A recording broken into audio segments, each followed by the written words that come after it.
Right, good evening everybody. Hello Odium, Mike. Unexpected stream, one day earlier than usual. Hello Eric, hello Mr. Mehano.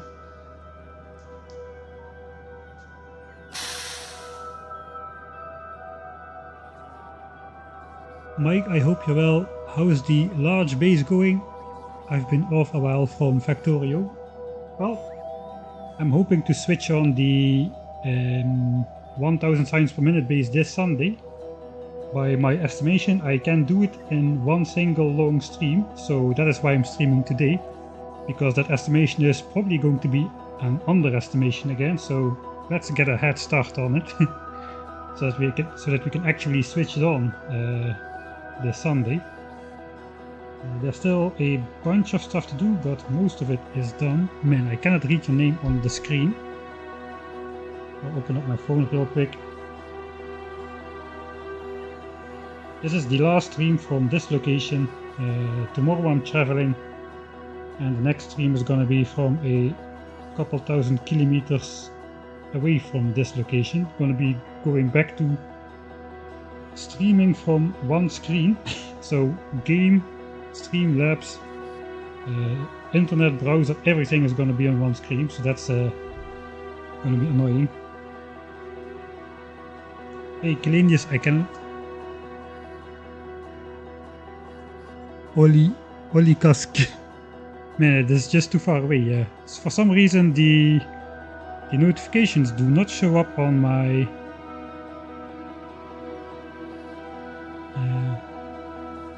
thanks Oli Kask for the subscription. For the 7th month already, thanks a bunch. Yeah, sorry about messing that up. For some reason the notifications and the messages along with notifications don't pop up on my phone, so it's on the too far away second screen, which I cannot read by default.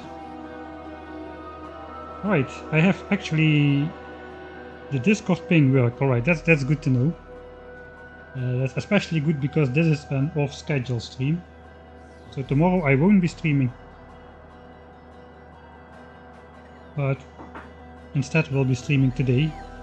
Not sure yet how long it's gonna be. I've finished packing up, so theoretically I should be stress-free, though I'm really not. It's always a bit difficult packing up for like half a year.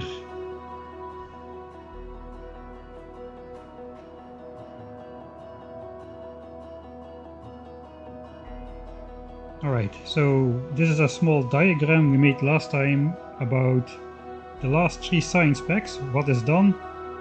If it's done, it's got 1 check mark. If it's designed, the design is done. So purple science has been fully designed, yellow science has been fully designed. And from space science we've got low density structures and rocket control units designed and built, whereas rocket fuel has not been designed nor built. And then this is the satellite stuff. Blue chips we've got, that's already built as well, so let's be optimistic and give ourselves more check marks. Blue chips is built. Yeah, blue chips is built. Nobody can deny. Low density is built as well, but physically doesn't fit another check mark here, so we'll just let that be. Solar panels, accumulators and radars for satellite. That is still to be designed. That's going to be a small design, but for the rest the things are done. Right, so low density structures we put down over here. It's basically just 9 stacks of low density structures consuming 9 stacks of copper. 1, 2, 3, 4, 5, 6, 7, 8, 9. It's all going to go in a single belt, and then we are dividing it up. I believe like one...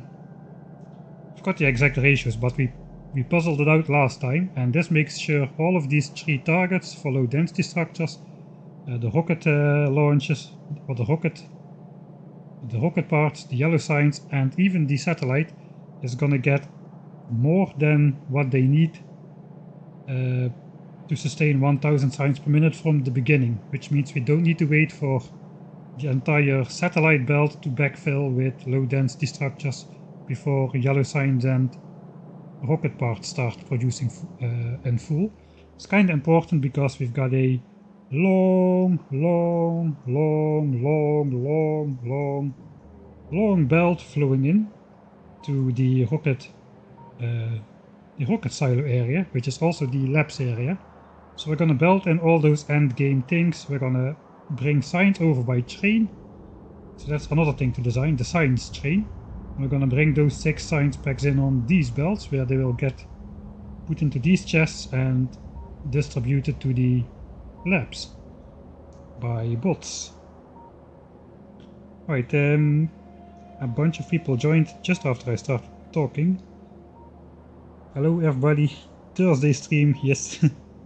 Just released my first mod to the mod portal. What's it about? Yeah, that is what I was going to ask. It re-adds a rocket fuel item to lunar landings overall. I didn't play lunar landings yet, so I have no idea what it is. Man, having 2 monitors is addictive. I don't know how it switched to 1, and I'm not even a streamer. I switched to 2 monitors and I'm already wanting to have a third, and then I still have my phone for the Twitch chat, so that's already potentially 4 screens I would want. I don't know how I'm gonna go back either.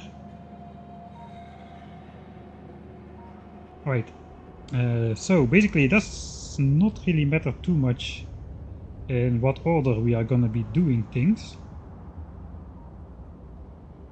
So yeah, low density structures is built. It's gonna be hooked up to this copper mine and this copper mine. That's gonna bring in 9 belts of ore for the smelting. The smelting is put in line with the low density structure, so copper is being smelted on site, but steel and coal are gonna come in from an external source. Coal is made into plastics, and those things are mixed together with the copper from the furnaces, so that makes the 3 ingredients for low density structures.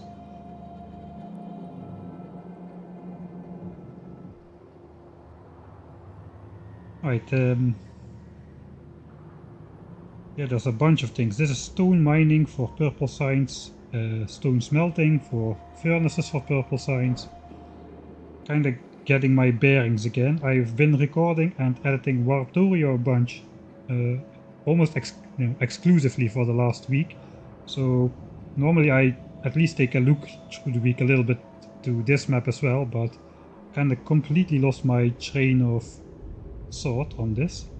So it's good I made myself the schedule. I also have a notebook where I scribbled down a bunch of things like upgrade green chip smelting to stack inserters. Okay, let's just go through these things and see if we did those things.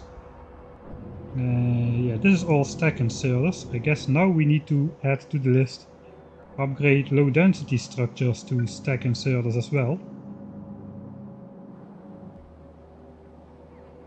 So I guess I'll write that down. Upgrade LDS to stack inserters.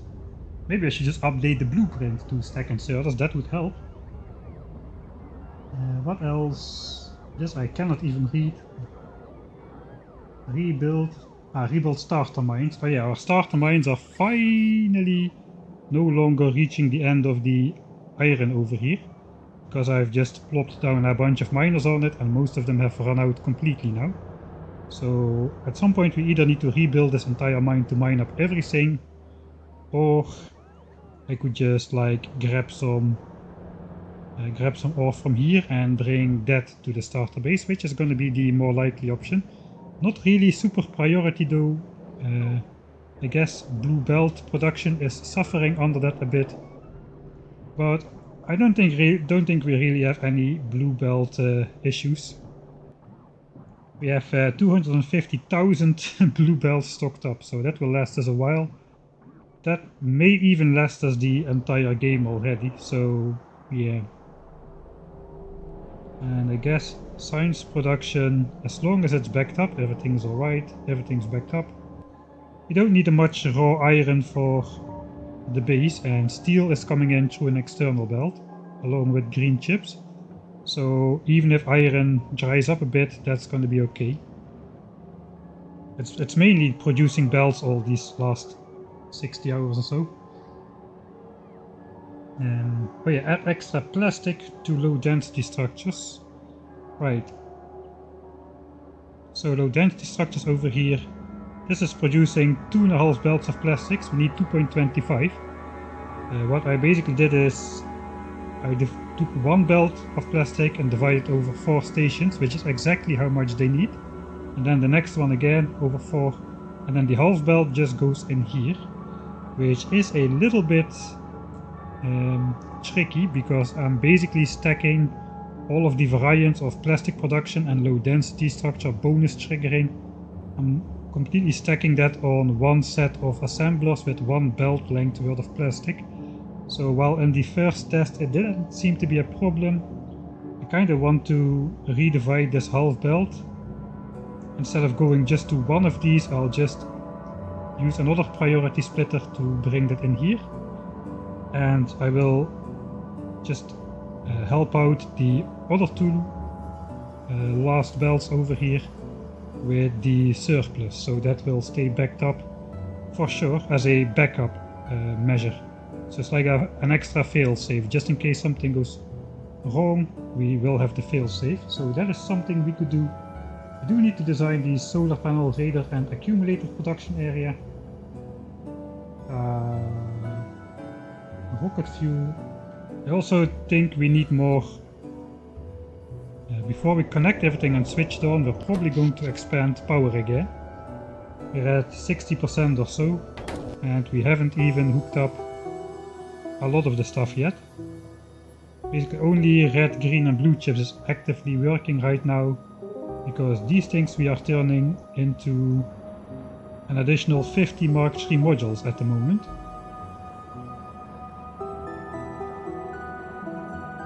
So this is what like 50 modules per minute looks like.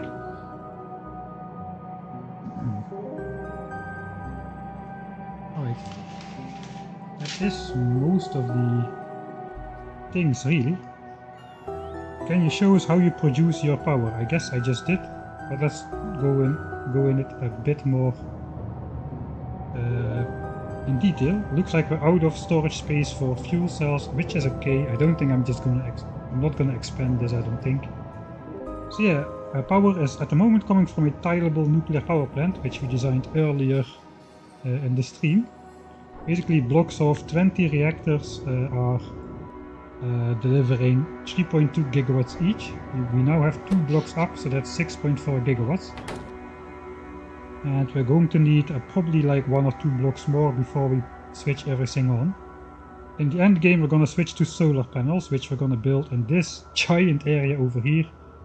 And we've been building up those things. If you see, the only thing we've got more than blue belts is solar panels and accumulators. We are aiming for 2 million.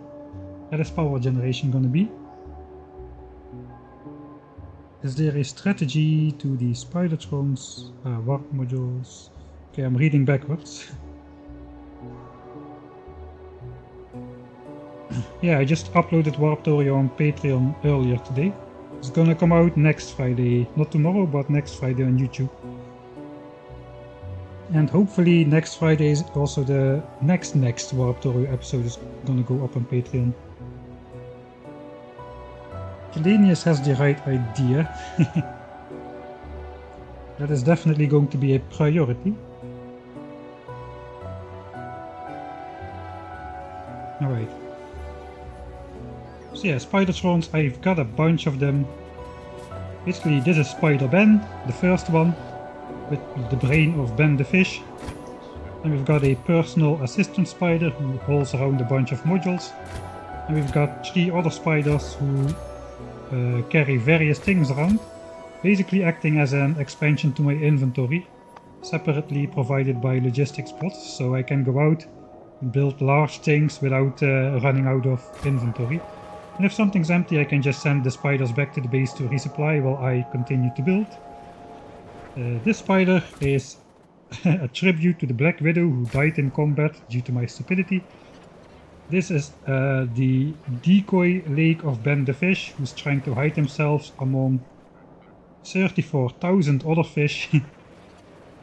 Got a lucky roll on my starter lake with this amount of fish. And I've got even more Spidertrons, which are combat Spidertrons, which have been taking out all of the biters. Because while currently we have world peace and there are no biters, it won't stay that way. Either we will explore this area for the solar panels and uncover more biters, or the pollution will spread off the edge of the map and generate more biters that way. So you gotta be quick enough to prevent that. Right, I guess that is enough introductionary blah blah. So let's open this guy. It's been a stressful day. So let's calm down with some nice streaming. Under the pleasure of drinking one of those hipster beers. Irish Pale Ale.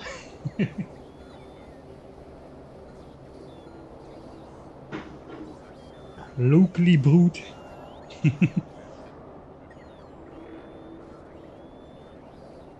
Fun fact, you can use warp modules to produce infinite fluids by barreling and unbarreling, I guess.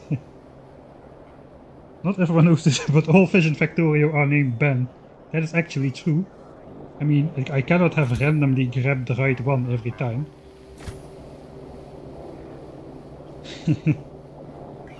Oh, there's a lot more you can do with warp modules in Warptorio.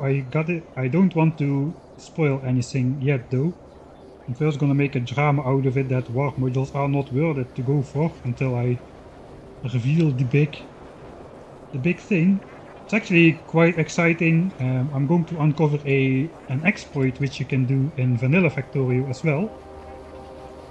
You can launch a rocket with a lot more than 40% productivity bonus.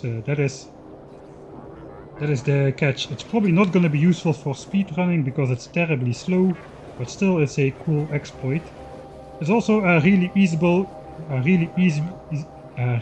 easily fixable exploit, so it's probably not going to stay in the game for long after the word is out. But yeah, I've known about it for quite a while, but I've kept it sort of a secret all this time because I did really want to use it in my Warptorio series, and now it's already like half a year later. So it's finally coming out. Two or three more episodes or so, and then the big reveal will be out there. Anyway, now we're not playing Warptorio, we're playing 10k SPM. Let's load the actual save and get started. Flash Rain, hello, thanks for the hydrate. I'm going to hydrate from the right glass here, according to your username. It's not a wine, but it's a beer.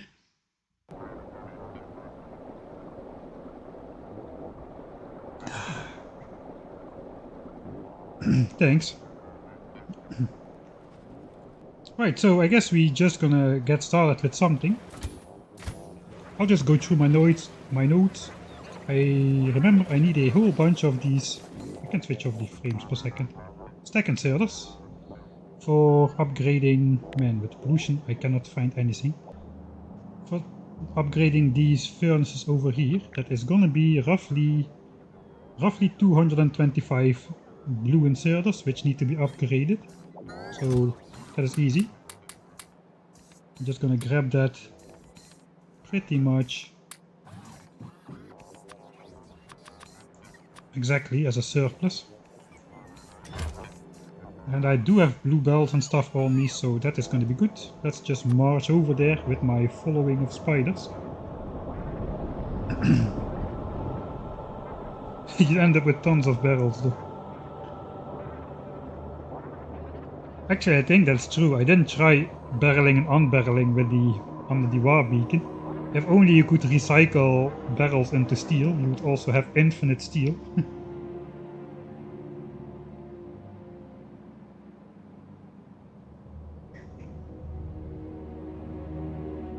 But yeah, the end game base for Warptorio is gonna be producing more signs per minute than this entire set of things which we are building right here, and it's all gonna be on the warp factory floor, including smelting, including production, ore delivery, everything.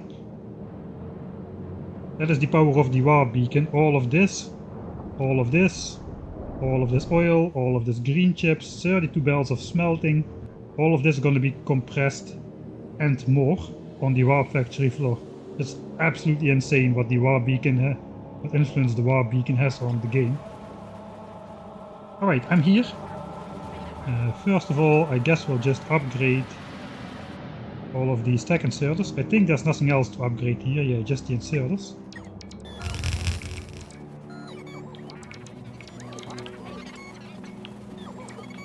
Okay, that is already done. Right, then there's a plastic problem. I'll just grab a couple more belts. Right, so these two belts are full. This is half a belt, as signaled by this side loading. It will be half a belt. I guess just like the others, we will priority output towards here. That is a quarter belt. Then we have another quarter left over,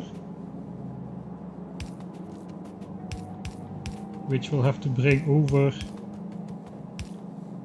to here. So this is the third row, this is the fourth row for this belt.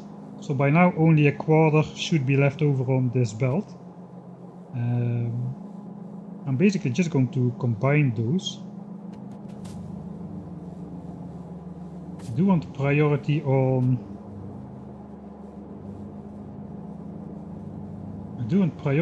this belt though. Can I do that in some way? Yeah, I guess if I do it like this, the plastic is going to be on the outside, so it will be pressuring against the top of this belt. This plastic will all be loaded on here, so this will be put on the belt first, and this will only help out in random lulls in the plastic compression. That's pretty decent, but we do need to split this off yet once more.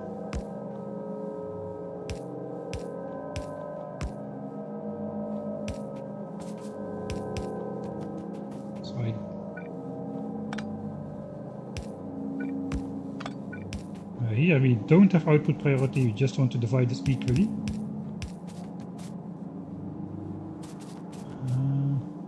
I guess I'm just gonna try to keep it compact and confusing. That's a good summary of how my builds usually look like. Compact and confusing. Alright, I guess same for here. It's going to be on the outside, this is going to be on the inside, so that's prioritized. So that should fix any potential problems with low density structures, if there were any problems to begin with. I guess I have my... oh no, I do have legs, alright. Alright, that's low density structures fixed. Let's make a save. LDS fixed. Found a challenge... okay, that's interesting. Found a challenge modpack similar to Science Pack Galore. It's called Serotonin's Silly Overhaul, which requires insane and weird amounts of ingredients for science packs. Sounds like randomized Factorio on steroids. That sounds pretty expensive though.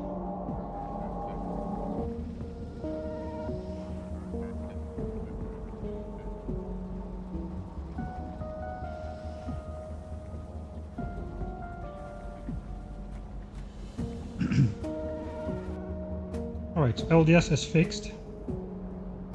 I guess no extra check marks. Oh, we can give ourselves extra check marks. I'm addicted to these check marks, man.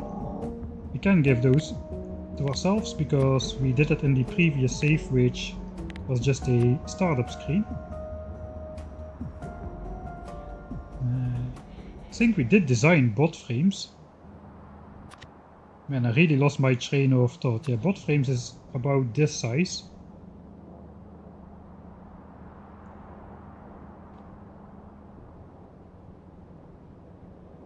So I guess here's going to be all the 4 ingredients for the first 4 science packs. We've got those blueprinted as well. And we got purple science, which is going to be here. And then bot frames probably over here, or maybe over here if it fits. That means we're probably going to have the giant science assembler thing, which is all the science packs, a little bit further over here. That means there's going to be a train. This rail over here is going to have a train to pick up all the science. Alright, then what is left to do?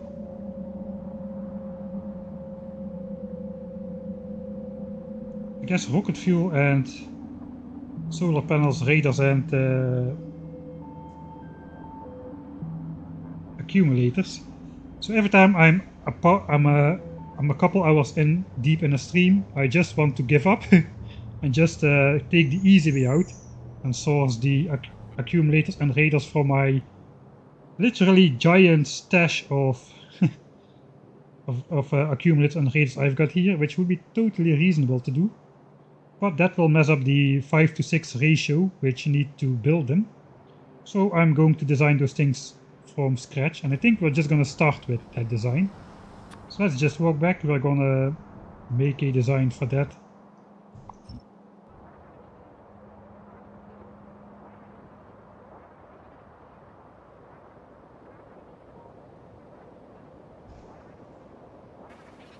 So I guess I will open up the signs per minute thing on in the browser, the calculator.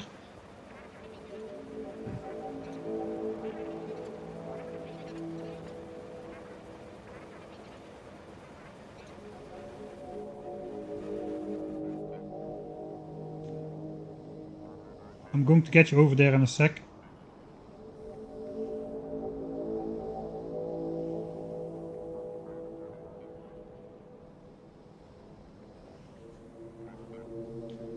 Are we planning the biggest solar farm ever? Probably not. I don't think so. This will be the biggest ever. That's just going to be sufficient to power a 10,000 signs per minute base, but yeah, it's going to be pretty big. It's going to be pretty big. And it's going to be pretty square as well. Or like a rectangular at least. Unless large lakes tend to end up to be in these unexplored areas still.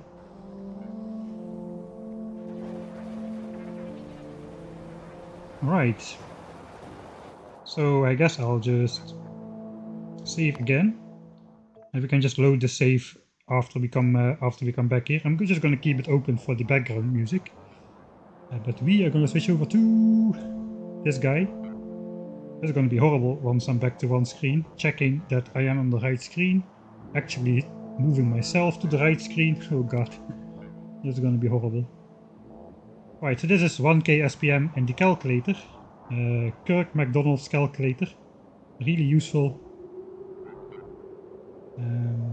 Yeah, but now we are basically only worried about space science and the satellite for that matter. So let's open satellite production in a new tab.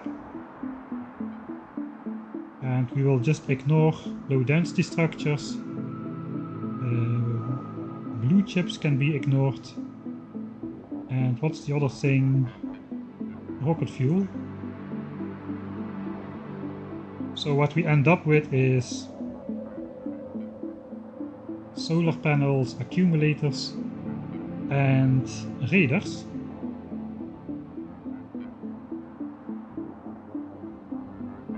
Also, I will delete the first 4 science packs because those are completed. I want to ignore the stuff we already are building elsewhere real quick, so that all blue chips, all green chips, all red chips can be ignored, and all steel can be ignored.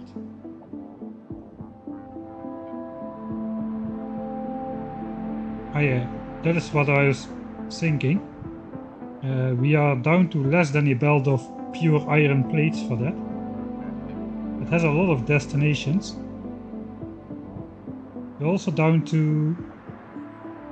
we should ignore low density structures as well, since we did the copper for that separately as well. We're also down to less than half a belt of copper. So you have 1 belt of iron and half a belt of copper. The copper just goes into batteries and solar panels.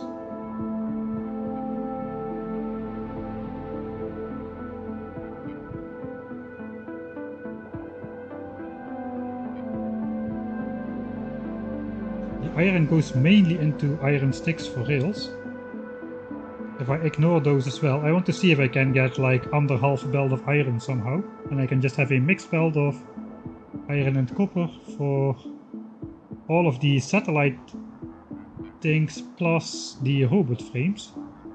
So that will be a bit easier to, well, that will be funny at least. Maybe not easier, but it will be funny to supply all of that with one mixed belt of iron and copper. Alright, so let's ignore rails. If I can find them, they're over here. How much iron is left over? 0.543 belts. I guess we can ignore sulfuric acid as well, since we are usually just smelting that on the spot for some reason. And we're down to less than half a belt, so that will already do. So all of these things, accumulators, batteries, iron gears for engines, pipes for engines, and iron for radars can be done with just a single belt, just like half a belt. And radars is really just a little bit. Radars is going to be problematic actually. Alright, so half belt of iron, half belt of copper if I do it like this. Let's try to do that. It basically means we just need to separate iron for iron sticks for rails, and then we'll be good.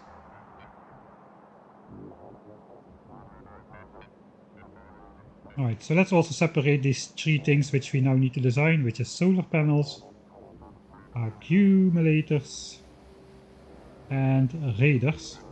So those are satellite ingredients.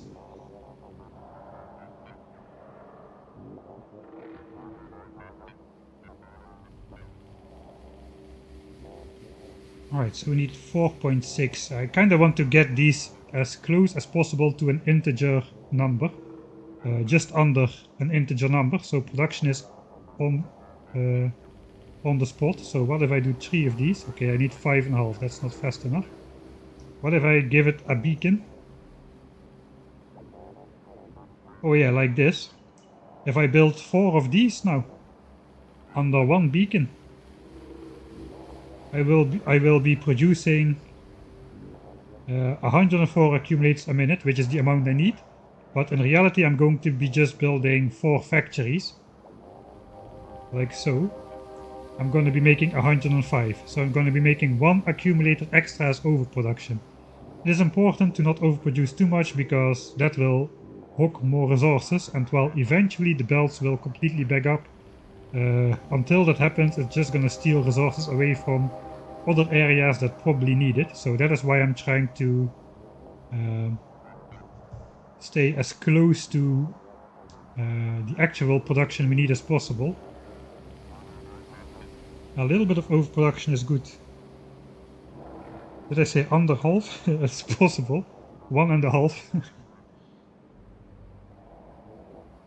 What did I miss? Not much, actually. We are preparing to do the satellite production things, because I usually later in the stream just give up and want to just take them from the hundreds of thousands of ones we have stored up. But I shouldn't do that. This is a true 1000 finds per minute factory, so we're just gonna design it.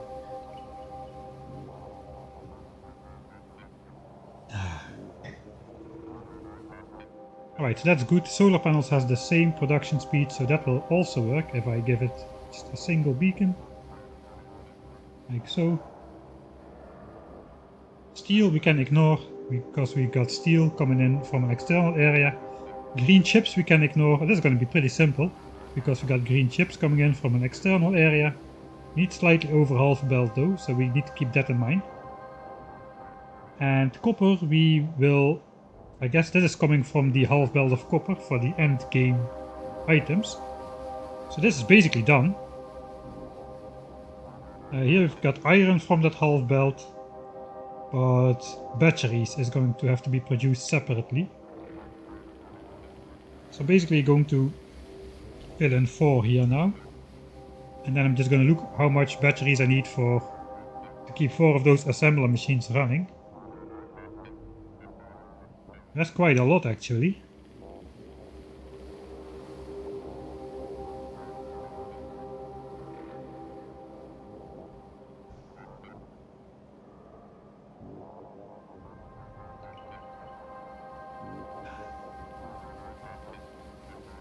So that's 11 battery assemblers. Probably like 10 if I just give... Yeah, 11. It's gonna be 11.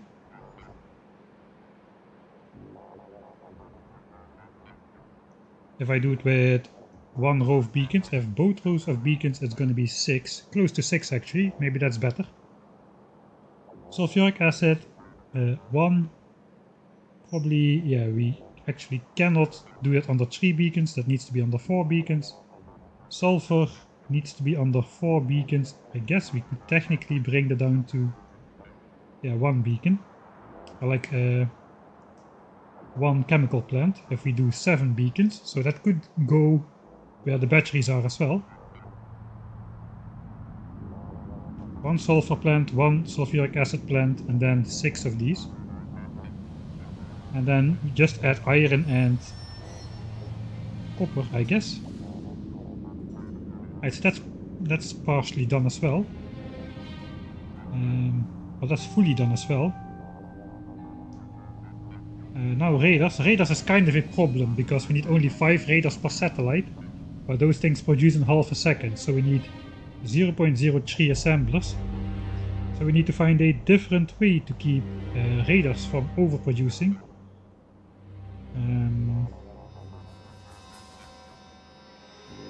I'm kind of thinking just to isolate the furnace and just make it slow enough that... Just make it slow enough so that we need like 1 furnace or 2 furnaces or something. Alright, 0.887, so that's 12% too fast or so. Let's see if we can get a different result. 3 beacons is too slow.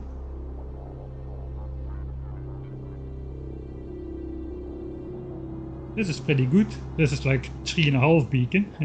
There's a beacon with 1 speed module.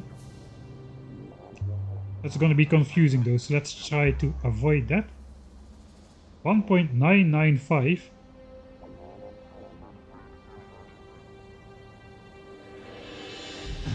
That is even a little bit closer than I would like. I would like to have like a couple % margin.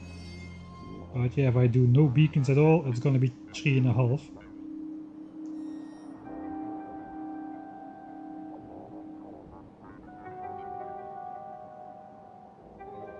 Alright, so I guess we're going for 3.5 beacon then. That is like 2.3% faster than we need it to be. So we have slight overproduction without hogging up a proportionally too large amount of resources.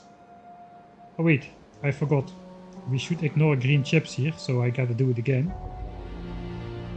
Yeah, we should ignore green chips because those are already pre-made in some other area. This is 10% overproduction, which is fine, I guess. And this is...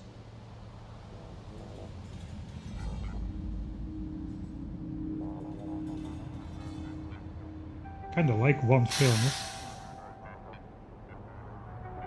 Maybe 10% overproduction is alright. Thanks, Stefan. Hey, it's fine. It's fine. I kinda missed what is fine though. Thanks for the 7th-month subscription. I'm worrying too much about stuff, I guess. Alright, so we can do this. Yeah, let's do this. This is hardly any iron at all.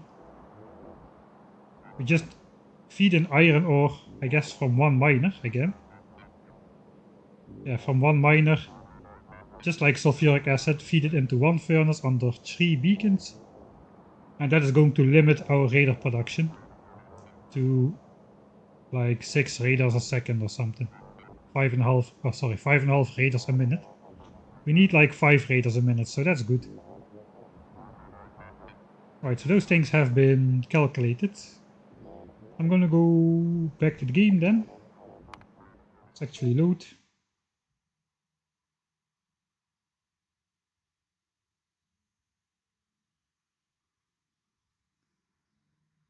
So we can watch the loading screen together, I guess.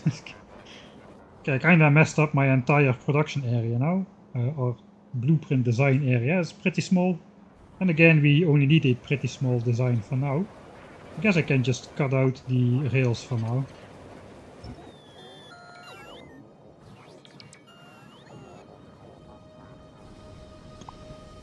and place them back later. Right, daytime is coming, so that's good. Right. Guess we'll start with the easiest, radars. Am I on the right screen? I am on the right screen. Radars. For satellites.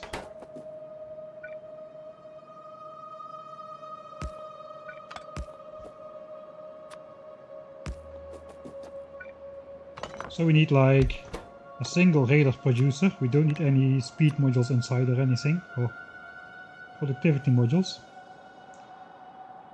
It is interesting. It shows all the modules from the editor. I didn't see that before. Oh yeah, all my buttons got messed up again. Milestones and map editor don't need to be here. I have hotkeys for those.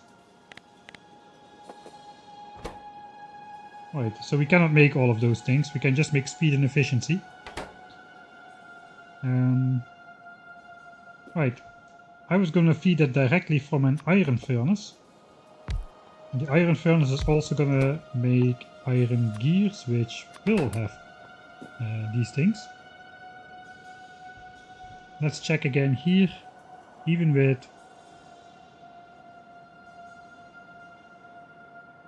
even with 4 productivity modules and no speed beacons, the iron gear assembler is easily going to keep up with radar production. So we got 1 furnace, 1 assembler, green chips coming in from elsewhere. So that is easy. Basically just like zap, zap, zap. Put a power pole in the middle and the light, I guess. And then I guess a belt somehow with green chips. And that is ready for output. That is radars. No beacons, no nothing. Should I make a blueprint of that? I guess not yet. Let's just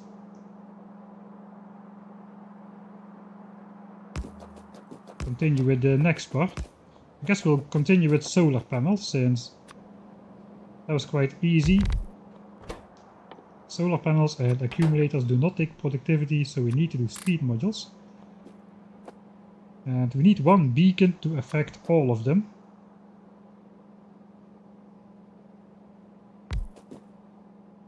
So I guess we'll try to make it symmetric. And then we also gotta do accumulators like that as well. So that is gonna look like so. Speed modules in the beacon.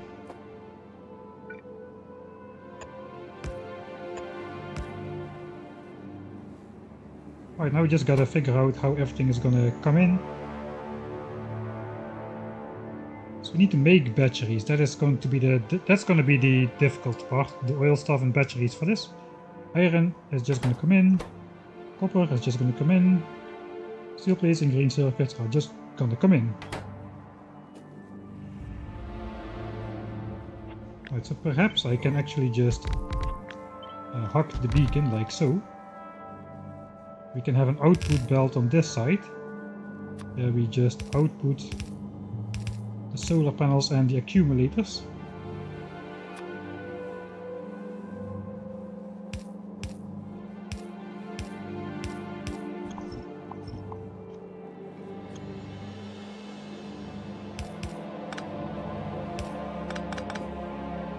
Something like this or something. Then we gotta have input belts. If I look back at accumulators,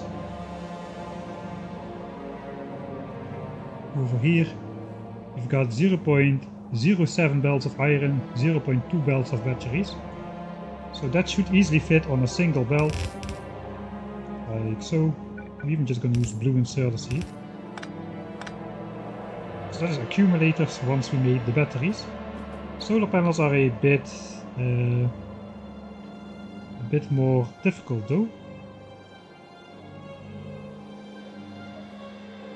Since we can mix copper and steel on a belt, that's both under half a belt.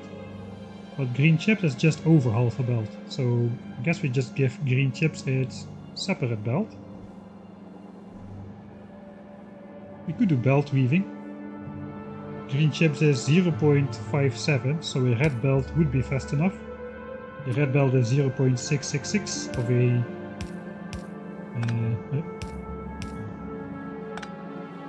so basically this is like 2/3 of a belt, of a blue belt. So green chips like this would be enough.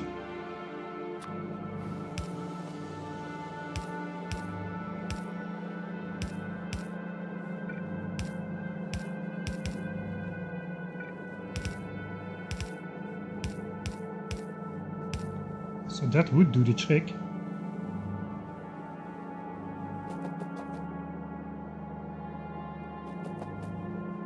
Oh, hydrate. Thanks, Odium.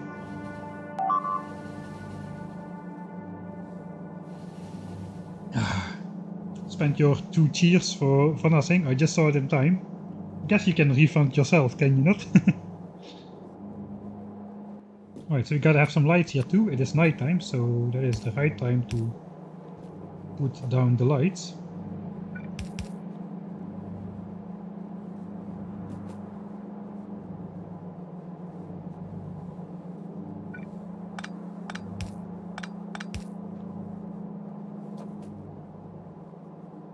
I guess that'll do. Alright, so that is solar panels. We still need batteries though. Actually, batteries is the only thing we still need, because this is all complete. Guess we'll just do the meme thing. Look at me walking. I pick up stuff myself like a scrap. I can't die by train actually right now. I don't like trains, man. They are too dangerous.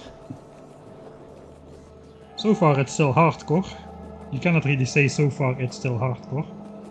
It is either hardcore or it is not. I won't, and since I won't throw away this world if I die, I guess it's not hardcore, but we haven't died yet.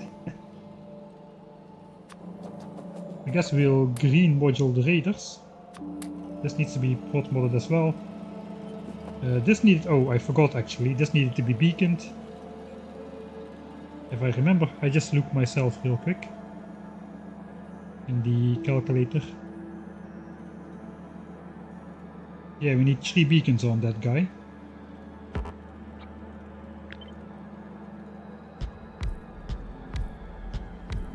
So the beacons are not affecting any of the other things, so that's good. Alright, we gotta have an iron input as well. I guess we'll just add it like so then. So raiders are throttled by on-site smelting instead of just leading a belt of iron to here, so that's good. Alright, then is just batteries time. Alright, batteries is going to be a bit more complicated. I guess we're designing the oil again. Let's just go back here for a sec.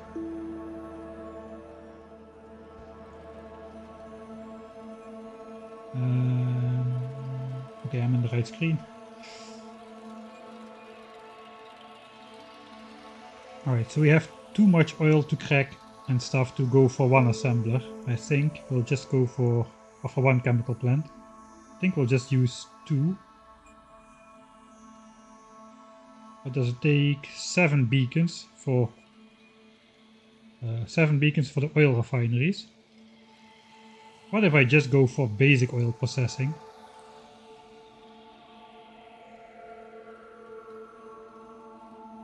That should simplify things a lot, I'd say. The difference is we need 4 of these things.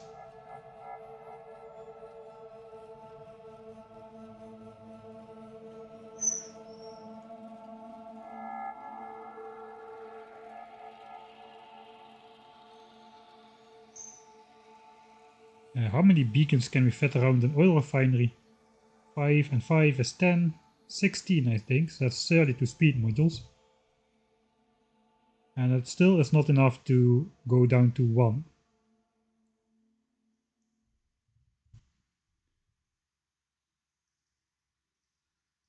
Alright, if 10 beacons it's gonna be 2 oil refineries with basic oil processing. That is requiring a lot of oil though, 12.2k. I'll just leave it open for now. I'll switch back to advanced oil processing here and then decide what I want to do. Yeah, 4.8k oil and 12.2k oil, so that's 2.5 times as much oil. So this is more UPS efficient theoretically, but it's also 2.5 times as expensive in terms of oil.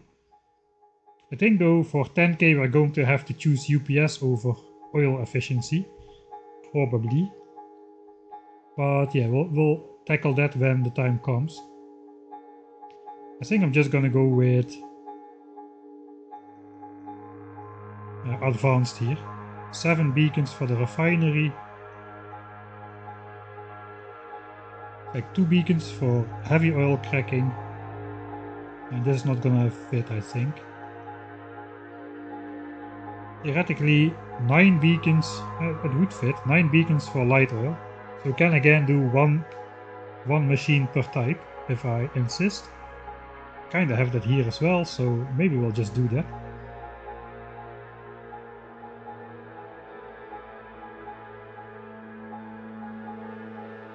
Right, iron is just gonna come in, as well as copper.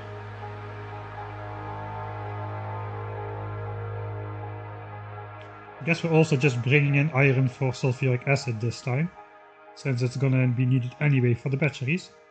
Unlike with blue chips, where sulfuric acid was the only pure iron consumer, there we just smelted on site. But since we're making batteries here, I guess we just bring the iron in as well.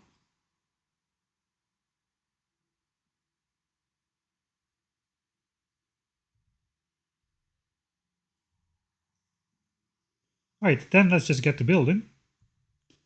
I paused the game with the tech button, which does not interrupt the music, so that is an improvement. We are gonna need a lot of beacons. For the oil refinery, theoretically we need 1. I need to call my speeders.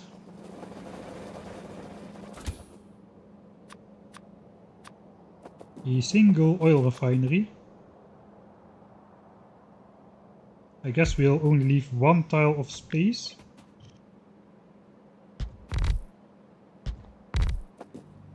Because if we do that, the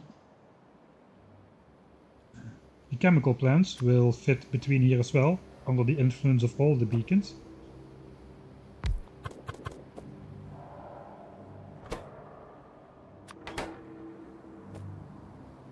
Yeah, but then this is a bit of a challenge if we do this orientation. So I guess we will go like so.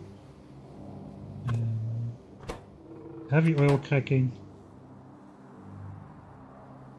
Unfortunately is the wrong way to connect it to here immediately. Though we could do this. This would work.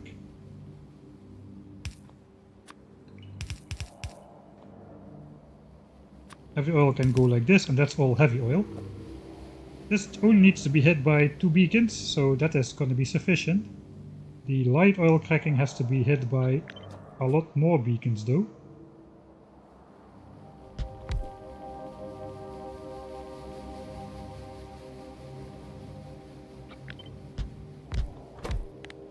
So if this is light oil cracking, we also can just do this. That is gonna mess up this output though, so we cannot do that. We can do this though.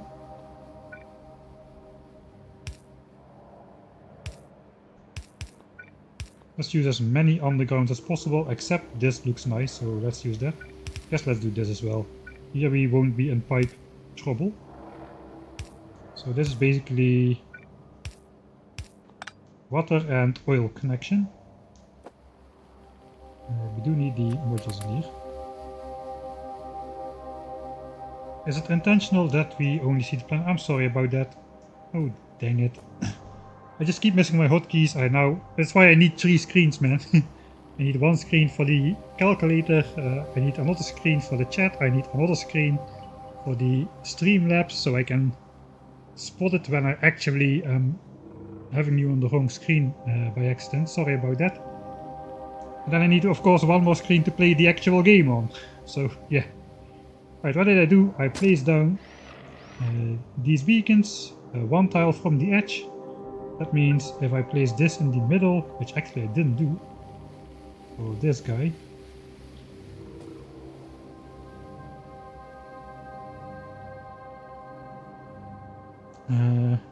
so this would be affected by enough beacons, but actually it's not.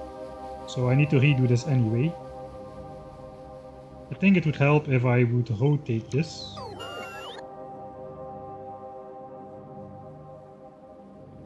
Theoretically it shouldn't matter now, should it?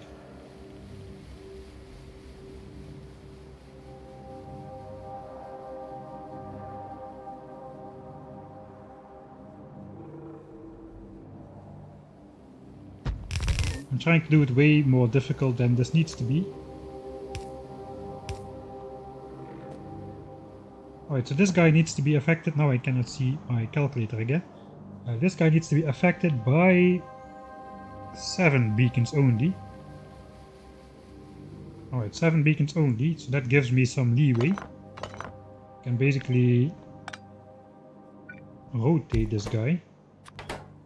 This guy needs to be affected by 2 beacons, so that is still going to be good. Water comes out here.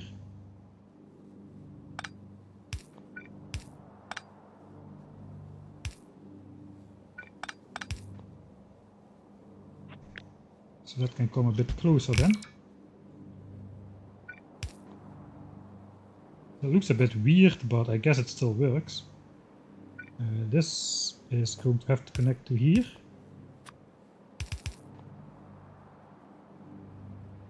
And then all the light oil needs to get cracked, and this light oil needs to be affected by a lot of beacons.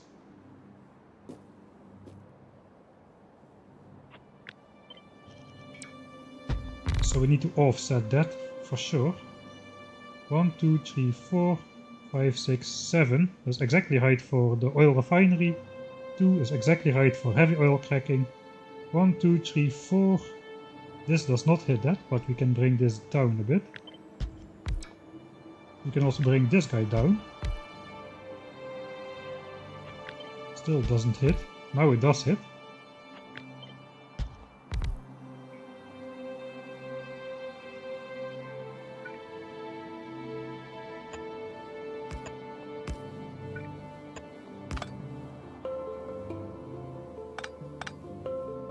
Kinda don't like that this pipe goes up here. I guess it's okay. We can maybe go down here.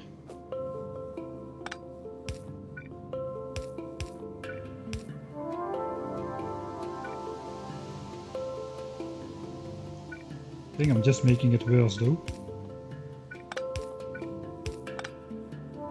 Maybe not, maybe that's alright.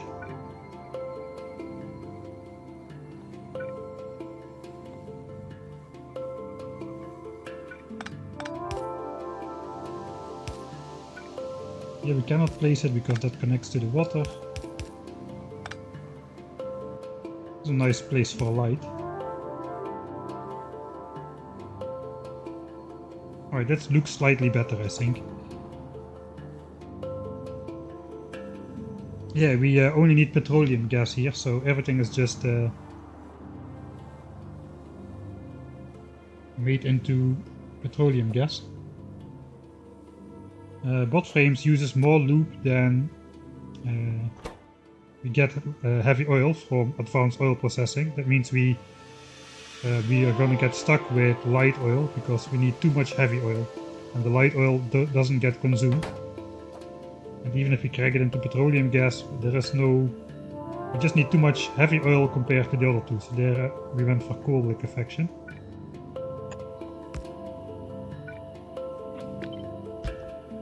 Alright.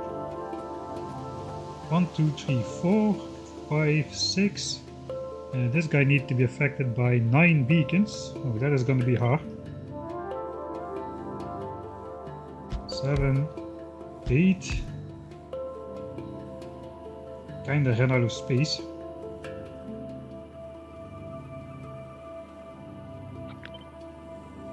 Yeah, this no longer touches here, so okay. That means we're gonna go back to the old setup. So like this we do have 9 beacons, I think. 1, 2, 3, 4, 5, 6, 7, 8, 9. That annoyingly means that this will have to connect like so. And not like so. I guess we can do this to make it look symmetric. Place for the light is gone. So we got a place for the substation though.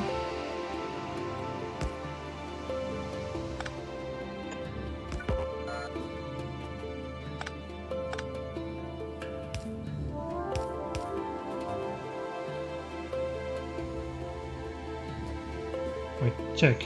Water comes in, oil comes in, gets made into these 3 products. Water is connected to heavy oil cracking. Heavy oil goes in, light oil comes out. It is connected to light oil from refining. It gets made into petroleum gas. Water is connected to light oil cracking. Now we just need to combine these. Aha, that doesn't work, but this does work. I guess these can move out 1 tile. And then we can actually meet up those things. And out comes petroleum gas in any direction which we want. Can go here, can go up, can go down. Right, alright, this is gonna make us the batteries. Now we still need sulfuric acid, sulfur and sulfuric acid. So let me check. Sulfur needed 7 beacons. Sulfuric acid needed 4.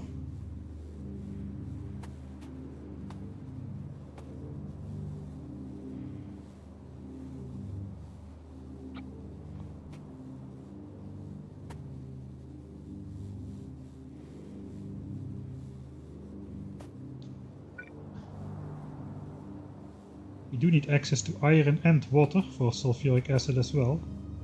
Because this beacon could be here instead, and then we can bring water further for sulfuric acid,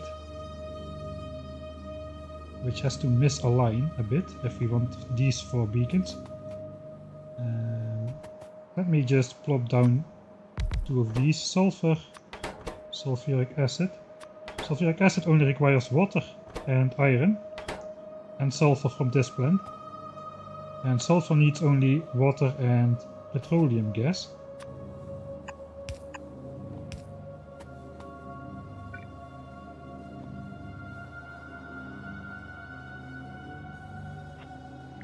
Sulfur needs 7 beacons though. I guess we could give it its own cage or something, like so. It's going to be 1, 2, 3, 4, 5, 6, 7, 8.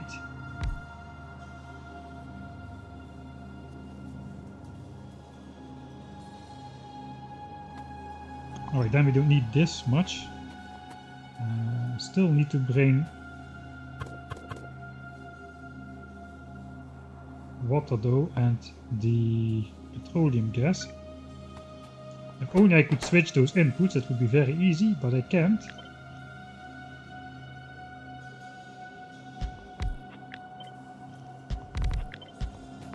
One, two, 3, 4, 5, 6, 7, so that would work.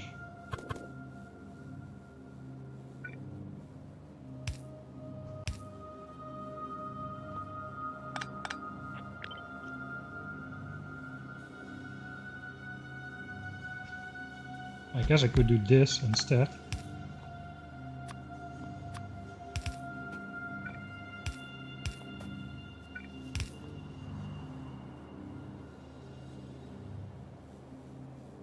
Looks a bit more weird, so we can technically space it out so that the plant is in the middle. 1, 2, 3, 4, 5, 6, 7. Still 7. Then we need to put this sulfur into this sulfuric acid machine, which does require access to water, so that could be something like this. And then the sulfuric acid needs to go to batteries. Unfortunately, I cannot place yet another substation. But if I just force all of this against this wall, move this substation out, these beacons are powered.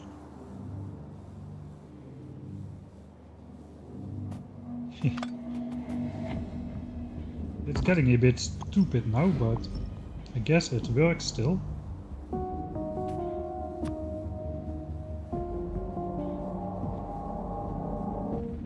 Alright, we still need iron for this sulfuric acid plant. 1, 2, 3, 4. This has 5 beacons, so that's already enough.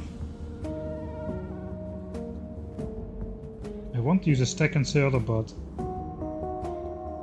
maybe we'll just use a long-handed. Or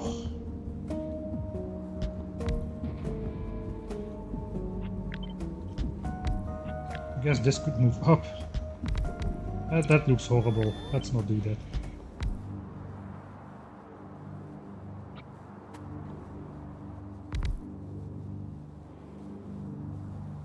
I will just use a stack inserter for this. And I guess we'll just use a long-handed for the iron, which is going to come in like so, probably. Alright.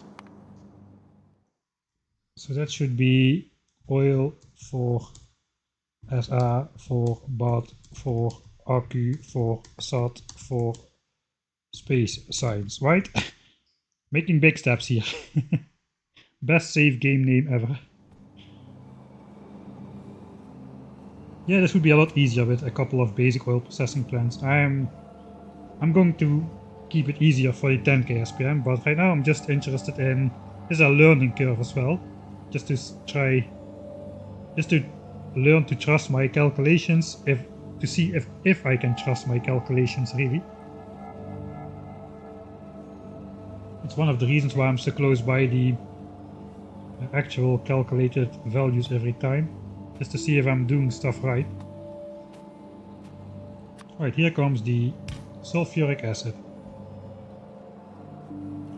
For 10k SPM I'm going to go with basic oil processing. It's cheaper in terms of UPS and materials, and also design costs, I would say. It is going to be more expensive in terms of oil though, like 2.5 times as expensive, but I think the rest of the savings will make up for that.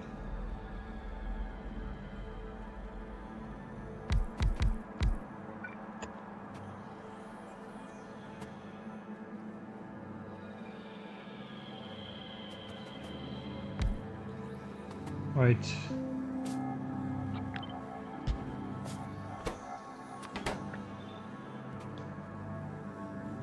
So the problem is I need 6 battery assemblers under 16 beacons, but of course I cannot continue this row of beacons here. I guess we could place more beacons down here.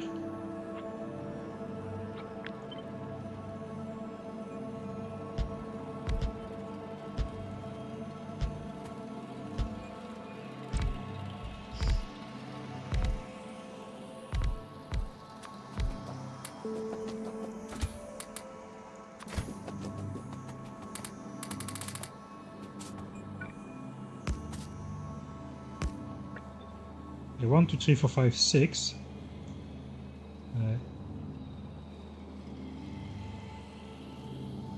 8 effect sources. 7, 7. 7, 7.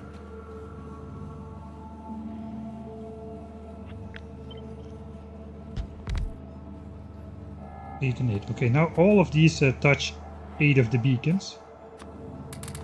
Looks a bit weird, but I guess it's not too bad. This can just connect like so. I guess we'll just leave a scenic opening here.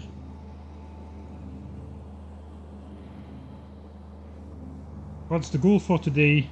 Making sure I can switch on the 1000 signs per minute base on this Sunday stream, because I'm probably underestimating how much work it is, just like I did last Sunday. I already had hopes I would switch it on last Sunday, but now I'm pretty sure I can switch it on this Sunday. That is why we're having a stream today, because I'm probably misjudging that as well.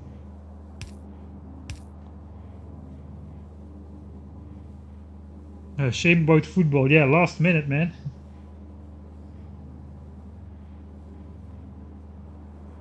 Last minute. What can you expect with a German referee? We don't have a good history with the Germans. Oh, that's maybe a bit crude, but the referee wasn't the best. Right here we just need iron and copper in and batteries out. It's not really looking too good for the substations here. Maybe if I just am a little bit more economic with my space up here, we can output on the top side.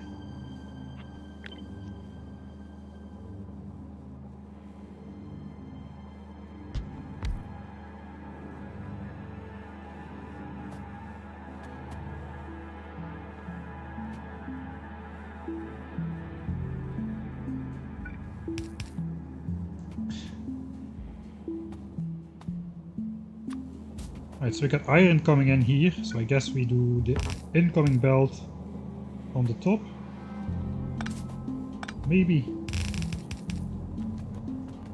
I'm just gonna use the blue inserters here because it's barely anything.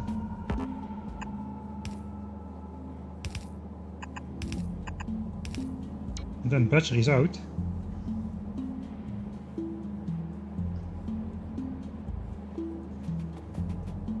Well, I guess we don't need this one then. We can use a stack inserter here for sulfuric acid as well. I think we're just gonna go blue inserter here as well. Just to not to take too large of bites out of the belt. To make sure everything has resources available. Because if you take this to an extreme case, let's say half a belt is plenty enough for all of this. But if all of these inserters have a stack capacity of 100, then as soon as this guy starts collecting iron, it's just gonna take like 5 seconds of iron off this belt, starve all these assemblers for 5 seconds, and during which time they may run out of their internal buffers. So, of course this is a bit over extreme example, but it can happen if you take like asymmetrically or like in a non-smooth manner from the belt, which inserters by default do. It could be bad if we grab too much iron at one time. Even if you have the correct throughput, just the large chunks and grabbing iron off the belt may not, and the limited belt speed over here may cause problems. Great explanation, but I hope the point comes across a bit. Alright, then we can do the square substation thing. And this goes out in whichever direction feels necessary at the time. I guess if iron and copper are coming out here, we have to somehow connect it with iron. Let's say iron is on the far side of the belt. Batteries is on the far side of the belt, that's a given, but we can just do this anyway to make it look funny. And this just goes to accumulators then. Which is this thing over here. I guess we can cut this, so we will flip it around. And we want to stay away from these beacons, so this does not overproduce. This beacon does not touch any of this. Okay, so that is theoretically accumulators. I guess then this will flip around. And the output goes that way.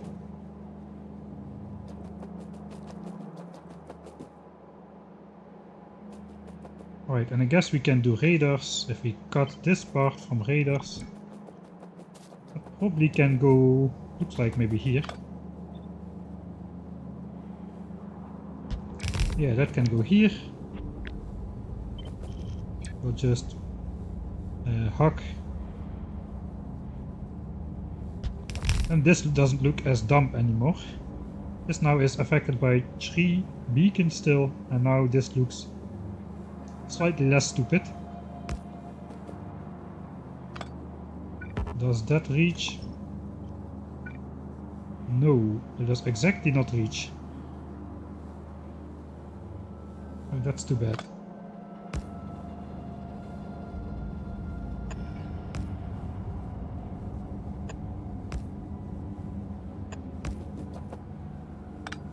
I guess we'll do this then.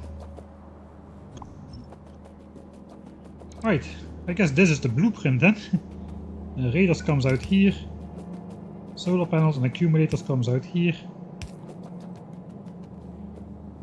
We did it, the blueprint for the 3 most annoying satellite components. Let's do it. We need to test it still though. We're gonna... Does it make sense to test it? I guess it makes sense to test it. Yeah, I guess it makes sense to test it. So... let's say satellite, we'll just fill it up. Satellite, radar, and then of course solar panel and accumulator. For 1k signs per minute. Already going down a bit. Second from the right, battery plant has only 7 beacons. I don't think so. It said like 8. But you can see a ah wait, there's one with 10. Yeah, you're right. This one has only 7. Can I do that? Okay, let's first see if I can do that. If I can do that, there's no problem. If I can do that, I can just add 1 beacon here. So one of them has 9. I guess we can just do that anyway. Slight overproduction is good. We have like 1.5% overproduction in terms of batteries here.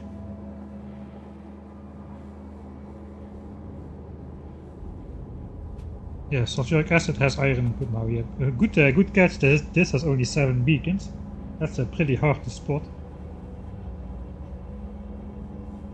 Alright, but as a general rule, we can replace a missing beacon on one point with a extra beacon on a different machine, because the crafting speeds just add up the same. So with 8 beacons it has a crafting speed of 4.55. If I'm missing one, it goes down by a half, 4.05.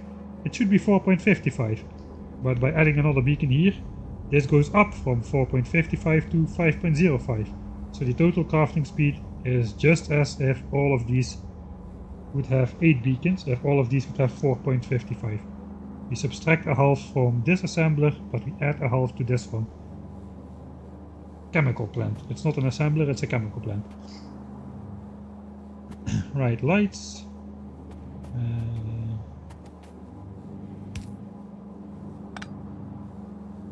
We do something funny with lights. I guess this is a nice spot, that's a nice spot.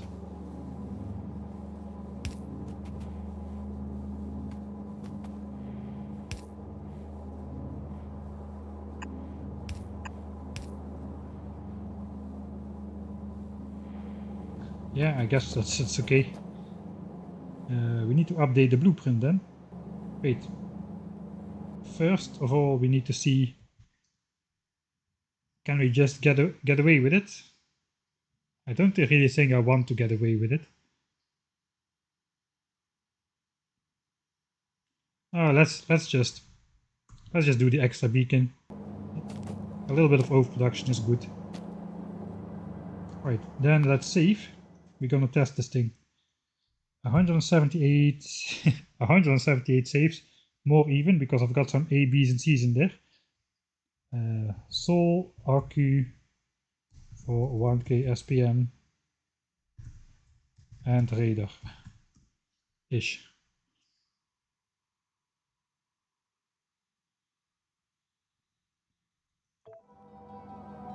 Alright, so I guess we'll just load our editor save, so we can just plop the items in there, measure production at a greatly sped up rate.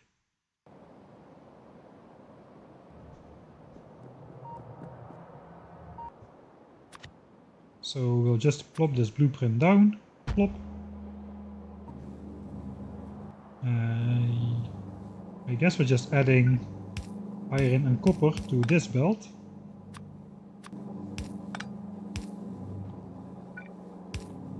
That's just playtime.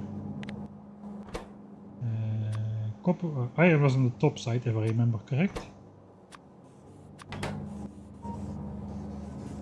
We've also got a pipe of oil and a pipe of water.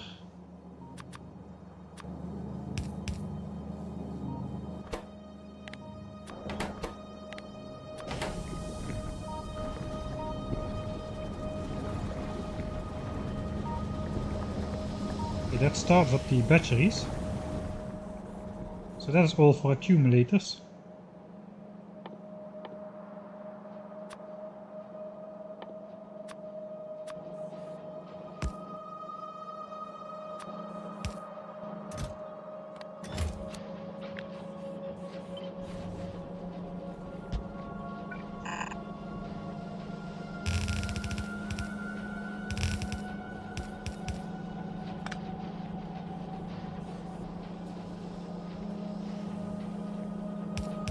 Alright, then we need the ingredients for solar panels.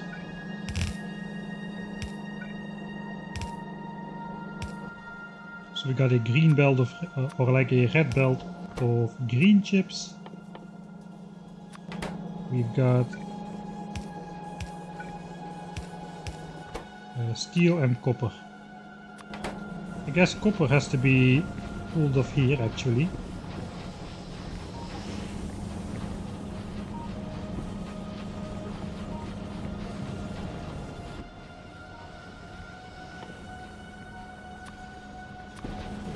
So we're only gonna bring half a belt of copper in. So this looks a bit cursed. I guess we'll go here. Make it even more cursed.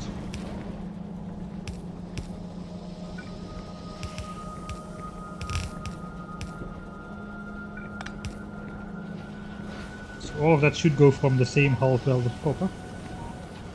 Right, so this is the situation how we are gonna... Thank you, milestones. This is the situation how we are gonna bring it in. Half belt of iron, half belt of copper, steel and green chips from the external area. And iron ore, actually we're bringing iron ore over here. Just a single miner's word, but we can simulate. Oh god.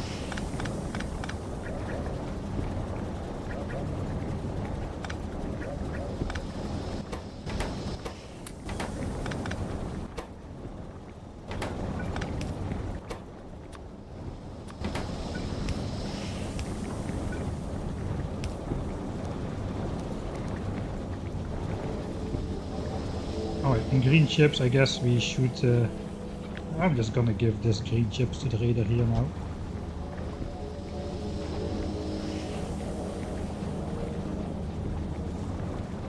Alright.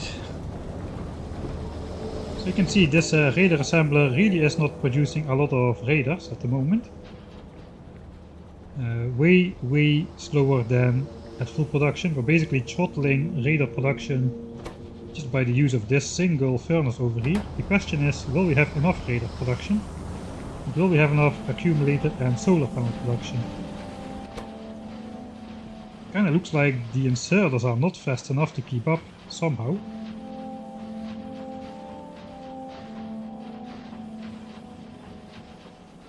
Perhaps because of the red belt here. So solar panel production is not great. This also does not seem to be great.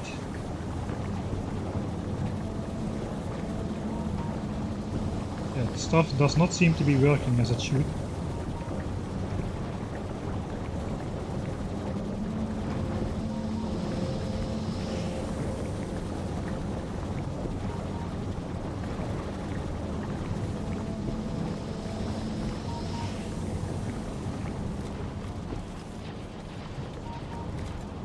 Maybe it's just startup lag, but I don't think so. Let's just speed up the game a bit. We're running at 16 times speed. You can clearly see only 4 of these are working, approximately on average. Looks like sulfuric acid is low, yeah, I agree. That's not good. So solar panel production is too low because these inserters cannot keep up. Not not all of the time at least. So we will need to upgrade to stack inserters here. Let's first fix the easy one.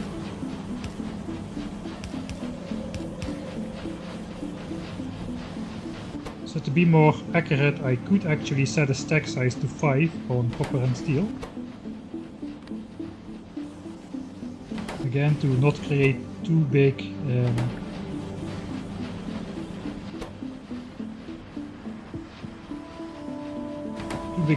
gaps in the belt, so the end of the belt also will have regular axis instead of chunky over axis switched off with under axis.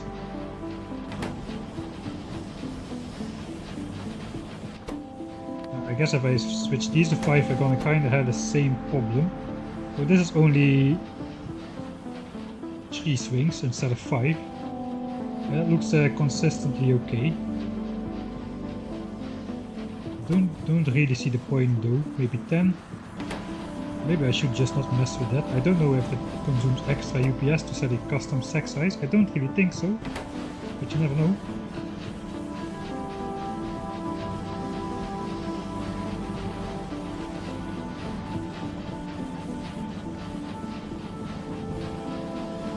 Alright, so that should fix solar panel production.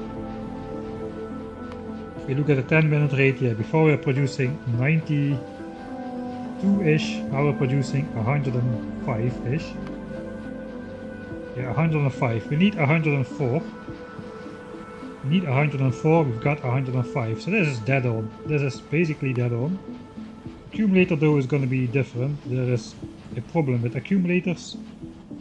Producing only 60, so probably I did something wrong with the beacons. Let's first check are there modules in all the beacons. It does seem so. So then I probably messed something up with how many things I need. Maybe this guy needs more beacons. Maybe I'm looking at the...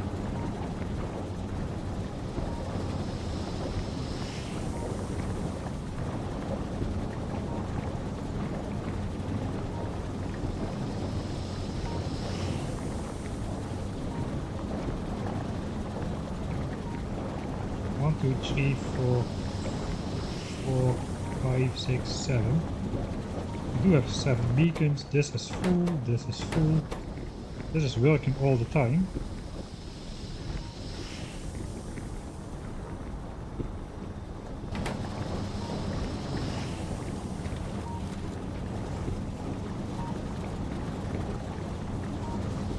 Okay, the heavy oil pipe is empty. Light oil pipe is empty. So all of that is getting consumed. Petroleum gas is not blocked up, obviously. This is connected. Alright, I see the problem. I see the problem. That is how much difference productivity makes. I forgot productivity modules on this one and on these ones. Which means we're making not enough petroleum gas to begin with, because we don't get productivity bonus on heavy oil cracking. And we don't get productivity bonus on sulfur production, and we don't get productivity bonus on sulfuric acid production. And suddenly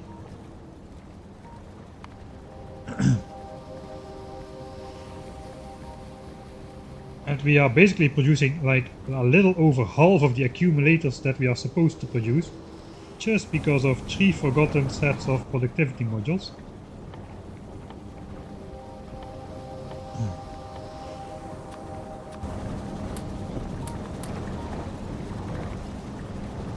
Crazy, huh?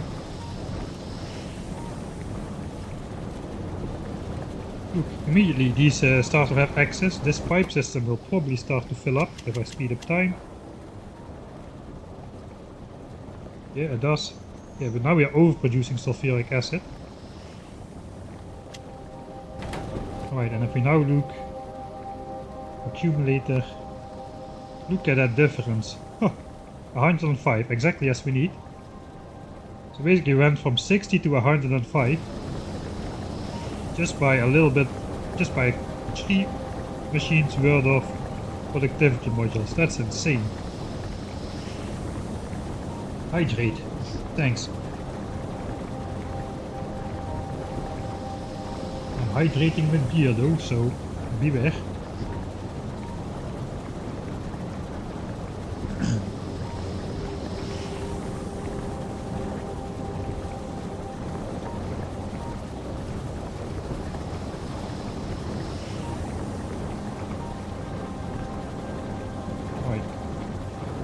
Now these pipes will fill up completely, then this guy will slow down just a bit, and then this will probably fill up as well. So let's just speed up time a lot. Sulfuric acid pipe is full. This guy is now getting up to 50, and now this is gonna go up. Yeah, alright. So that is all correct now.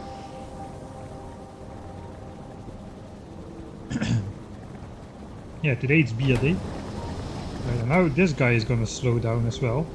So that is as designed. Now it's working as designed. Let's actually check the radar production. So I guess accumulator production. Let's just check 10-minute graphs. Yeah, 105 a minute, 105 a minute. We need 104. And radars we need 5.2 a minute, and we get 5.8.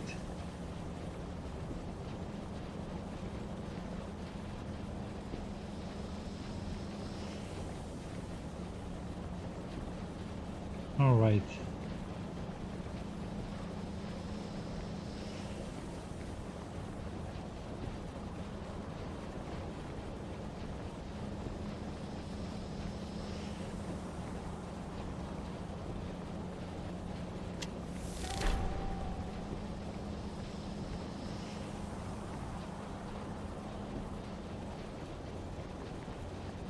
Right, and we are definitely doing less than half a belt of copper and iron, because 2700 items a minute divided by 2 is 1350, and we're doing more than half a belt of green chips, so that is all working as planned. I basically gotta remember the changes I made.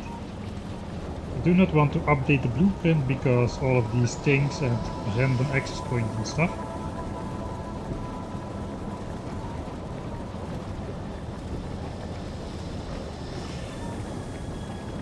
Basically these inserters and the productivity modules. That's all the things I did, I think. Let's just save this and we'll load back into the actual game. So that is it's good to test out those things before you actually rely on them.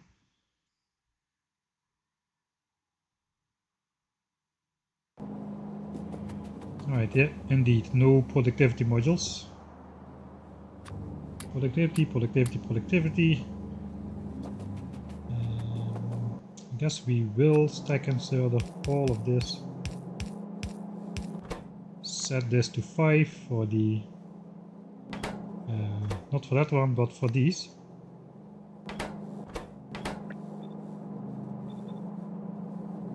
I could set all of them to 5.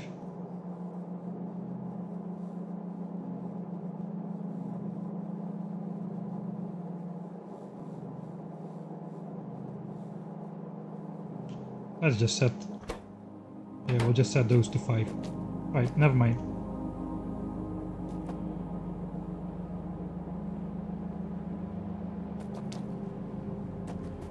Right, so I think that's the blueprint. Let's disconnect this. We can update the blueprint.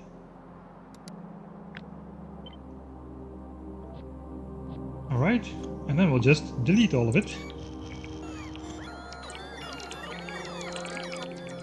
And now I have all this garbage in my inventory again.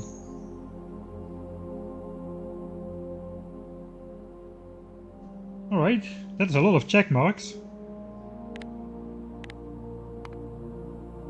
There's a check mark for the radar. Check mark for the solar panel. Check mark for the accumulator, and I guess the satellite as well.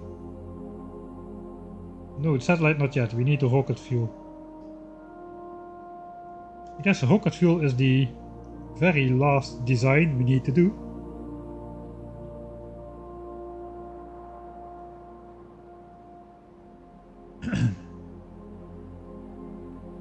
Right, yeah, so I think I will design rocket fuel today. It's going to be a bit more difficult.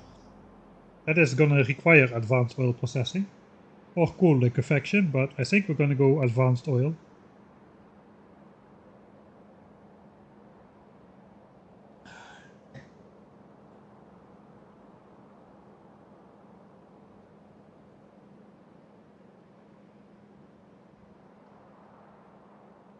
I guess I kinda want to...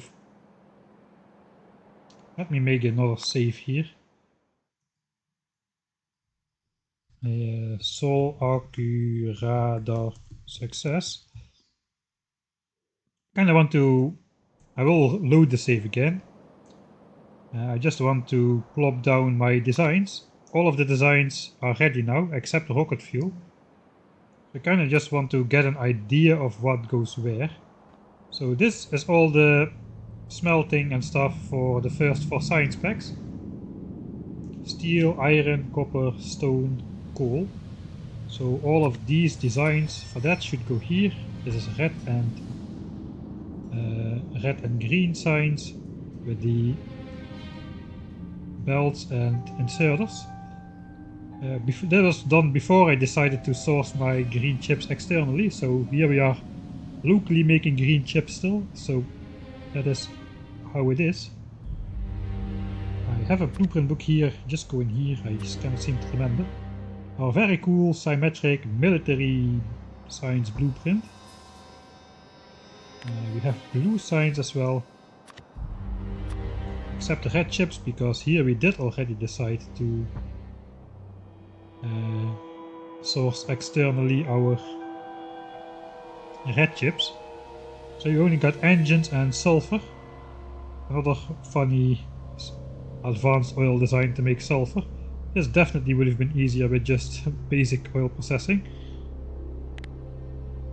Alright, and then we got purple signs. That's a bit bigger. I guess we can have the belts coming in over here somewhere. That radar can disappear later.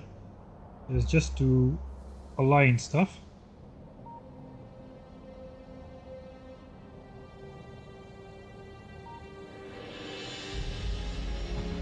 So that could go somewhere over there, that would be purple. And we only got yellow signs. Yellow signs though is special case because it's blue chips which we're already making. It is low density structures which are gonna go here. So only thing left for yellow signs is the robot frames, which we did make a design for as well. Can it still fit over here? Maybe if I designed the oil a little bit less stupid, would have fitted a bit more easily. I guess I can just move all of this up a bit. Why not? Here we got like 6 belts incoming though, so I guess I'm gonna limit myself to moving it all up 3 tiles. Okay, now the radar vision is...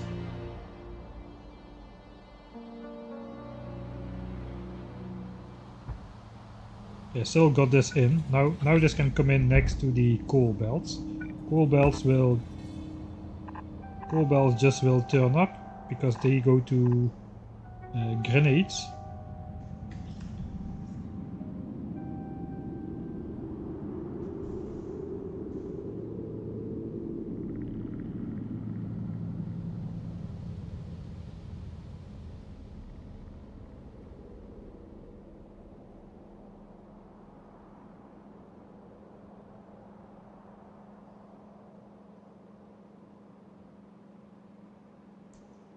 Alright, so what else did we design but not place yet?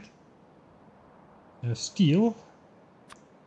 Steel is gonna go much further away than all of this stuff, because we're gonna bring it in from these 2 patches.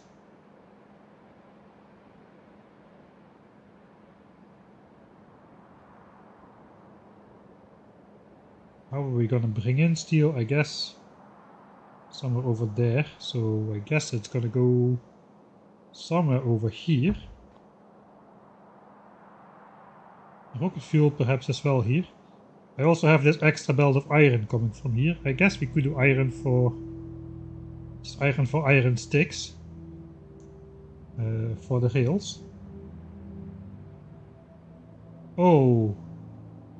Oh, I forgot to put iron sticks in this blueprint. I guess we're just belting in iron sticks according to this design. I think I need to check that.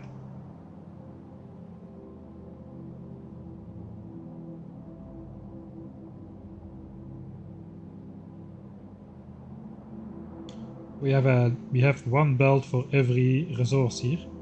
I gotta check that. Then I have to just put iron sticks on belts. Oh god.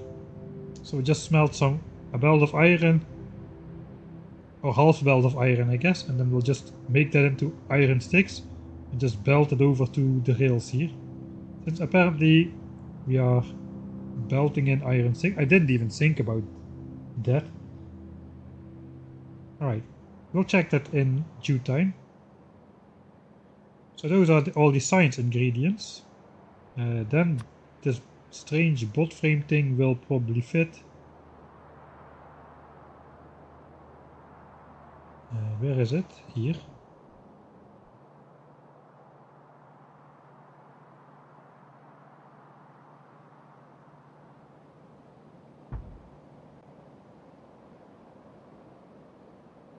Bot frames is sharing their iron with the blueprint we just made actually. Which is the satellite stuff. Does that still fit in here? It kinda does not really. Yeah, it kinda does not really. I guess we can get rid of the belt.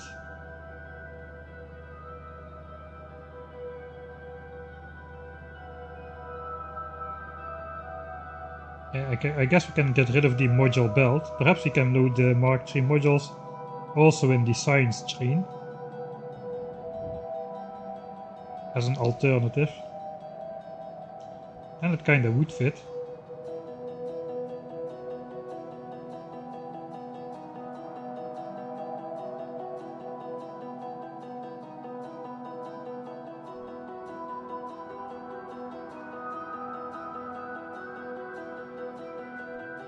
You know, or I just could do bot frames. I could just do bot frames and the satellite stuff below the rails. No need to really make everything that cramped. Something like that would be fine. Still easy to route into the master assembly area. Which I guess is gonna be somewhere over here then.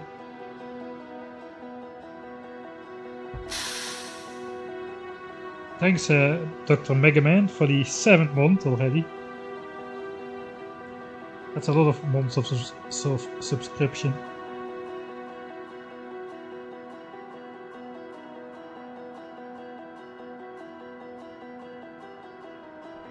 Alright, so yeah, here we're making all the stuff for science packs. And we just gotta feed it into these belts, which are gonna turn it all into actual science packs. And then out come the actual science packs, and those just have to be loaded into a train over here somewhere. And then the train is just gonna go back to the base over here, unload the train, science packs go in, and that's gonna be that. Alright, so all of that fits in this area really. We also have these belts coming in. Some of that is low density structures, blue chips, rocket control units, which are over here. I guess rocket fuel and all of these things we just made for the satellite. Those are going onto these belts. Everything for the rocket launchers and for the satellite is gonna come in on these belts.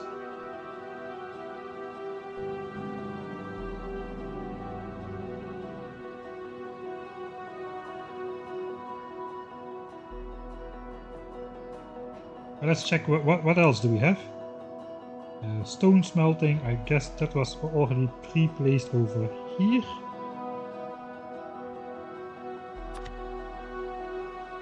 Yeah, we've got everything I think. We've got everything except for rocket fuel. So it kind of depends. I do have everything over here though, so perhaps I can also do rocket fuel over here.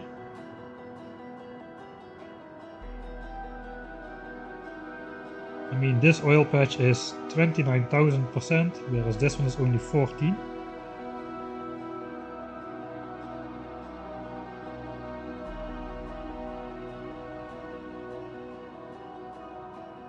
Don't have much other oil nearby though. I got this one, 23k as well, which I could just pump in later as well if I need to supplement these.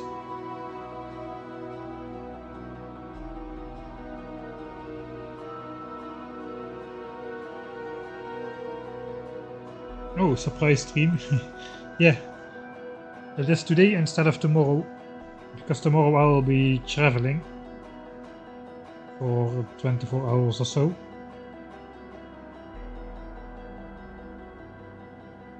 Because I gotta make my Twitch partner stream quotum. I don't know if they really keep track of it once you get partnered, but I want to have at least 2 streams per week, and since the last couple weeks I streamed exactly 2 times per week, I don't mind streaming today as well. But mostly today's stream is just to relax after a stressful day of planning and packing and... Oh.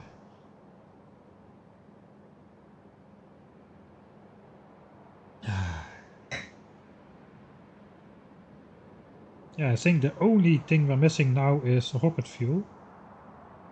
Kinda would be nice if I could maybe fit that in this area somehow. Maybe here would be okay as well. Or here would be okay as well. Kinda depends on how the blueprint turns out. I'm thinking it's probably going to be a long, thin one. Alright, so let's make a separate save here. 180, but this is in... No, not editor mode, but let's just mark it like that anyway. Editor, base, kinda laid out with random caps. Right, so if I forget how I planned it, I can just come back over here. So only steel is pretty far off, but all of the rest is pretty centralized actually. Not too bad. We even got a large open space down here if we need to go through here a lot or something. I don't know. Post pollution. Still a decent way away from the edge of the map. I think we don't need to worry just quite yet.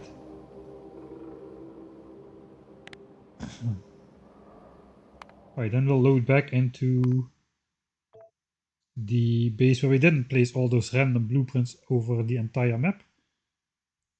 That'll help.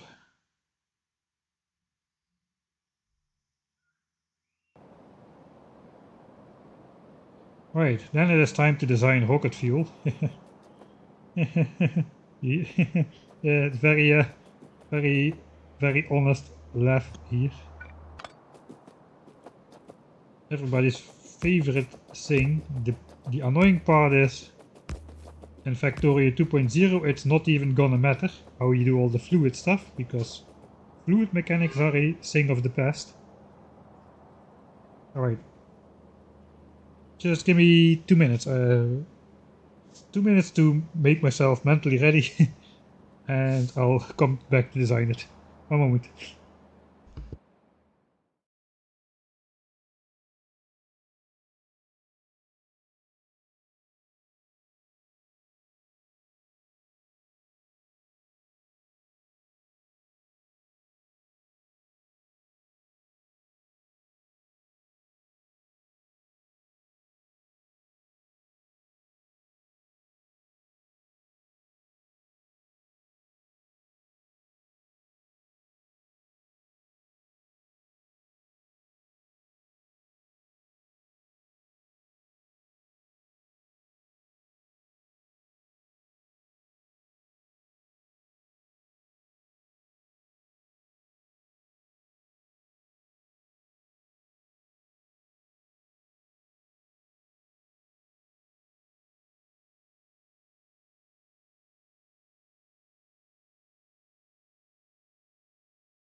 Alright, my brain is ready.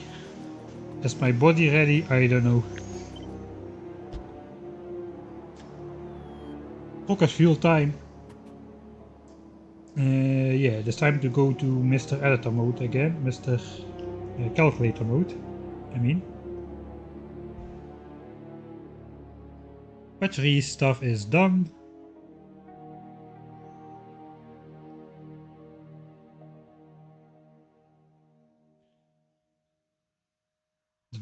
The danger of designing this all separately is that it's gonna be hard to remember what needs to be hooked up where.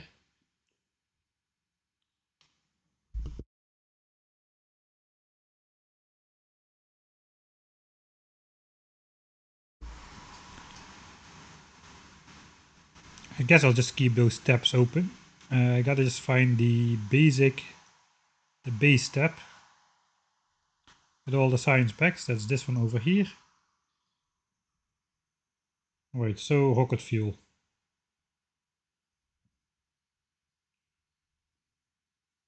Alright, we do need roughly 800 rocket fuel per minute, of which 52 needs to go to the satellite, 740 towards launching rockets.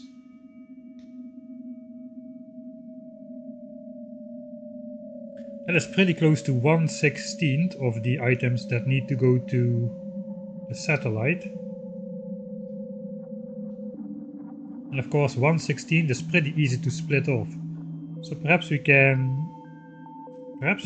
design it a little bit bigger, and we can do a 1/16 splitter, just like divided by 2, and then again and again and again until we have 1/16. Then the other 15/16 can go to here, and then we immediately have enough rocket fuel flowing to both of these targets without any of the belts needing to back up, just like we did for low density structures. So that means we would need to make at least 16 times 52 rocket fuel per minute. 60 times 52 is about 832. So yeah, it's just a little bit more, not too much. Like 4 or 5% overproduction. That is very doable, I think. Let's just open it in a new tab. And I'll just plop down 832 here.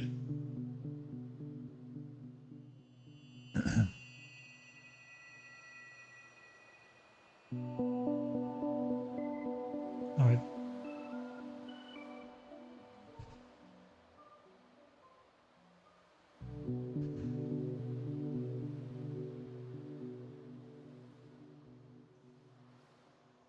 Just to make sure.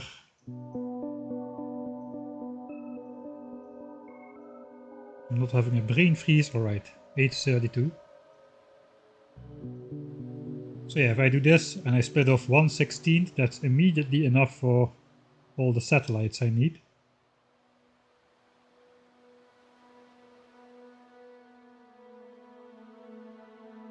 I could even overproduce a little bit more of this. So just say let's make 55 factories. 55. Oh, that's actually a lot more. 54. I cannot type apparently. 54 is not enough. Barely not enough. 55 is good.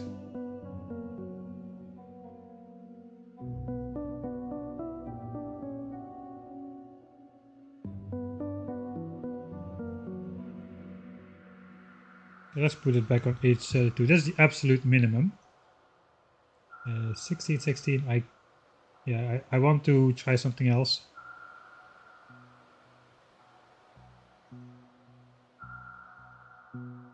Alright, so all of these have 8 beacons, but the ones on the edges could have like 6 and 4 beacons.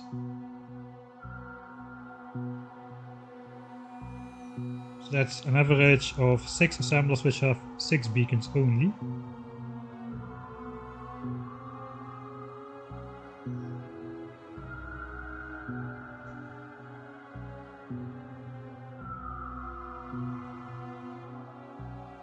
So I guess I'm going for 56 assemblers then. But those 6 assemblers need to produce as much as 4.026 under 8 beacons here. So we basically do this, 4.026. Then we see that is 62 rocket fuel a second somehow. So we just round that up a little bit more and then we decrease the beacons here.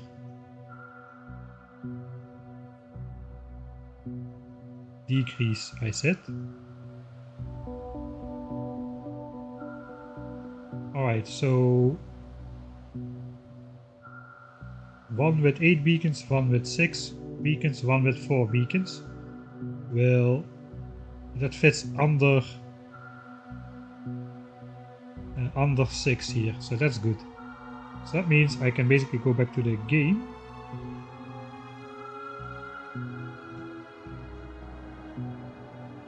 And let's just illustrate that.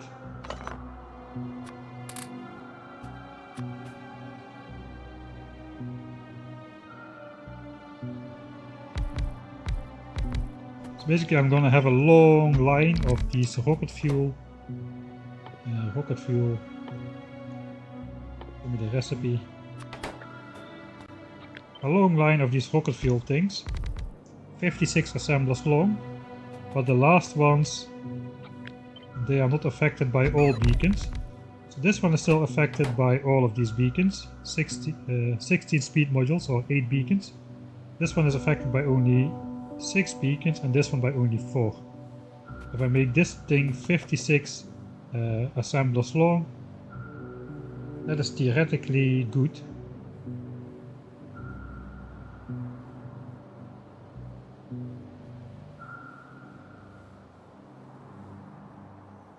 Well, this is going to be a little bit more complicated than that though.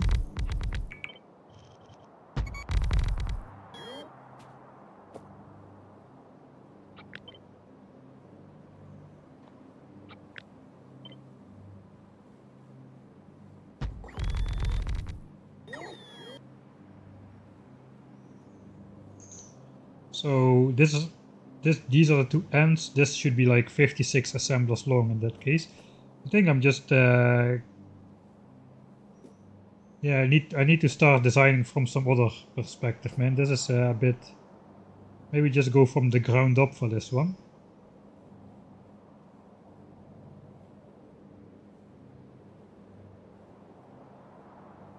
Alright, let's close this.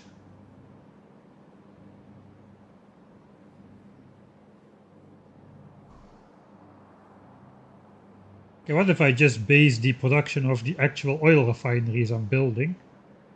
Oil refineries or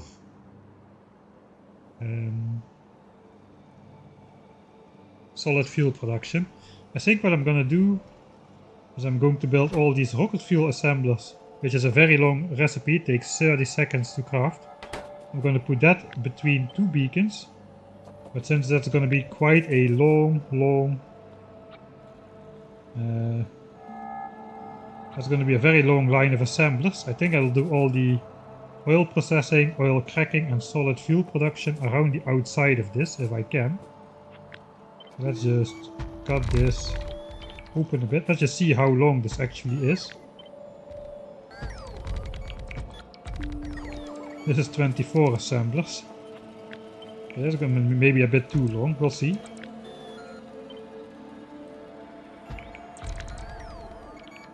$43, okay, it's getting a bit long.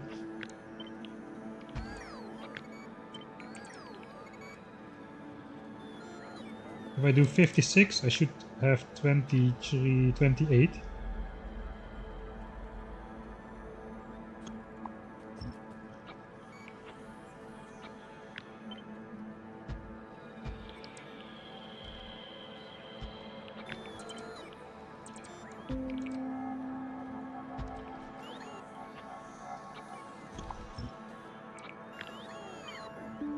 Flip it around. Alright. Again, cut everything. This is why I usually design in an area where bots don't have access. So they don't try to place and unplace everything all the time.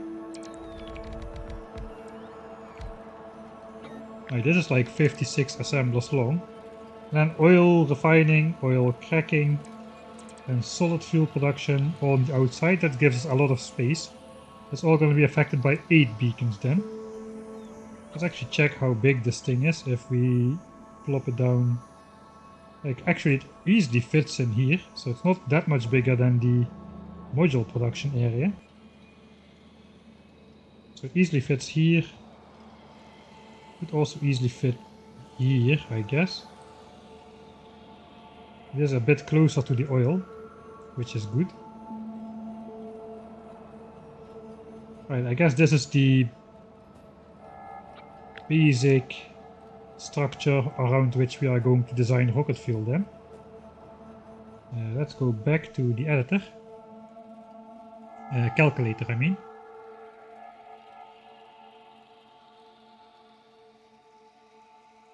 Alright, if I do it a little bit different.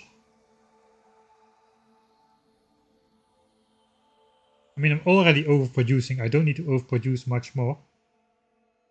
But if I'm gonna have 14 oil refineries, 14 oil refineries are gonna blast. 20 of these are gonna blast.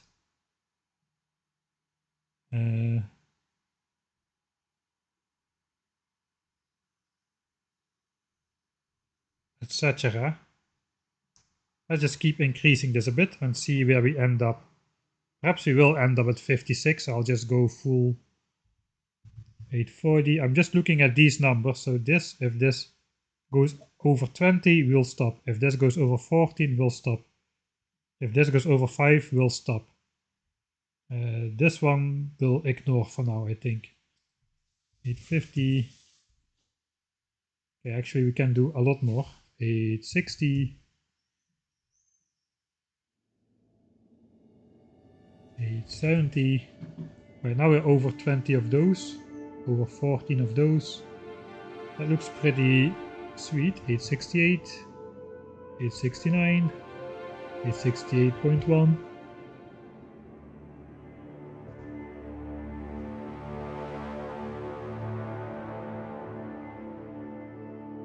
Right, there's 20 solid fuel producers from petroleum gas. I guess that's going to be the limiting factor. That means the pipes will clog up with petroleum gas, but that's fine. Because we're already producing way more than we need. Everything is going to back up because we only have 56 assemblers. That is going to be good. I think I'll just do the full speed beacons on all 56 then. This is why I should have started designing from the ground up. Right, that means I need 14. Wait, this is actually wrong. We're gonna have 10 beacons per refinery. Okay, back down to 832. Alright, we are over 11, so we'll just go back up to 868. It was something like that. 0.1, 0.05, whatever. Right, 12 of these. The last one can be at the edge. If the last one is only 8 beacons, that is not gonna mess us up. The last one needs to have 70% of the crafting speed of a fully beaconed one. That is what is the case. Let's just first go check that. Alright. So we'll start on one side. So this is a fully beaconed oil refinery with 5 beacons. And this is then only 3 beacons. Okay, that's actually maybe a bit too little. I'm gonna need I don't need my spiders.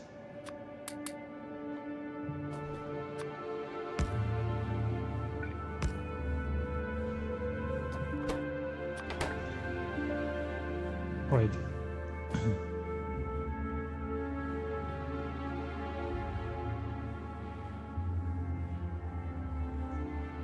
So this has crafting speed 3.05. This should have 70%, but it has 2.05, which is slightly below 70% if I'm not mistaken. It should be 2.15 or so ish. I guess we'll just... I could do just this then. Then this guy has 4 beacons. That's 2.55 and that's 3.05. So that's over 70% for sure, so that's fast enough. Right, then we'll do that. In total I needed, we are on the right screen, in total we needed 12. That's 6. That is 12. Also doing this just with beacons on one side is going to make the piping over the stuff a lot more easy.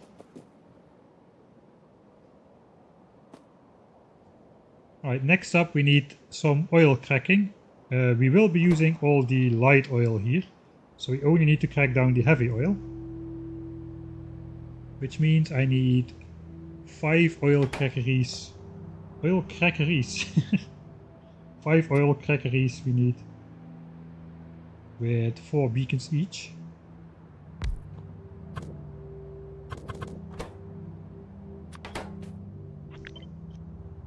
So either like this or like this.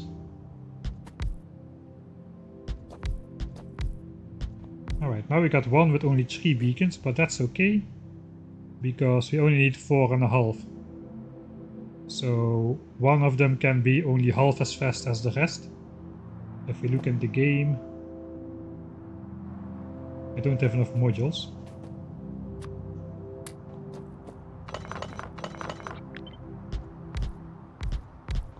So all of these have 4 beacons, only this one has 3 beacons because it's perfectly aligned with the beacon, which is not good in Factorio. Well, this guy has crafting speed 2.05, this has 2.55, so this one is going to be fast enough. Alright. We're already over halfway and we have only done oil processing. Now we still need to fit in the solid fuel production. So yeah, we need 20 solid fuel producers if we do 8 beacons. This is not gonna work out, is it? It's not gonna... It is gonna work out. Yeah, we can do that. These can be adjacent to each other. So we can make sure all of them have the full beacons. So 20, that's easy. It's night again, of course it is. So I guess another 2 tile gap. This is a 3 tile gap. That's okay, I guess. Can do a 3 tile gap here as well. Let's make solid fuel from all the petroleum gas, and then we just need 20 of those.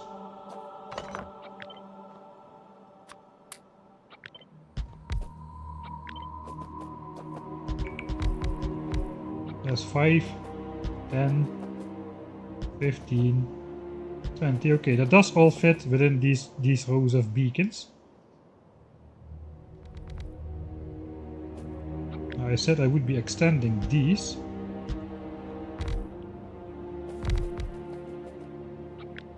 Not strictly required, but I guess I'll do it anyway. Okay, then I can move this entire thing, but I guess I'll just keep it like this.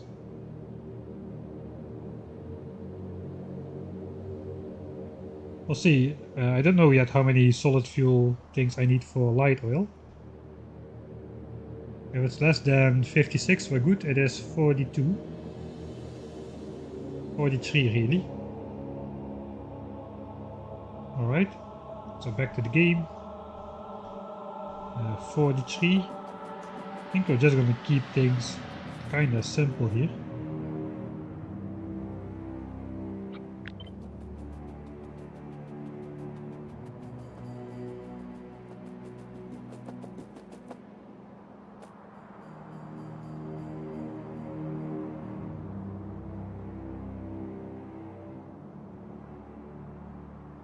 I just make solid fuel. Because I do want to move the entire thing.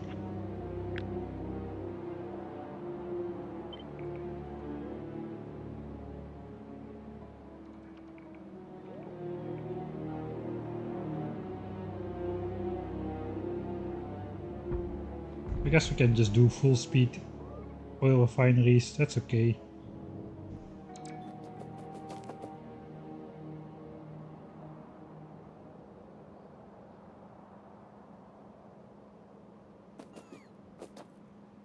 In fact, I'm just going higher and higher. This is the Doritos and dip problem, but then in Factorio.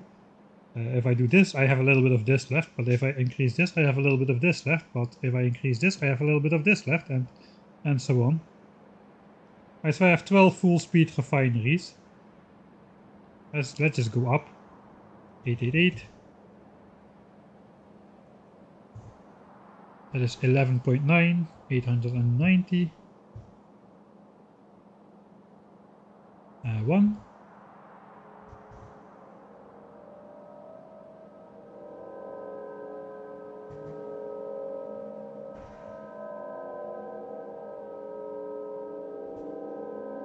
Right, this is the maximum of 12 oil refineries. So I'll just add another one of these because we have the space anyway.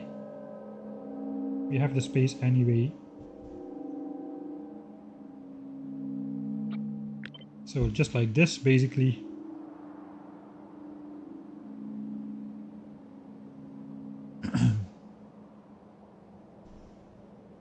Alright, then we need 44 of these guys.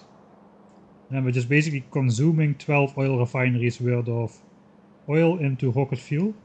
We have 56 assemblers at the moment. We need like 58-ish. So if we go back to the game, I'll just put 2 more at the edges like so. Not fully beaconed, that's alright. Everything will back up just a little bit. We're already overproducing by a lot, so that's okay. I gotta grab a bunch of those. Maybe not that much of those. I got a long way to walk, so let's get in the spider. That guy is fast. Forgot to copy paste this. Oh, that's a lot of modules.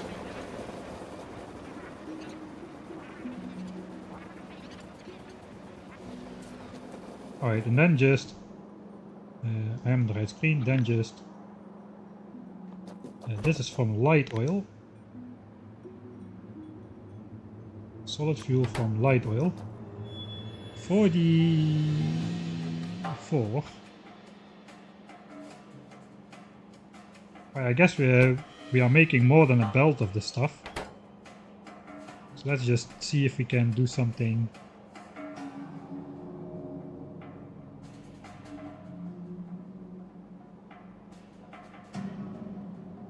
Huh.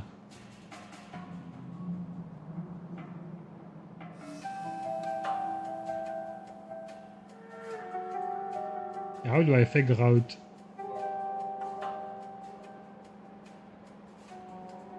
a ratio between this? Let me actually check in the game, back in the game. So solid fuel from light oil takes 2 seconds. Solid fuel from petroleum gas takes 2 seconds as well. It takes 20 petroleum gas as opposed to 10 light oil, which makes this the more efficient recipe, but it outputs just 1 solid fuel every 2 seconds. Like this, the output is the same. Per chemical plant it outputs the same amount of solid fuel per second. So if we go back over here, we have 2.4 belts. This is roughly 1/3, this is roughly 2/3. So if we divide this over, we need to divide this over 3 belts basically. We're going to be outputting less than half a belt of rocket fuel. We're going to have 3 belts of solid fuel incoming. Will be turned into half belt of rocket fuel, but it's 3 belts. 1 belt is going to come from solid fuel from petroleum gas, and 2 belts are going to come from solid fuel from light oil. So we gotta make sure to keep those belt limits we gotta take those into consideration. So first of all, I'll just copy paste 44 of these guys.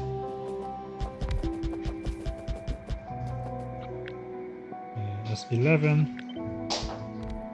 11 is actually good. That means this is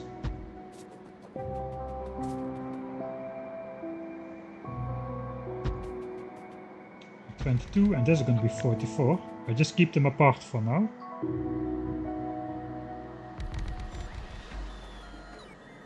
Alright, so that's quite a, like predicted, a quite sizable long blueprint. Now we just gotta hook that all up.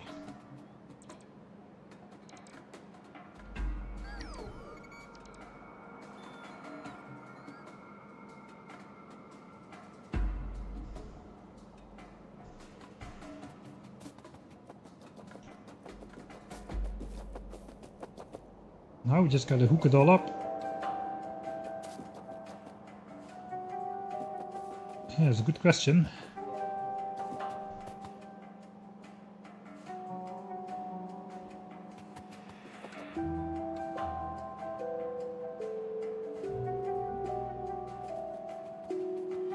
I guess this belt will just feed these assemblers. And then this belt will feed assemblers in the middle, this belt will feed assemblers from this side.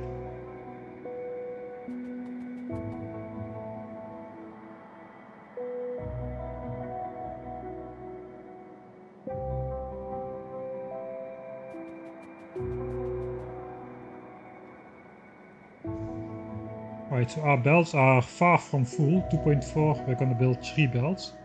So we can kinda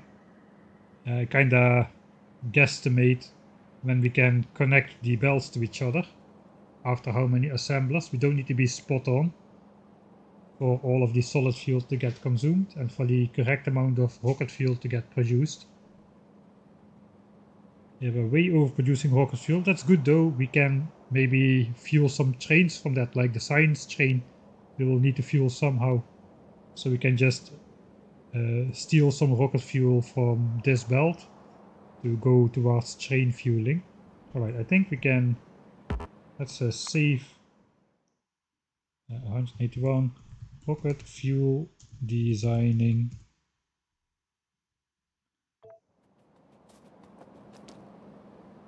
Alright, so first of all, do I want the pipes on the outside? I think I kinda do, so all of these need to be rotated.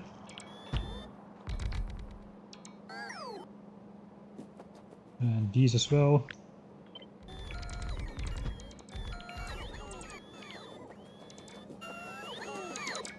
That means the pipe can just easily go on the outside and will be outputting on the inside.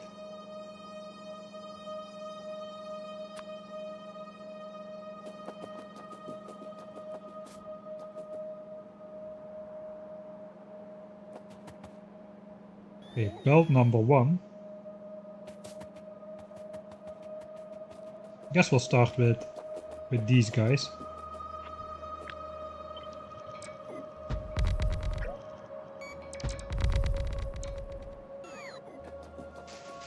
That is going to be all the petroleum gas. All of that is going to go on a single belt. I have 21 of these, right? Yeah, 21 now.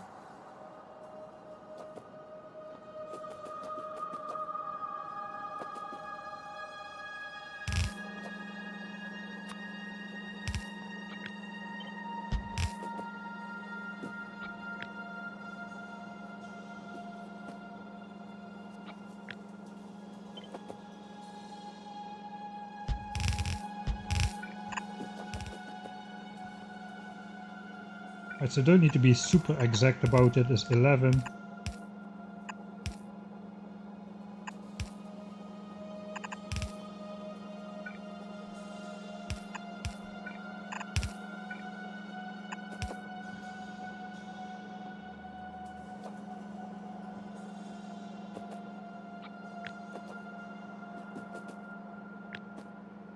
I guess I'll just build 11 on this side as well for symmetry purposes.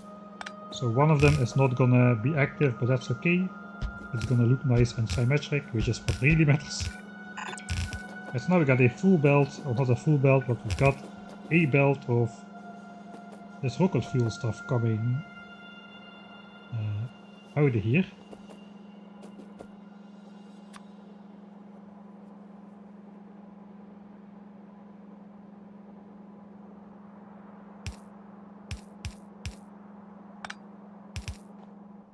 So there is a way to hook up these assemblers with rocket fuel from one side and still be able to in and output stuff.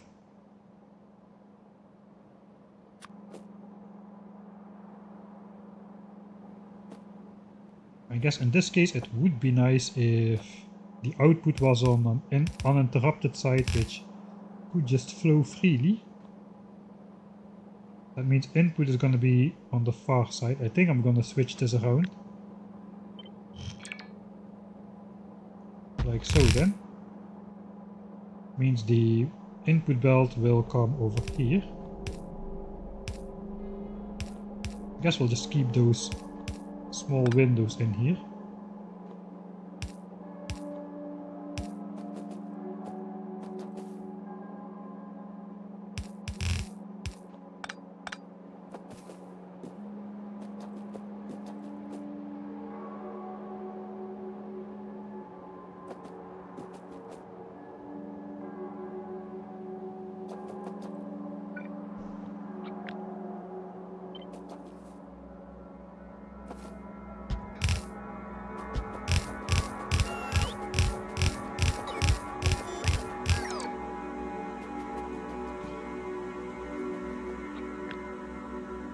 Oh, yes, 29.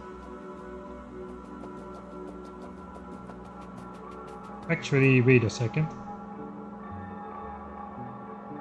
What about the pipe throughput limits? Actually, it's not that bad. Looks like we are nowhere near a pipe length of less than like 100 units. So we don't need to worry about that. If we go to items a second, it's a little bit more clear. 1200 units a second or 1000 units a second is a good benchmark. Or, okay, you need to use pumps or multiple pipes or something, but all of the fluids are way below 1000. So that's good. That is good.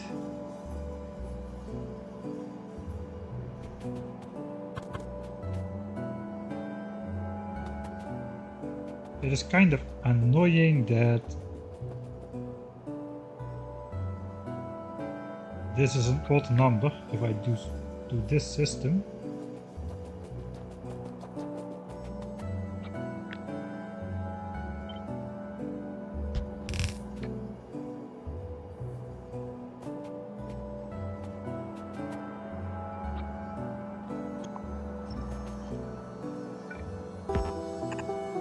I think I can just really flip the entire thing. We're gonna have to do some more bell shenanigans though.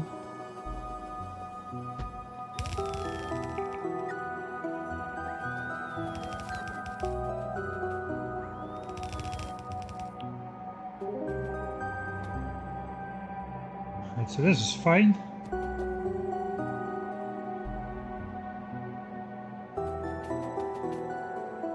What is not fine though is we need a way to bring more belts in, which is a bit hard.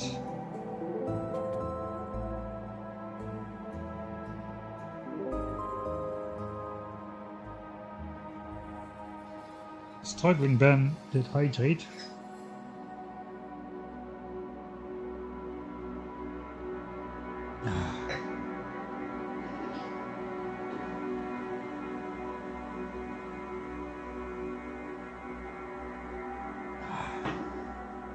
That was the last of the beer. From now on I'll be switching to water again.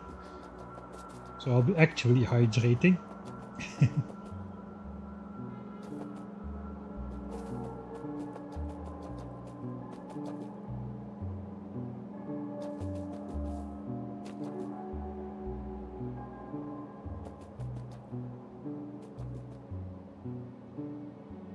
It would be nice if all the hooked fuel is in the same line.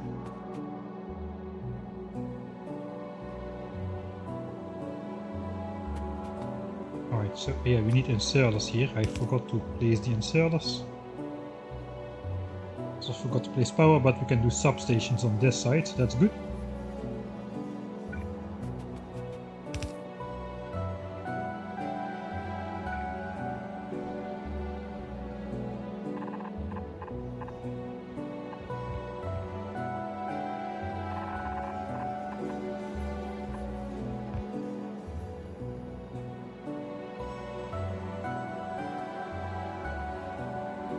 Extra stream? No, it's a replacement stream for tomorrow.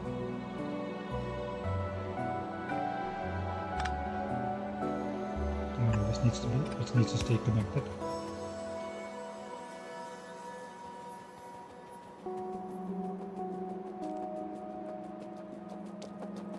Alright, so this is basically, this is the basics.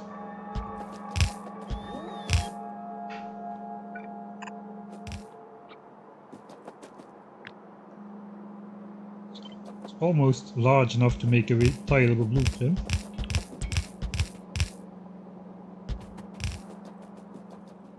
And that's exactly the reason why I messed up the spacing already.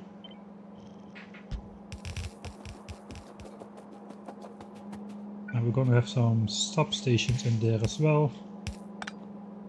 So probably should not be placing the bells just yet.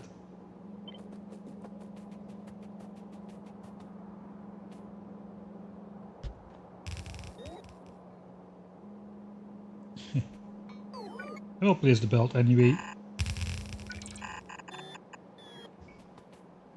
That's the rocket fuel output belt. This is all going to be pipeworks. Now we just have to somehow get this in there as well.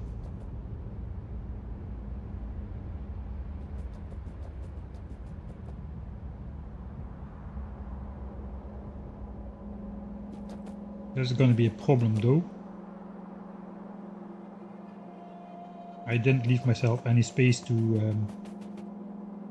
hook up extra bells.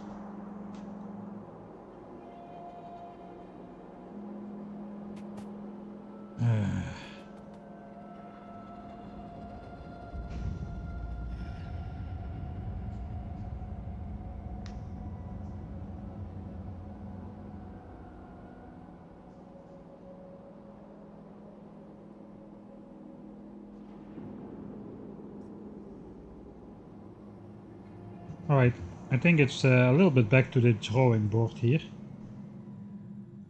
Not completely, but a little bit. This is turning out to be a bit harder than I thought. Basically, I need to know how many assemblers do I need to process the solid fuel from petroleum gas, and I can basically do that pretty simply, I think, by just switching out the recipe for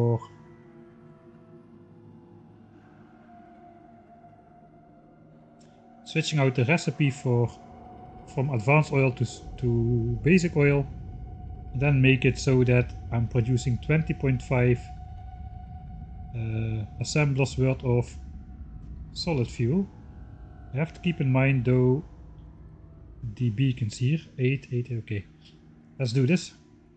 Switch to basic.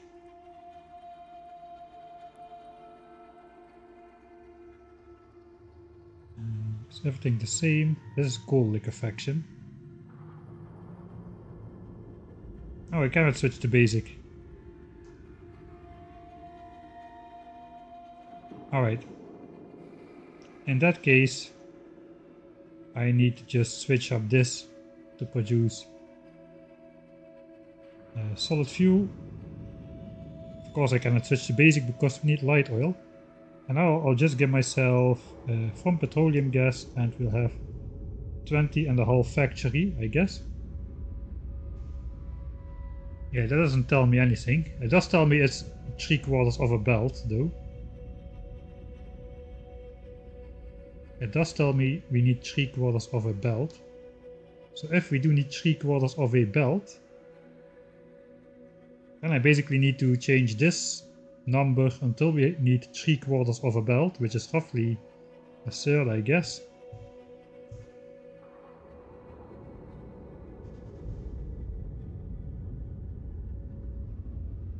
Okay. 0.762, we got here 0.756, that's pretty close. That means we need 19 of these assemblers, probably 18, and that one without the full beacons to process the solid fuel from petroleum gas into rocket fuel. So 19 assemblers. Let's get back here. Let's make it a bit easier on ourselves. So 19. There's this many. I'm just gonna have a gap here. Instead of having the symmetric gap in the middle. Grab me all of this stuff. Probably don't have enough bots to grab everything. Almost. Alright, now it gets easier though. So now we just feed this belt in here with 19 of these. That should be enough. That should be enough. It still needs the light oil, all of these, but it's about where the solid fuel is coming from. For these 19, the solid fuel is coming from petroleum gas. And for the other ones, it's gonna come from light oil. So I've got 19. I guess I'll just add another one here.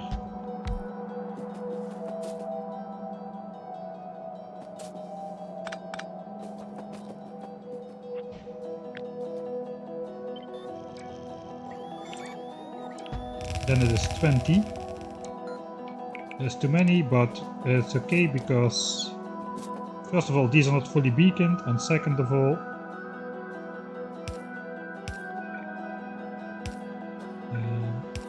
I had another point. It aligns nicely with the pipes, or at least I thought it would. Looks like I misaligned everything by one tile. So here we go again, bots. Alright, that is now correct. And the output inserters. Yeah, there's a reason I normally design this with ghost blueprints, but oh well.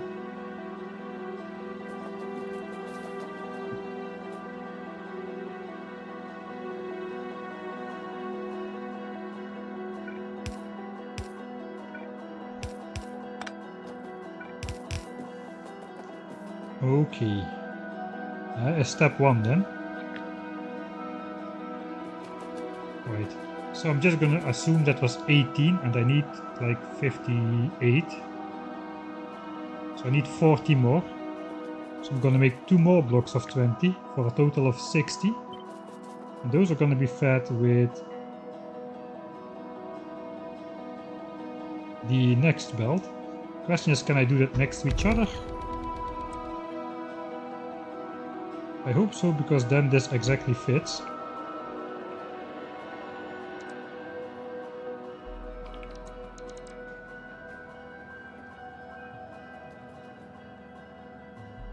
But we'll see. Technically, if this just continues... This was 20, right? This was 20. I do not have space to insert a new belt, but I can technically make a gap here.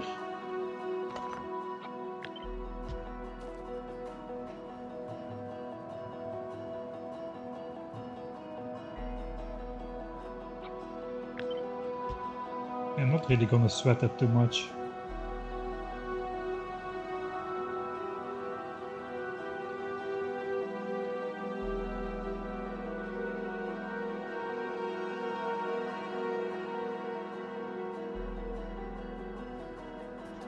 Can make a gap here where the belts come in from the solid fuel. Zinc. Guess let's make another gap. Let's just make gaps for all of those. Need to add one more to the end then.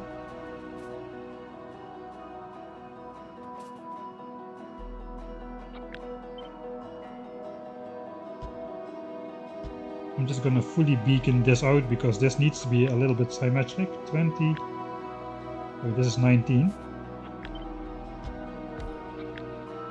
Alright, 20. 20.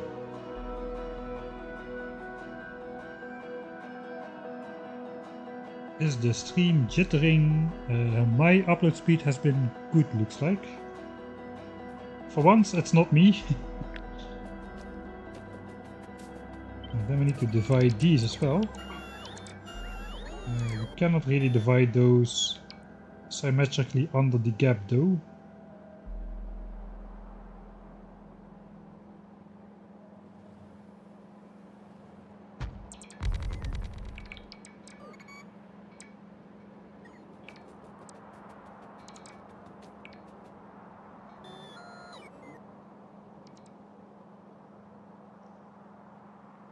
Well, technically I can if I just move this all the way. Maybe I should do that.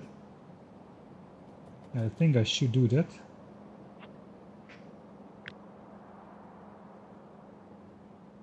Oh man.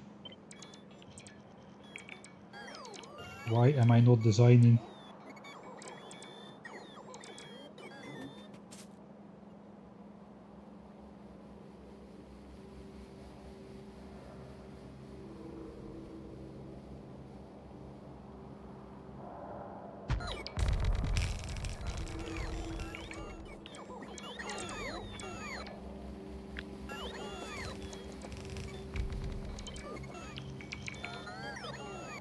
I can even move one more tile, that will probably help.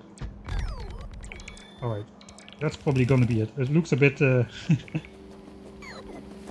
janky. Oh god, what is this?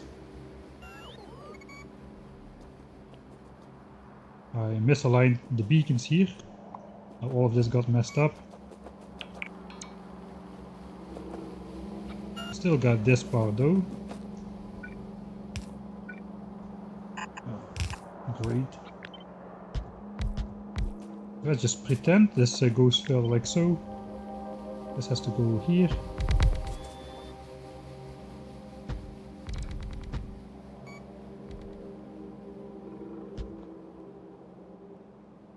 Alright, all of this has just to move one tile down.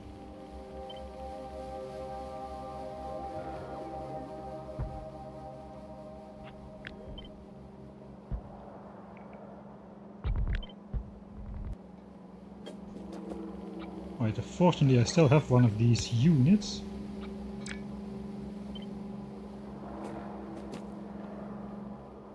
I don't know, something is off here.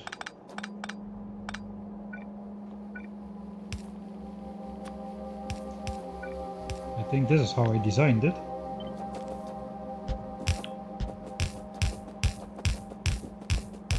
Alright. So now we got 20 things over here. It's getting a bit larger than it needs to be, but that's okay. At least it is somewhat symmetric.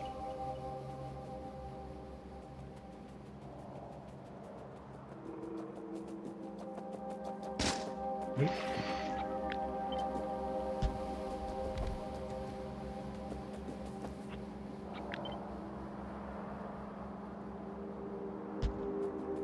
Yeah, I pasted all of this one tile too high apparently. Let's go to the map view.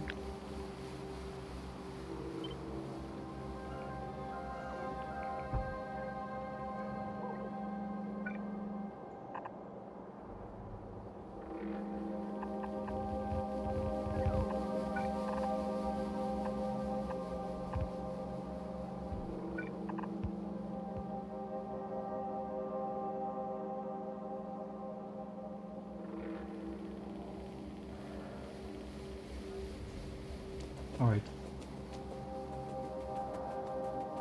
That is part 1. Now it's gonna get easier to use these same things for the other two belts. If this goes like this and this goes like this, you can have two belts coming in here.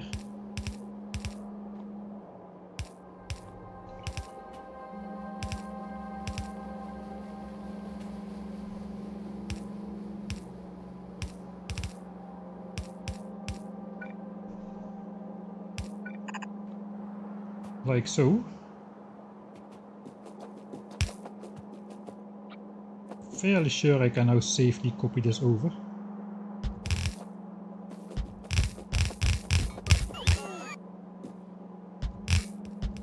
Alright. We're getting there. Almost there.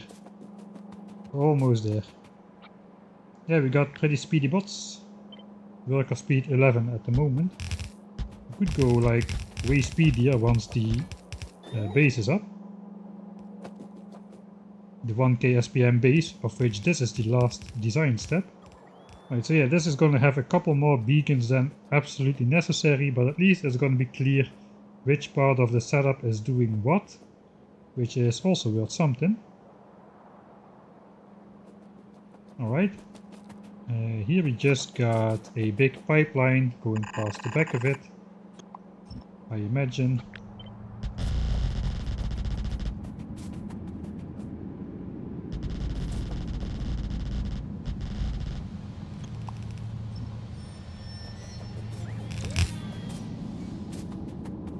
And more blue inserters.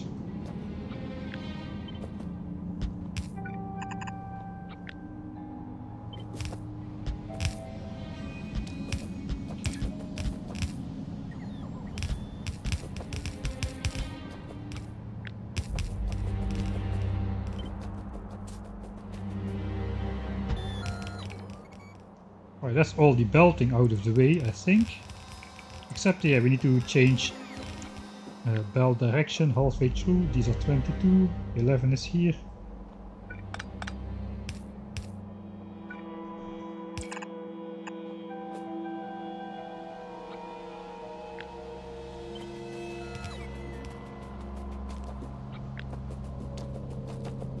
Uh, 11 is here.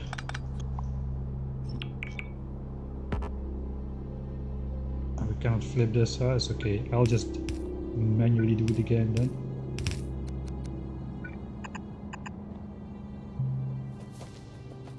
Right, so this is loaded on both sides of the belt. This is loaded on both sides of the belt. Actually do a splitter here to ensure left and right are producing equally. Why not? Alright, then is the output time and the pipeworks time. So we got all the pipeworks for this connected. The pipeworks for here is also light oil. All the light oil can come from one side, that is no problem. The light oil will back up eventually, I think. So first of all we gotta do a heavy oil to heavy oil cracking, which is over here.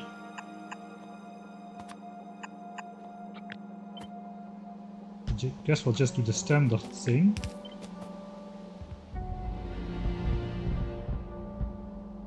Oil and water. Water can continue. And that's all the water we need. Then we need all the heavy oil needs to go in here.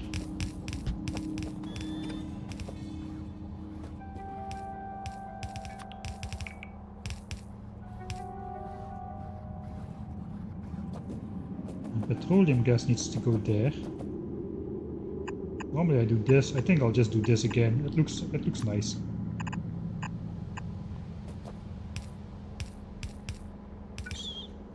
And I do it the other way around actually.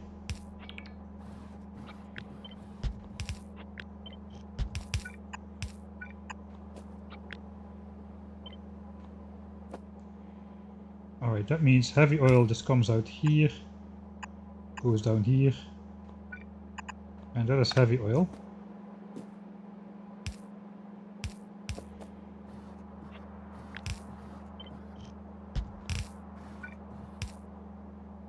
We don't need anything else with heavy oil. We can do this for scenic effect, I guess. It won't mess up anything. Light oil has to go back up here.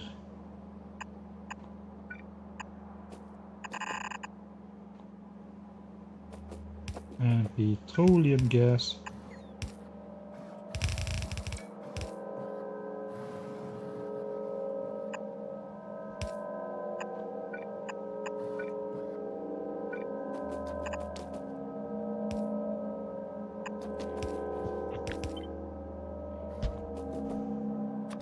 Connects to here.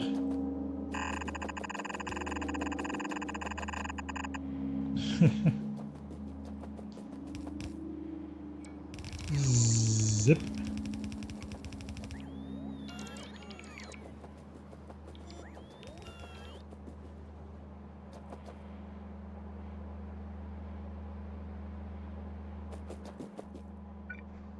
Oh wait.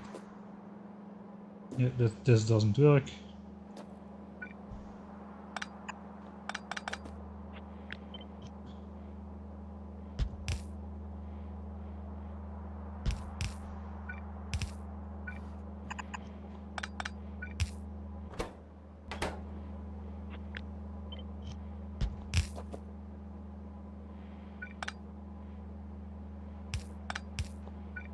Symmetric.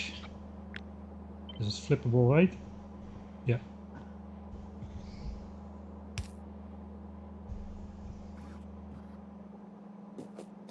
Okay. So this is all petroleum gas getting turned into solid fuel.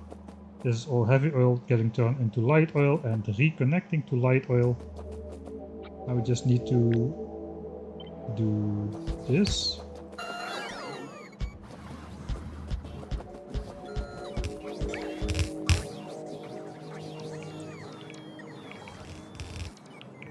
Right.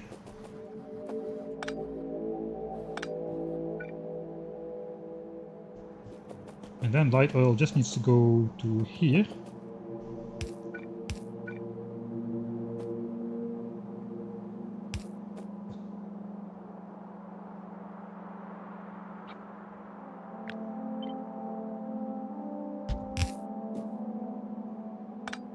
As well as there.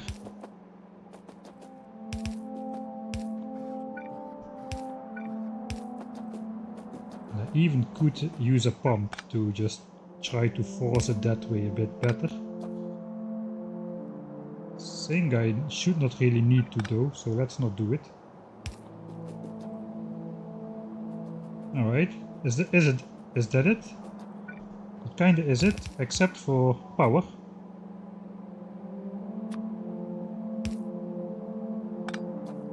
Alright, so I guess I'll just mirror the inserters.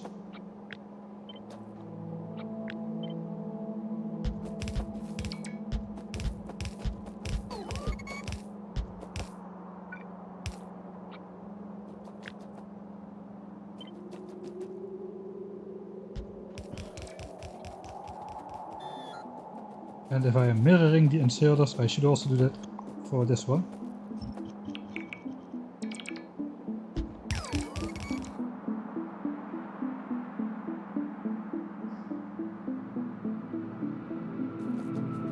Okay, I think we're almost there. Now we just need to do the power.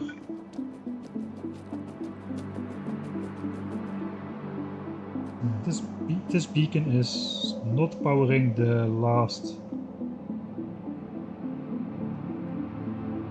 of those. These beacons are powering the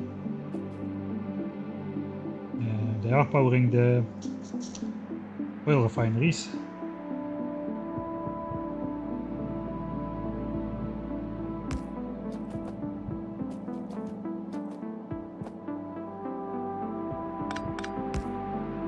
Okay, just trying some stuff.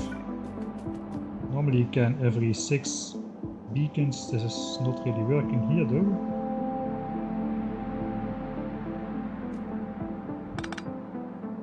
Should I make it symmetrical with the assemblers or with the... I think I should make it symmetrical with the assemblers, except I cannot here because of these inserters.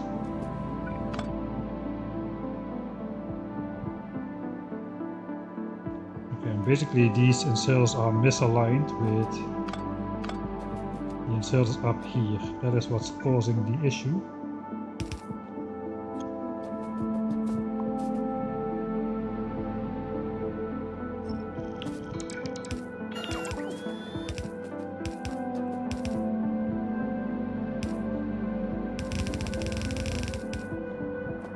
So that should fix that.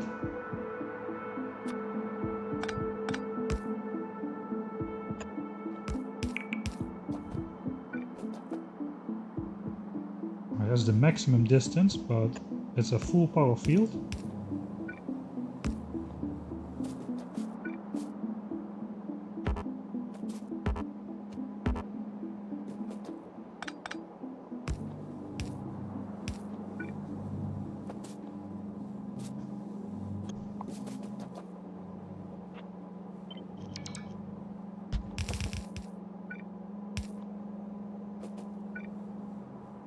Okay, next one is here.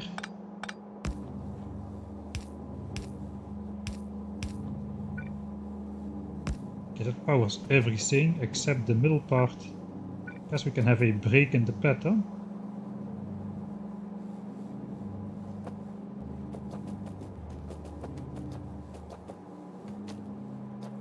Just by doing this.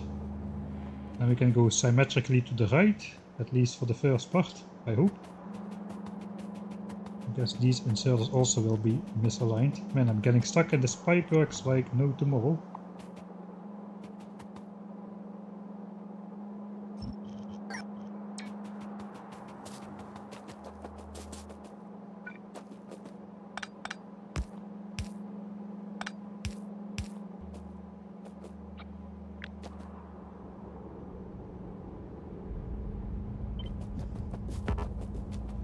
Oh yeah, I cannot flip this, that's annoying.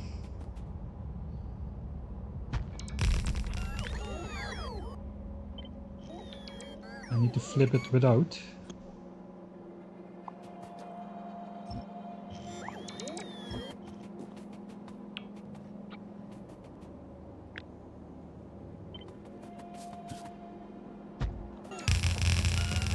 Alright, so we'll just delete this part.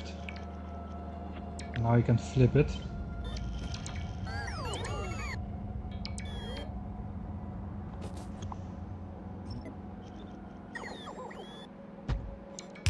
Alright, that should fix that with the substations in the right location.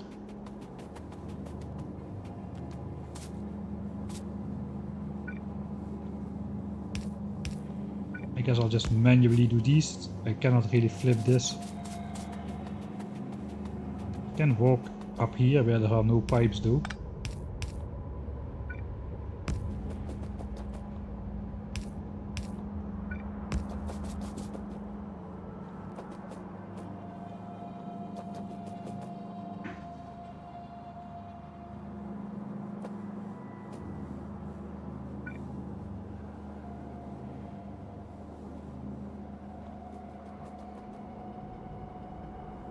Okay.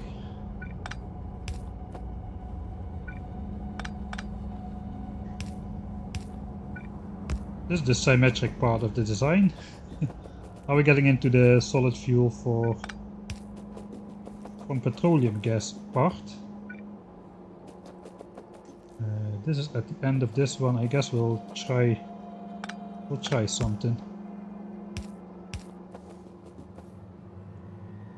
We no longer need to power the bottom part here. This powers everything. This would go here. That is too far. We can go here. Let's try copy this. It fits over there. That's okay.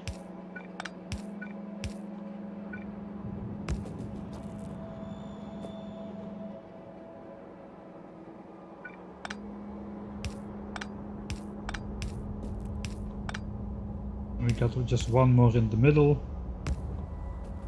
And that should be it. Can't believe it. That is the entire thing. The rocket fuel cannon, the rocket fuel gun, it kind of looks like a rifle.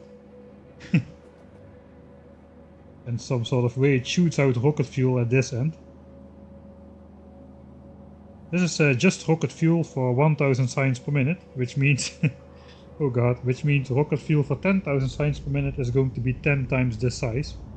I may kind of make an exception and just copy this design 10 times for that, but we'll see when that time comes around.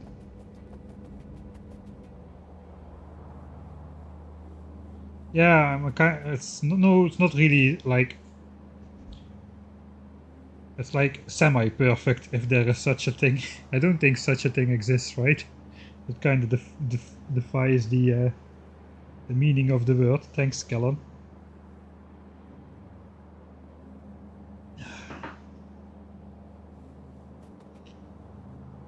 I think it's time to test this thing. So let's make the blueprint. We don't need the substations at the top. Those can go.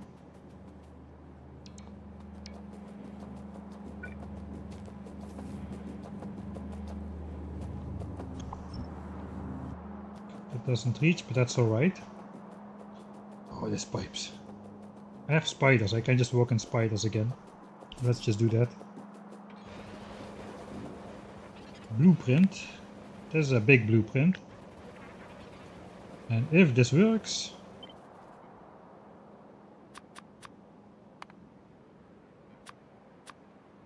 at the first try, I will be amazed.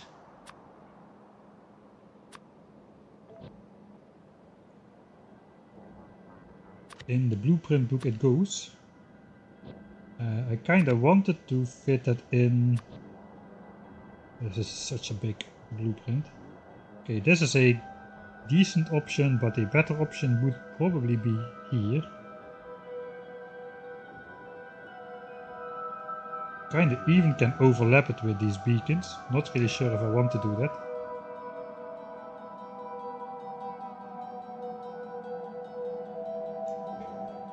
I probably want to build it as a separate entity, but it easily fits here. It's pretty thin. Pretty slim. Slim fit. Alright, let's save here. That is the rocket fuel designed. And it's back to our good friend Mr. Editor Lab over here. Rocket from light oil and petroleum. Yes, we're also making the petroleum gas into solid fuel. Because we need to get rid of it somehow. Here's our solar panel, accumulator and radar build, which we designed a bit earlier in the stream. So kinda a random mess of beacons it looks like, but actually these are carefully calibrated. All of these have exactly the amount of beacons they need to have, except for the sulfuric acid plant, it has a bit too much. But that's okay, it just means it's a bit too fast. For the rest though, this is the design.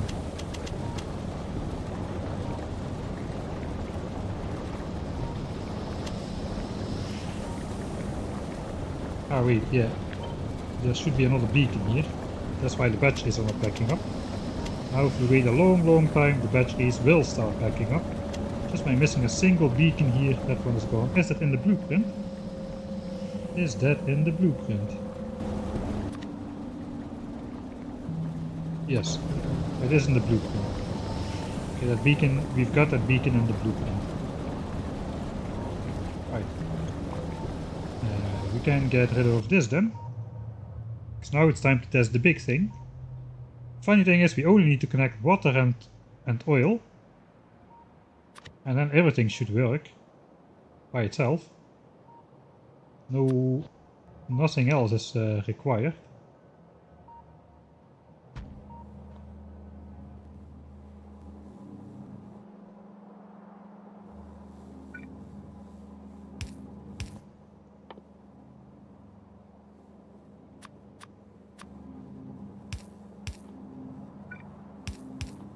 One with oil, other with water.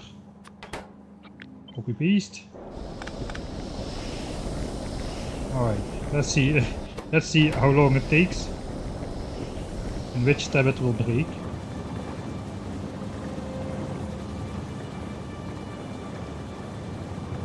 Right, here we got solid fuel from petroleum gas. We built a bit too much, but that's okay. So not a full belt is coming out of this. So that should be okay. All of these should be making rocket fuel from the petroleum gas from solid fuel. Again, we have like one or two assemblers too many here in the symmetry. Okay, here's the first mistake. This is not connected. Alright. So that kind of means stuff got clogged up, so we'll delete everything, Control Z. And it starts working immediately again.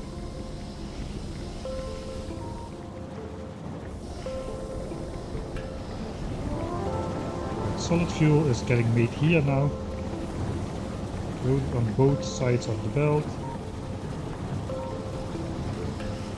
It's going to trigger all these rocket fuel assemblers.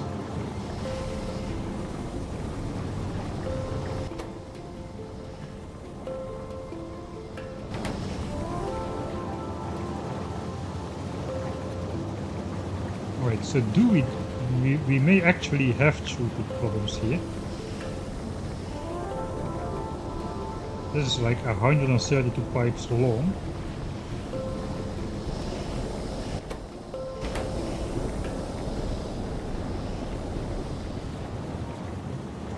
Ah no, all of them are active.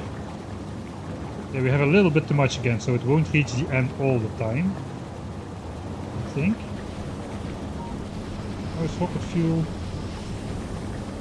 Not all of these are active as well, but most of the stuff seems to be working now. So that means it is time to just speed up time a bunch and see if anything, see what starts backing up. Meanwhile, we can look at the production. We are interested in rocket fuel. The value we're looking for is roughly, I need to set it back to per minute, roughly 890/891. I'll be danged. Perfect. The actual value we need is more like 800. We are basically overproducing, so we can more easily divide it between satellite and the rocket parts. Just by dividing 1/16 of 900, we are supplying more than the 52 rocket fuel required for satellites. Okay, well, I guess I guess this is done then. How the heck does this work first try? Well, not quite first try, I forgot this underground pipe, but still, it even looks kinda okay.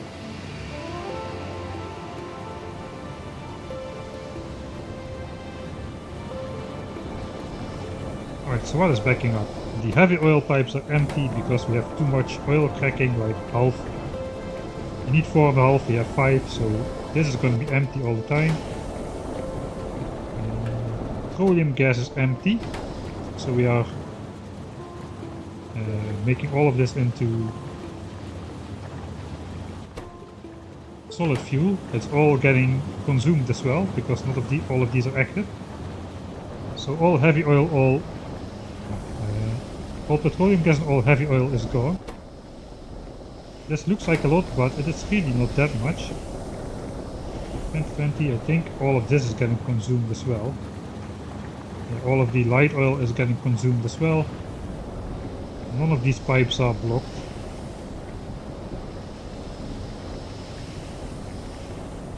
So I think the limiting factor here really is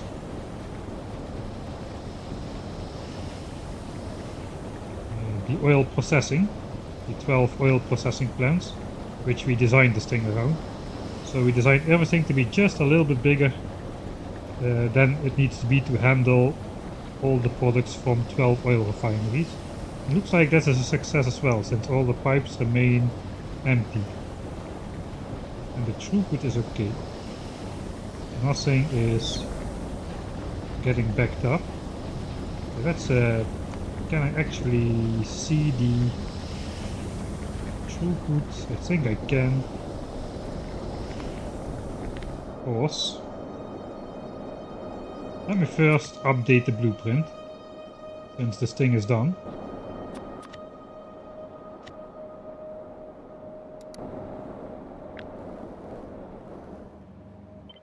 Alright. Sans the infinity stuff. That is rocket fuel. I mean, I want to measure how much light oil is flowing through these pipes, but I can just do this. That would be a lot easier.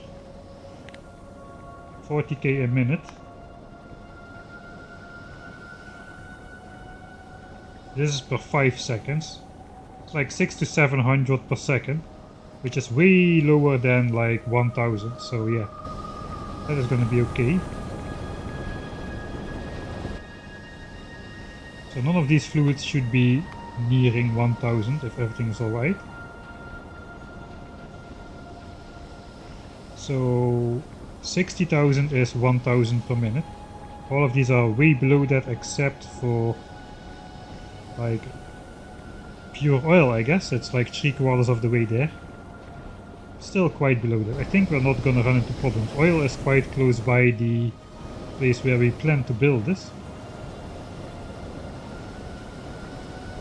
So I think that's alright then. Let's save this one as well.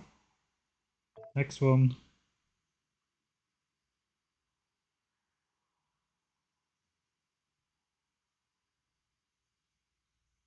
I saw a mod that lets you design ghost blueprints within range of robots without robots jumping the gun. Like basically a two-step ghost building process, I guess, if the bots don't trigger. That is quite useful. I normally just design on the map view. I even made a special area for that, which I'm not using because designing for the map view works great in single player when it doesn't really matter how everything looks, but yeah, designing everything with ghosts over here. This is my design area without Roboport coverage. The thing is though, especially with pipes and stuff, as I can just place the blueprint now.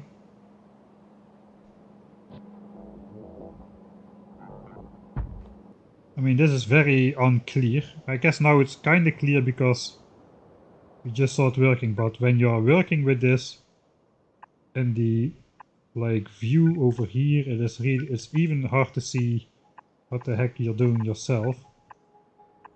So yeah, that's pretty horrible. For the map view, for single player that's okay, but yeah, for a stream that is kinda meh.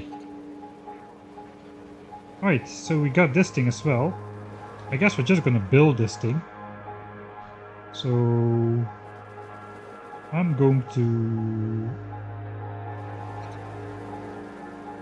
I guess I'm just gonna hop over here.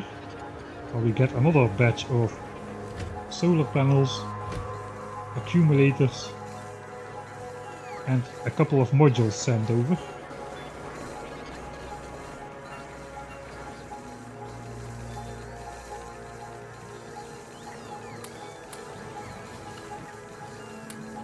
So I'm gonna basically, all duplicates I have, I'm just gonna delete. Everything I don't need, I'm just gonna delete. I guess these are like the whole port highway I designed at some point. I just put those in here so they don't clog up anything. This.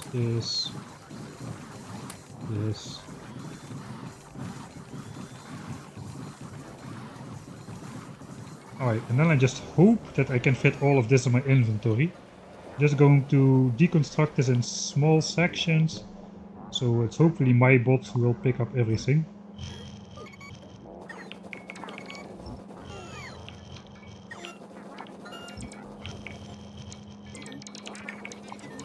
Then also my entire battery won't go poof. That will happen when I place the blueprint and they'll start flying out to the ends of the earth, or at least to the ends of this very long blueprint.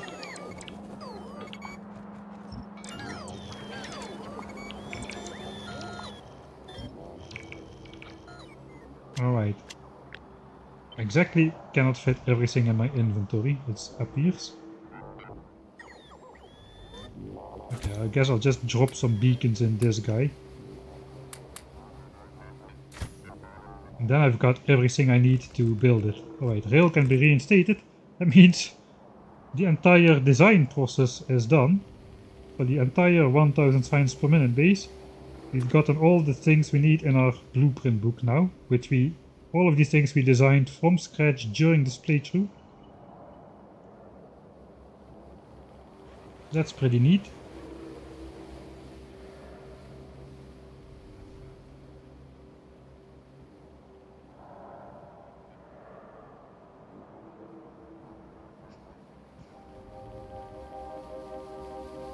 Yeah, I guess I'll make a save then. 183. All 1K SPM design work done. Now we just gotta puzzle the pieces together into one connected entity somewhere over here.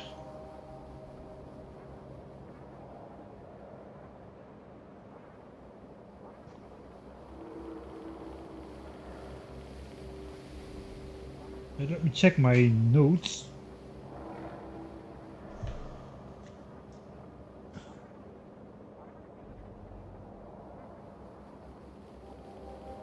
I did that.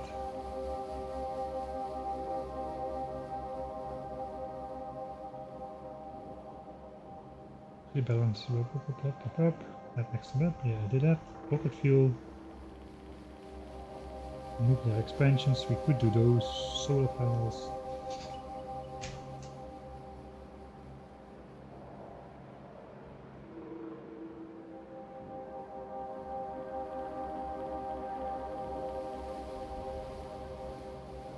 You have an issue when the rocket fuel backs up. It will first eat through all the light oil before the petroleum gets eaten. If the rocket fuel backs up, there is no issue because the rocket fuel is backed up. I think.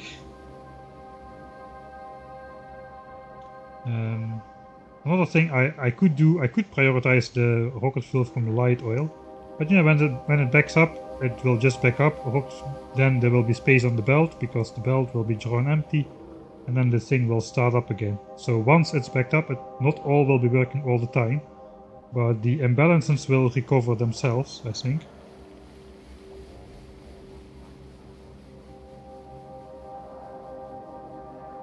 Man, everything is getting fixed in Factorio 2.0. You wouldn't think it would be possible to fix so many more things. But apparently it is. Alright. So I think I just am gonna build that blueprint, so I have to align it.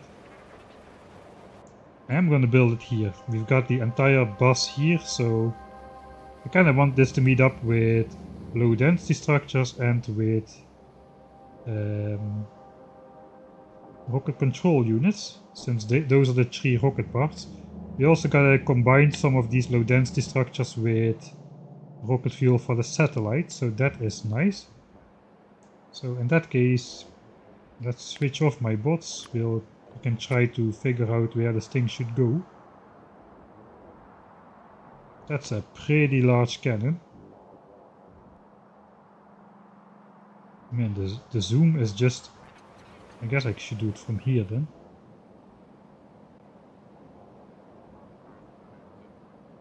Okay, where is oil? Oil is here.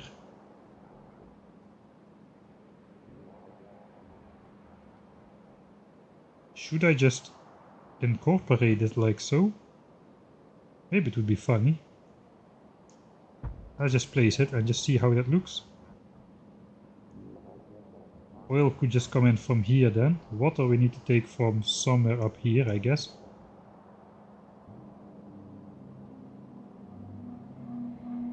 It looks funny. The thing is though, I got my blueprints. I will save my blueprints. It's kinda hard to separate them again if I ever should want to do it.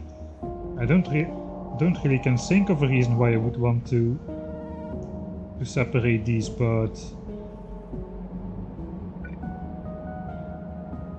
okay, this beacon doesn't touch anything below. I think I'm just gonna do this. Yeah, this beacon exactly not touches this, so nothing here is changed.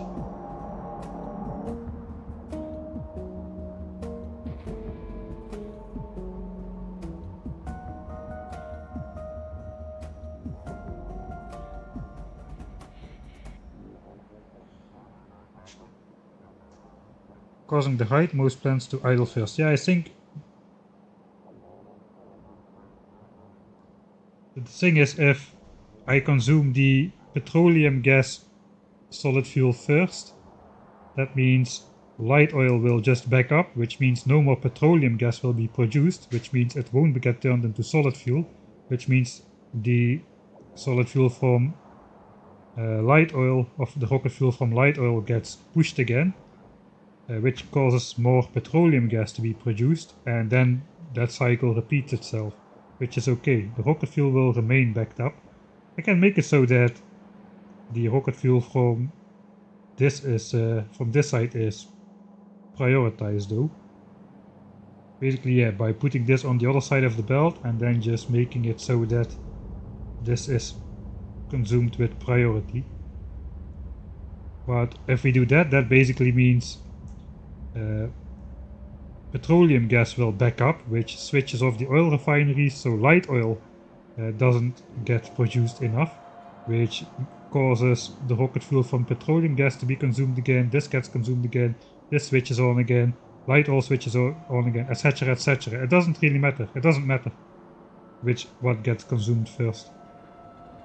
It just keeps each other in balance, and all of the 3 oil products have got to disappear, and all of the 3 oil products have only got one way to disappear.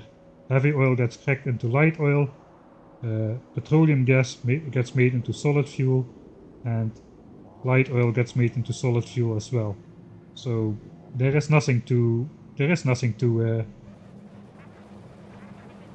which can cause problems, I don't think. Let's just go stand over here. Can I get a nice zoom level? It is night. I probably should wait for the daytime before I place it. And throw some stuff in the trash which I don't need. I think I'm not using any red belts here. I am using assemblers. I'm not using this stuff. I can grab the beacons, which I'm missing, so the entire blueprint will get placed. Also, let's deconstruct all rocks and trees in this area over here. I guess in this entire area over here.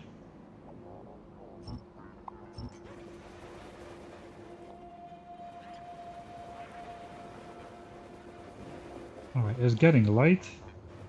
It fits on the screen. I'm gonna make a save. Probably want to refilm this for the series later on. Build rocket fuel. Alright. 300 bots. A fully charged battery. I think I'm going to need a little bit more charging after this, so let's do this. And we switch on the bots. I'm not even sure my construction area is large enough to fit this entire thing.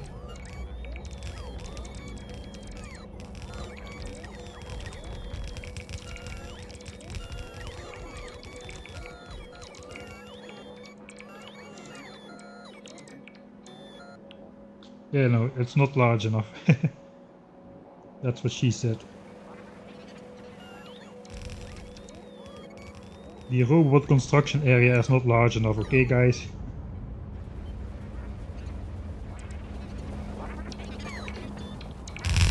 Swoop!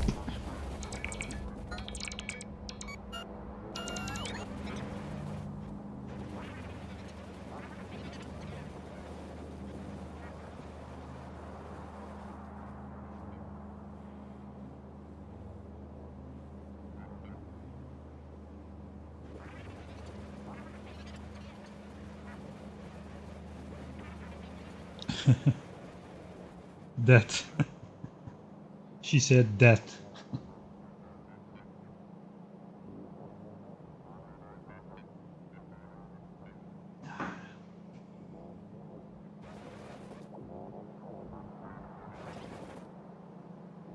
I don't think I have a lot of female viewers around here, so I usually just say guys and all that kind of stuff instead of the more politically correct guys, girls, and none of the above.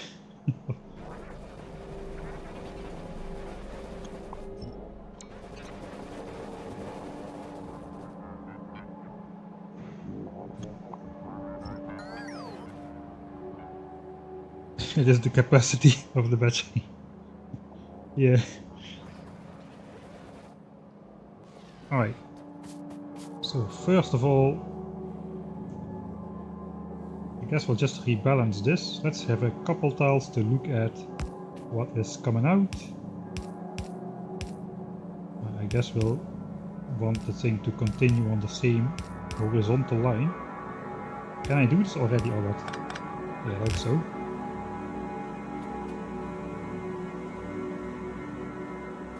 Yeah, it would make sense if for short distance, but I don't want short distance. I want it to connect up with low density structures and rocket control units here as well.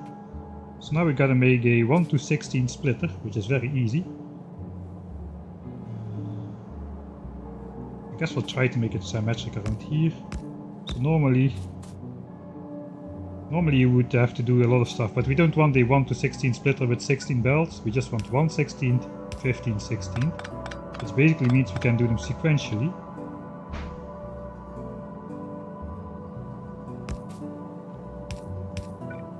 We can even just do them really sequentially, but now half of that gets down to here.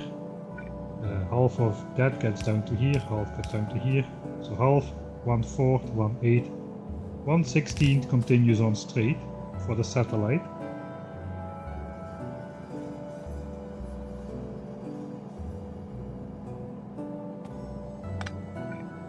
We can basically just sideload that on here.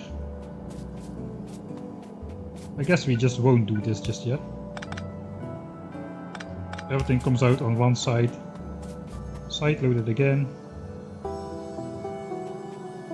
And then this is for the satellite. This is for the rocket parts.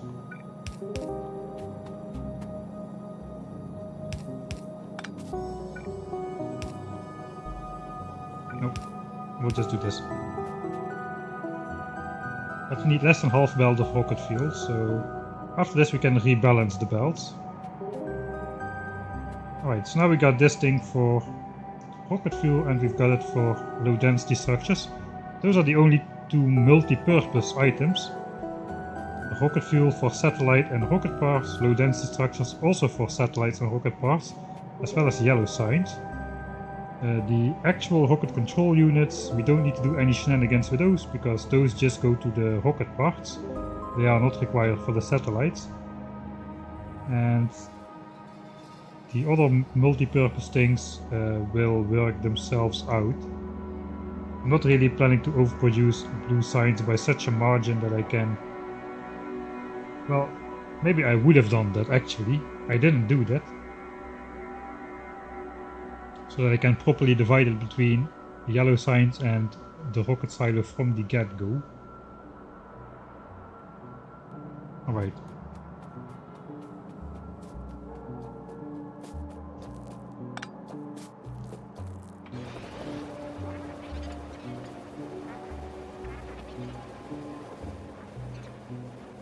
So then these belts can be a little bit longer still. Oh, I forgot that this copper needs to connect to these smelteries here. Which is going to be a bit annoying. I guess I'll just go around here. That will be okay. A rail line is coming up and up there.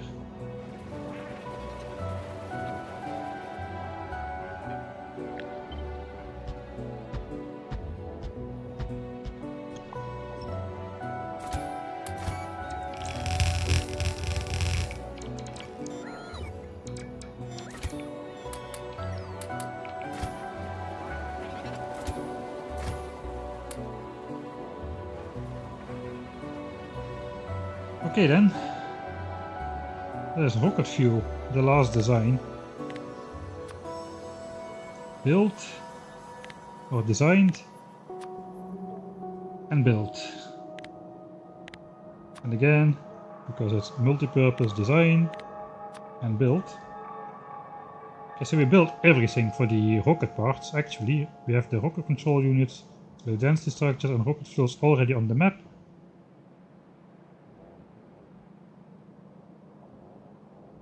Rocket silo area is built as well. We did not build these things yet, but yeah, I guess we'll do that once we start building everything. That is a project for Sunday though. I guess the rest of hooking up this entire area is going to be a project for Sunday.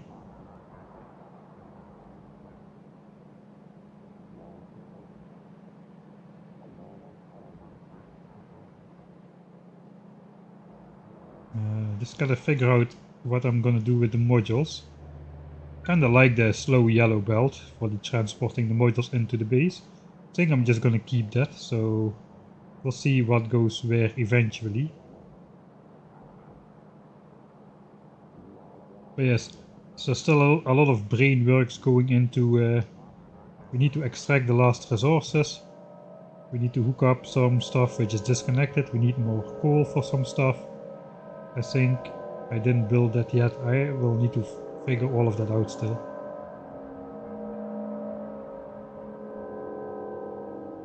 I really like this design though, where we get iron from the bottom. It just meets up with copper somehow and everything gets split off correctly for green chips.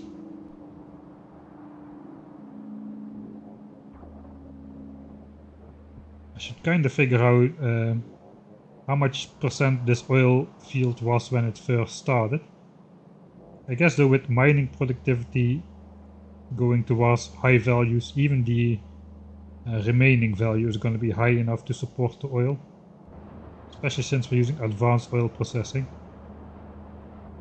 Right, let's check module 3 production. In total, over 50,000 modules have been produced. This area here has been on for the last 9 hours or so. So we have produced 32,000 modules in the last 9 to 10 hours.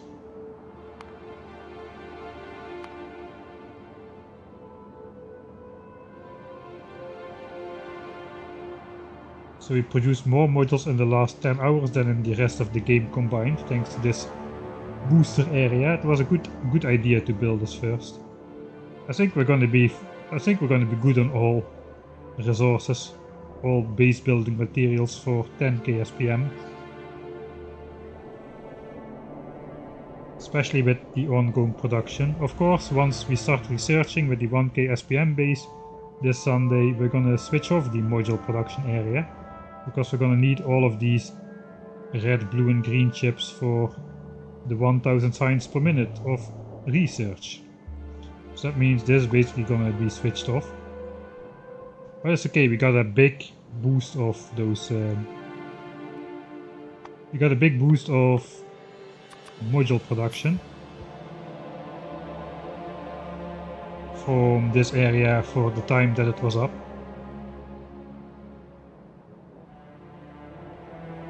Right, we can still do something else. I guess we could do more. We could like extend this nuclear reactor for a bit. Eventually I want to have like 100 reactors up here. We've got like 40, so we still got kind of a bit to go.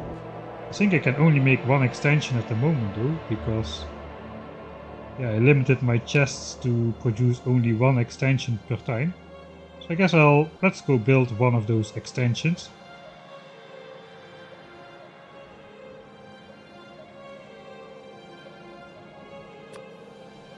Yeah, let's go back to the base.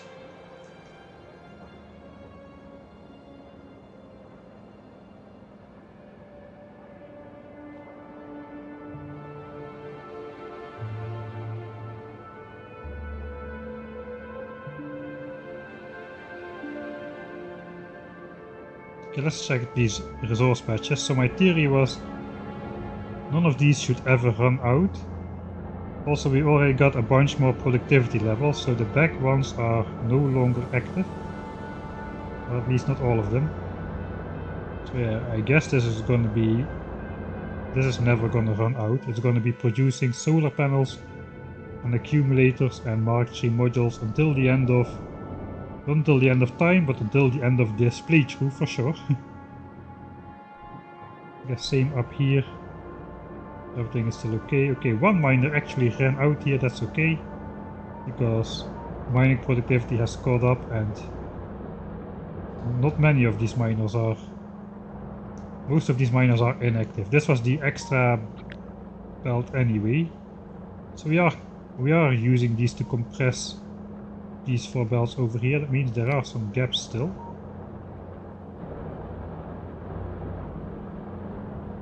But all of these gaps get side-loaded out of existence, so Once mining productivity gets higher, that is not going to be an issue anymore. Pollution already spreading over the map? No, but it's getting there. Like 10 more chunks or so. And we are quite a ways away already. Yeah, 10 more chunks and we're gonna be spreading pollution over the map. And revealing biters, which get polluted. Because it's the pollution that is generating the new chunks. And that means we're gonna get attacks on our base, which is undefended. So that's also something to keep in mind. Alright. Let's again try to do the thing.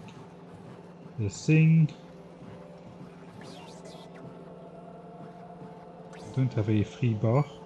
What is this? This is radar. This can go. My new tileable reactor. The blueprint book is on Discord, by the way. 4 blueprints. One of them is a bunch of requester chests.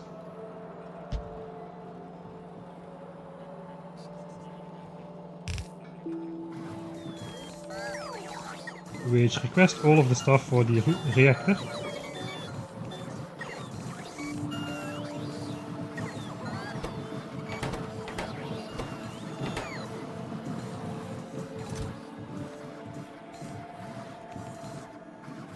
Alright. So that means we should have enough stuff. We can make these into steel chests now.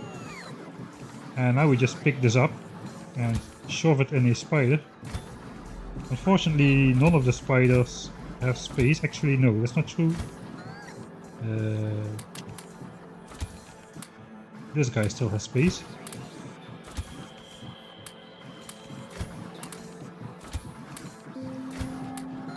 Right, so we can not quite take everything ourselves, so we have to do it in the spiders. Alright, so this is gonna be expansion number 3. I said I wanted 100 reactors, I've got 40. So I need this one and then 2 more. Which means I basically, what I want to do is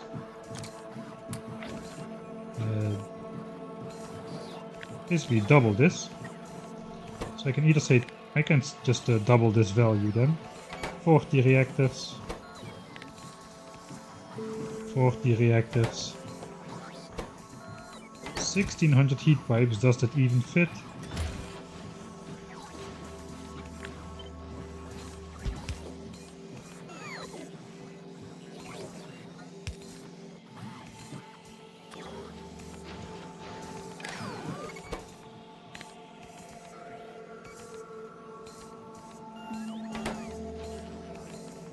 I guess I'll isolate them. Let's just keep the old values. We'll keep the old values. Old values. We'll just do this with the isolated network.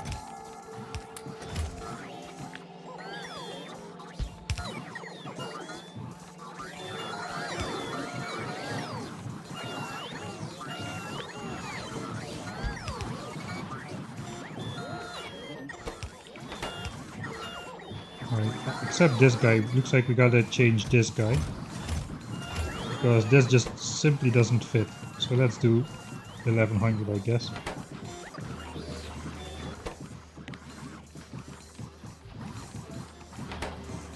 Right, so now we are...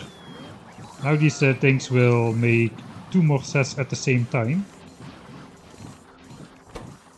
These are just limited to large amounts, so yeah, we should be good. And we also gotta stop by the landfill scene over here, which yeah, we're kind of filling up. We have filled up like 4 complete lines, 2 more lines to go. Already over like 12 to 13 million stone mined up out of the ground. And we've got like 1.3 million landfill in there. Alright, that is a good chunk of change. Still nowhere near enough to fill in any of these large lakes, even remotely, but large enough to fill in some of these edges where we plan to build the solar panels later on. So I don't think I'll need to be building more of these. I was kind of thinking I should build like 4 or 5 copies of this thing, but on other stone patches, but I don't think that will be necessary. Unless we discover if we discover large lakes in here, then we'll just claim a couple other stone patches to produce landfill. But for now, I think we don't really need to do that. Yeah, I do need to pick up landfill, but I don't have space. So first we'll go offload our stuff here. Let's see if uranium processing is already idle. Not quite yet. The nuclear fuel production is pretty high though.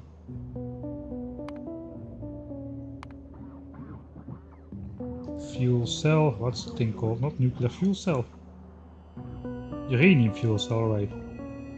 So we are consuming 13 a minute, we are producing 42 a minute.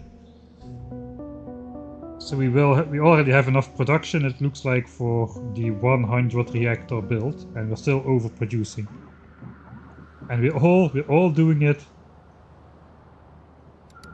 We are all doing it from this small uranium mine. This is all you need to fuel 100 nuclear reactors. Isn't that insane? That is absolutely bonkers. Nuclear power is free, man. Don't let anybody tell you otherwise. It costs less resources than solar power by an order of magnitude.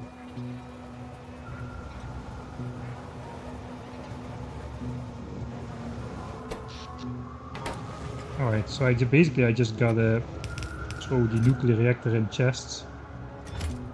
I guess let's switch off stuff here. If I remember correctly,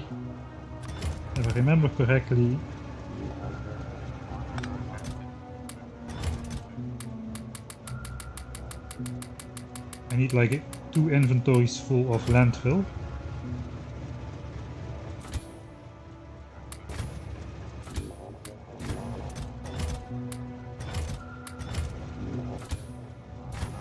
This guy.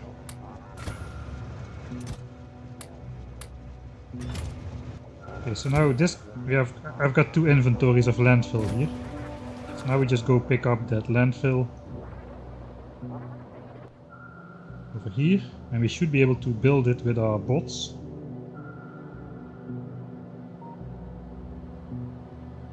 Too bad. Finally this column has fully filled up, but I guess we are gonna rip it apart again because there's barely any landfill in here.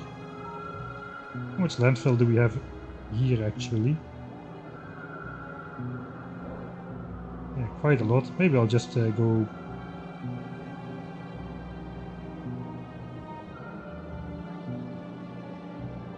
There's another 3000 landfill in there. Yeah, let's clean that up a bit. We'll pick up the landfill from the base first.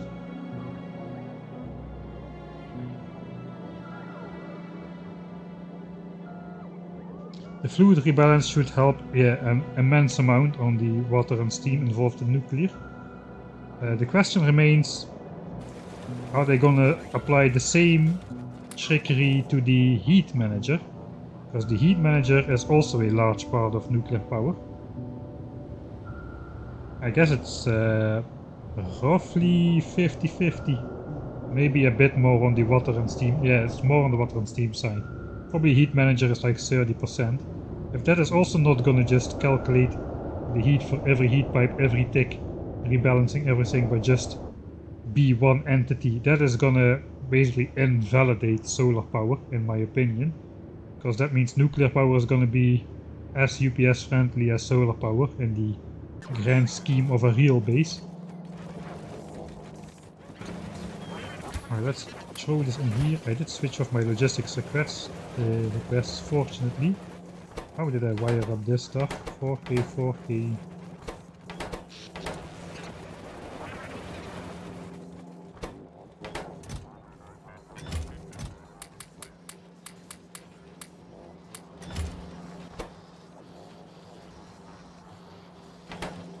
Ah, wait, this is just... Yeah, I do not want to produce landfill in my base here anymore. So I'll just grab this, put this back. That should switch off the rest here.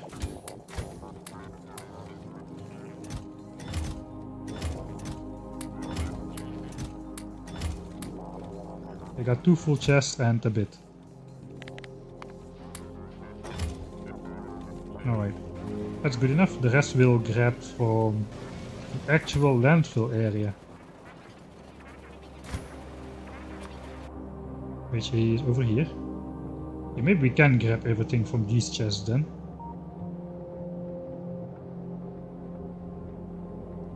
The devs posted on Reddit that heat pipes are implemented very different than fluid and will not be getting the same treatment. I was kinda hoping for it.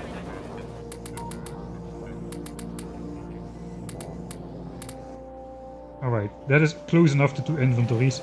I'm not gonna disturb the forces by emptying one of those unless we really need it.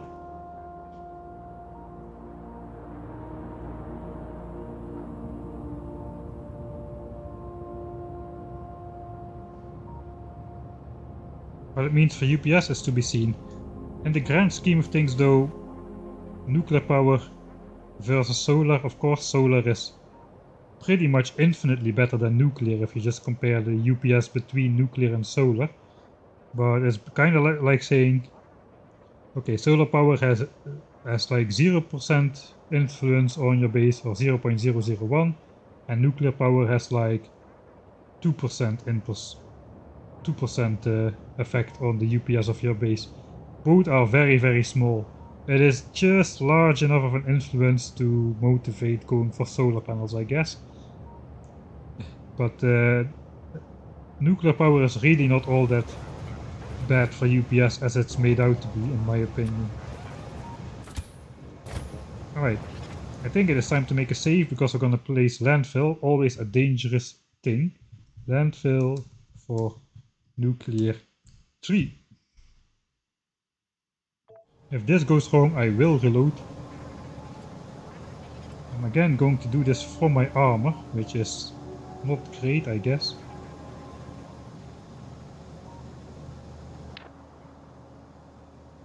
Probably would be like better if I just delete all these full roboports and throw down some more of those.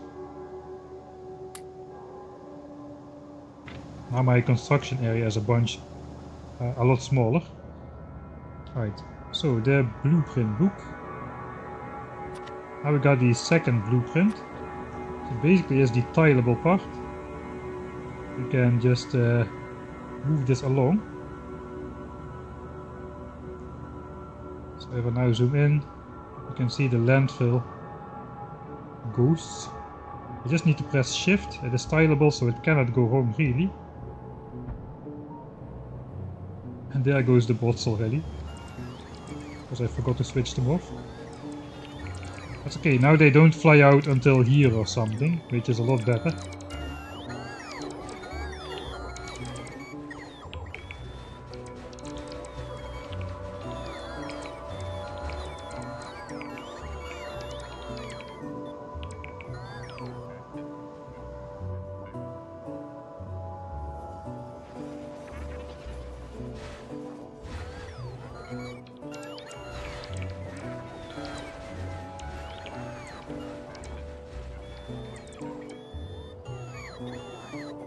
It's going a lot slower though, with only 4 roboports.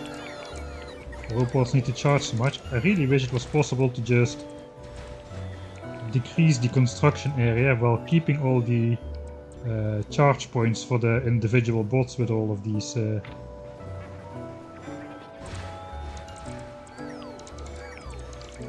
with all of the extra roboports.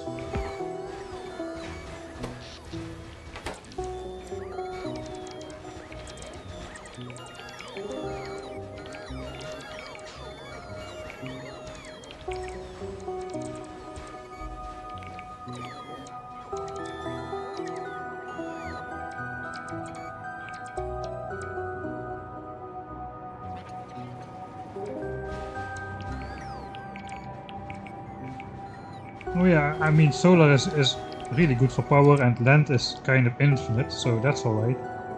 The minor gripe I have with solar is it's incredibly expensive. For instance, I am producing not per minute, per second.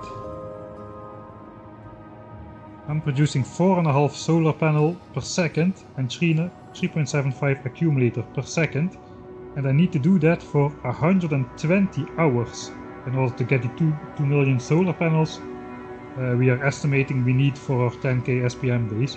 And it's not a tiny setup, right?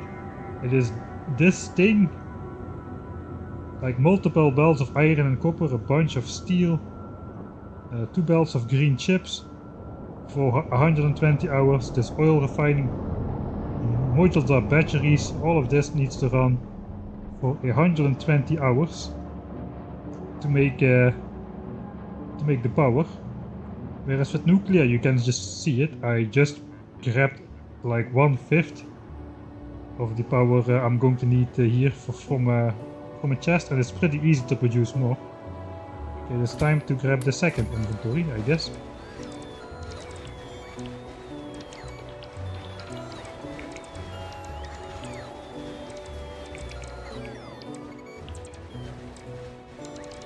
I do not think the loaded land contributes to UPS, but I'm not entirely sure of that.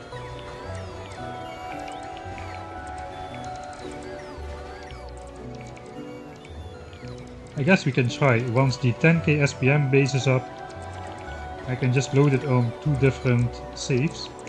One save where I'll just delete the nuclear plant, run off this giant solar field, and one save where I enable the nuclear plant, and I will just delete these chunks via command, so they are not loaded or not even existing. And then we can see the actual difference.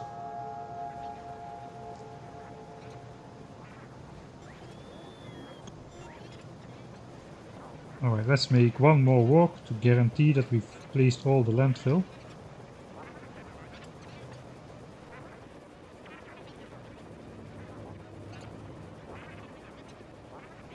I do not think that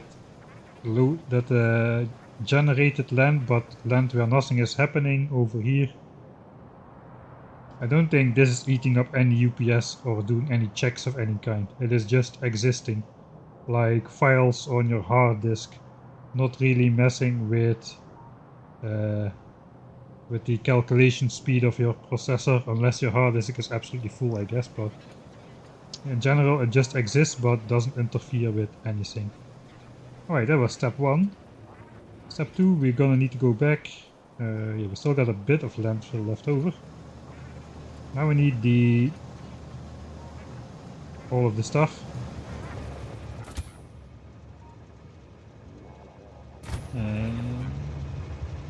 All of the stuff except for... I think I want to take all of the stuff except for the reactor stuff. Let's throw away the landfill. I do want the actual reactors though. I just don't want any of the nuclear infrastructure just yet.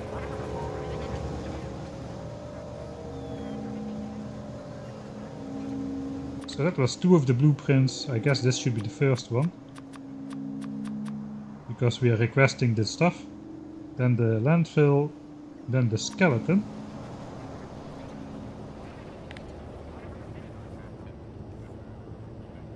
Which does not have requested chests.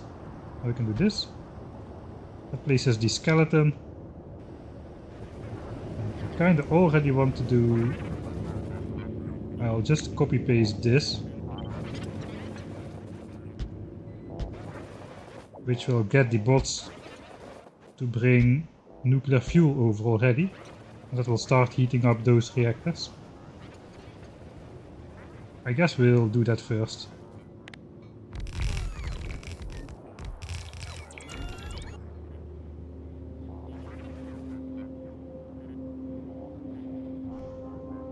Right, there goes all the logistics bots. I don't have that many, just 100 bots, but that's plenty enough. It will take them a while though, to fill up all these chests with 500 fuel.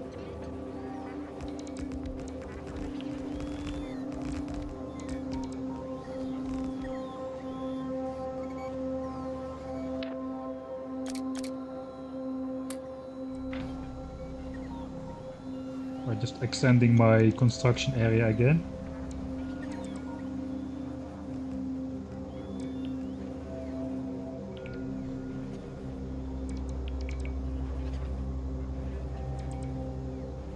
Alright.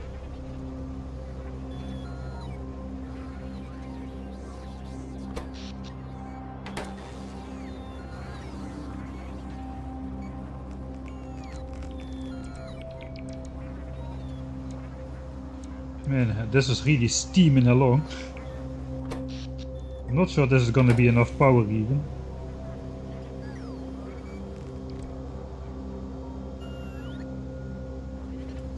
Alright. That's the next skeleton complete. You can see 1, 2, 3 sections are placed.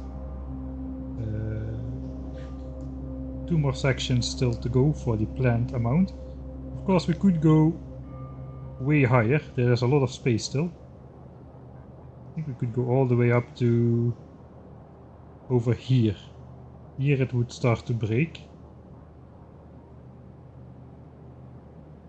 Yeah, here it would break because the water pumps are gonna be on the land if we go north of here. There's a lot of space for the reactor. Alright, this thing is nicely heated up already. I guess it is time to pick up the rest of the stuff.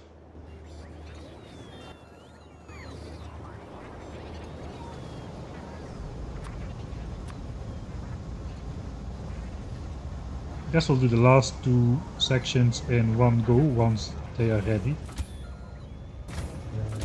Which guy does have... No guy has none of the stuff.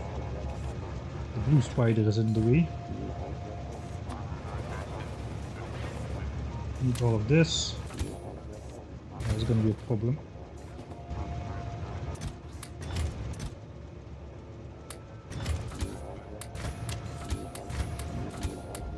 All of those go in there.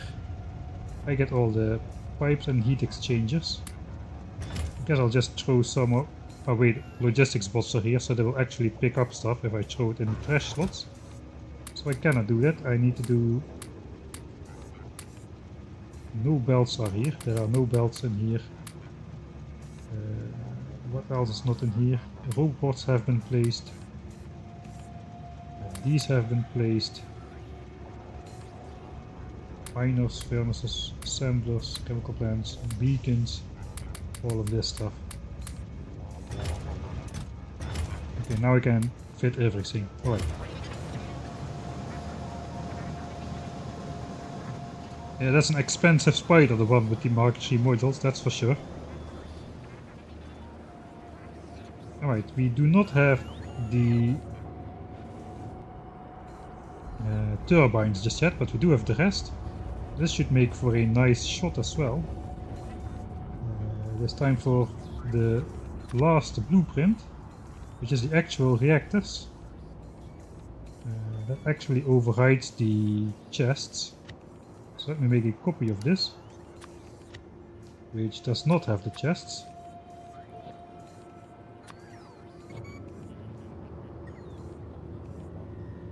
And now we just drag that up like so. I guess then it's time to enjoy the bot show.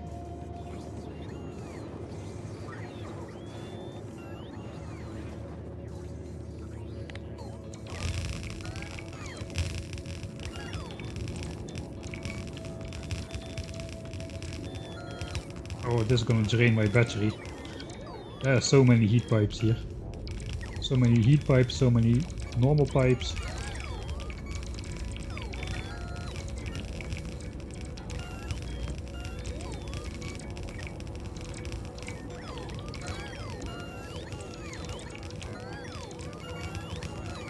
I think the charge port accessory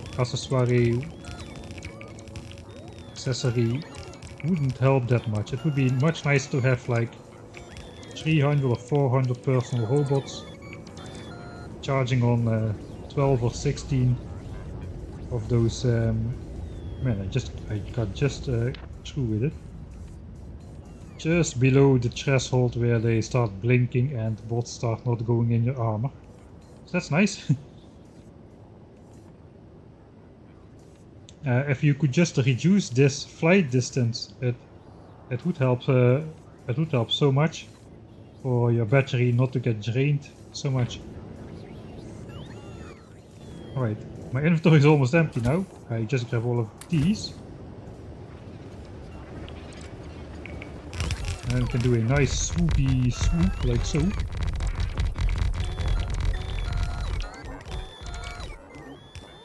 And that will probably drain the rest of the battery. Yeah, there it goes.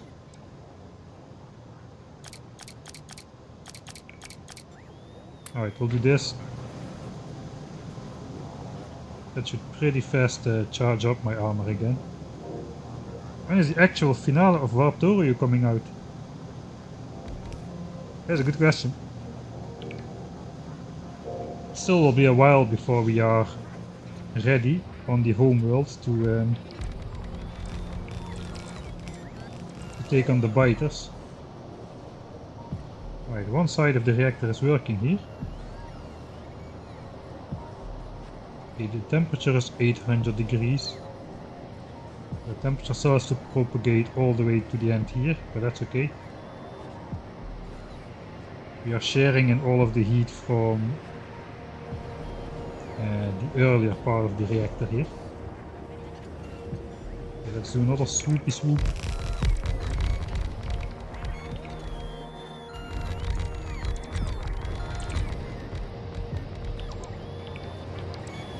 I guess we'll start from the front, that makes more sense.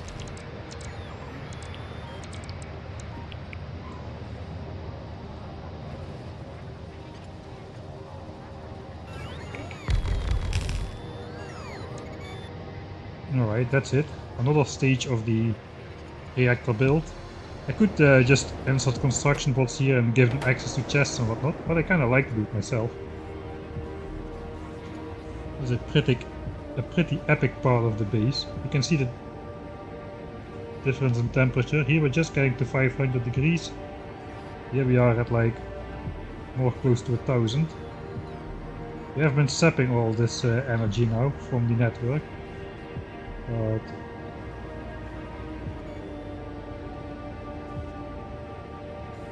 yeah, theoretically we are overproducing heat for the entire build because of those extra dangling reactors at the end. So eventually it should get all the way up to maximum temperature again, or very close near it. That's a large nuclear reactor here. That's going to be 60 reactors worth of power. 3 times 3.2 gigawatts for 9.6. Almost 10 gigawatts of power. I guess eventually we'll get to 16 on this one. And so this is so 2 more and there's going to be 16 gigawatts. Let's say up until this border over here. That's like 1/5 of the power we are planning in solar, and solar is going to take this area, whereas nuclear is going to take this area times 5. So that's like 1, 2, 3, 4, 5. We could actually build that on this lake quite easily, 80 gigawatts of nuclear.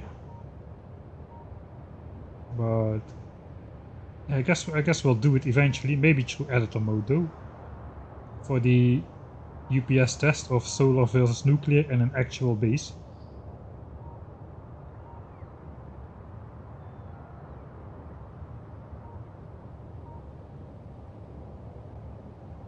It depends on how much the gravitational time dilation affects the upload speed. Well, I said I was traveling tomorrow, which means I'm going to be moving through space, so that means I'll move slower through time, I guess. Which means I'll have more time. Which means I'll have more time to work on my stuff. It kinda sounds not how it is. Let's connect the rest of the train to my spider here again. Alright, these are still... Okay, this train should be... Yeah, now we get space in these chests, so once the bots have supplied all the reactors, they're gonna bring this into here, then the inserters are gonna offload this into here, and the train will depart again back to home. I forgot my stuff. got my stuff. Okay, we can help the train get home then by manually transferring this. Looks like still the two trains have not crashed on our unsignaled rail crossing over here. No signals. It has been going well for the last 90 hours, or it hasn't been up for 90 hours, but it has been going well for the entire playthrough so far. Now technically I will, practically I won't, yeah. I think the effective time dilation versus undilated time is going to be approximately equal to the effective UPS from solar to nuclear on an entire working base with producing 10,000 signs per minute and transferring hundreds of thousands of resources per minute. Alright, okay, the bots are doing it. Okay, let's just watch this then. This is now getting emptied. Hopefully that other train is not exactly about to leave. Looks like no. Here it goes. Another unsignaled train crossing moment survived.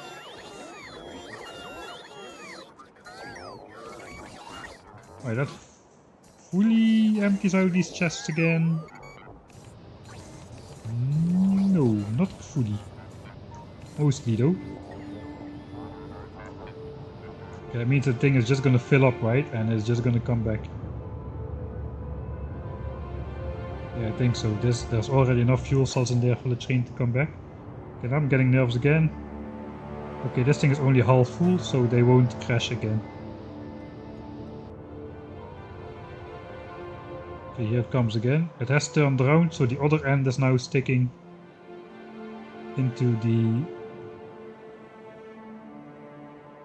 other end is now sticking into the part where we needed to stick in.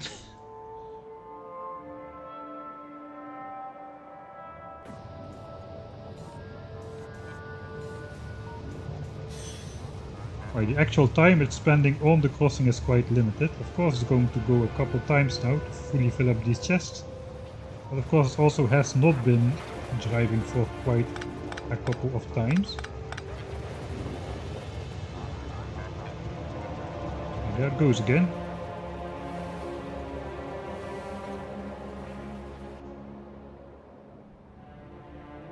Still 1 point. I think the train will make a couple trips and finish that before the solar panel train even departs again. Is that enough power? I think maybe it is though. Maybe it is. We've already got a bunch of these beacons hooked up, even though it's not producing, the beacons are hooked up. The full chip area is actually producing and consuming.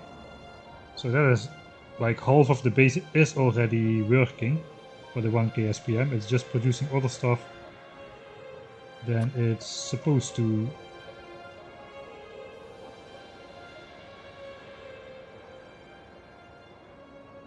Supposed to be producing.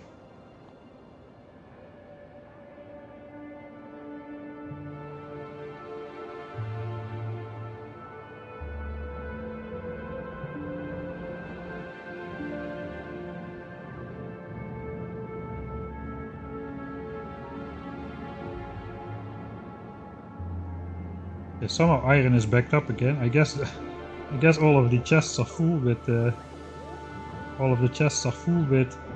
blue bells. 400.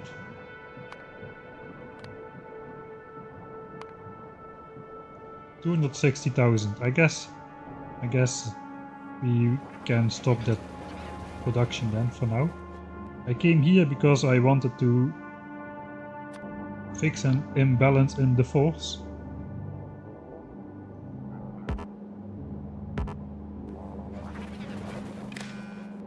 Alright. Now this is symmetric.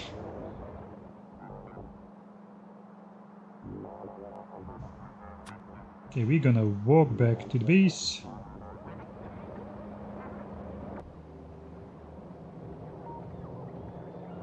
My battery is full again.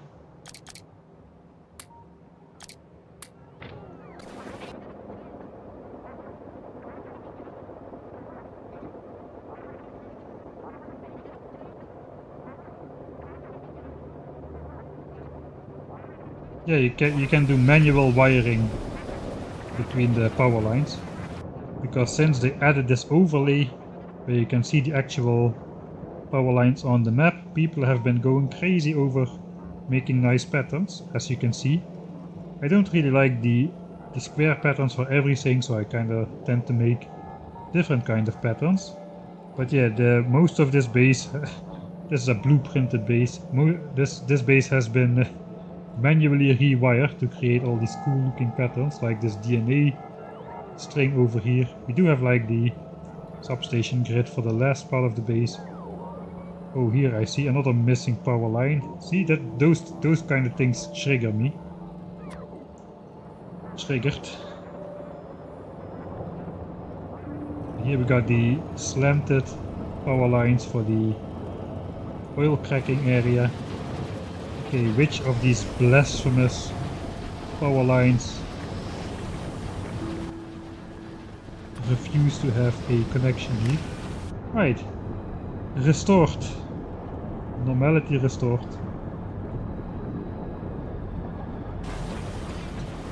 Factoria used to be a much easier game back in the day before this overlay was introduced.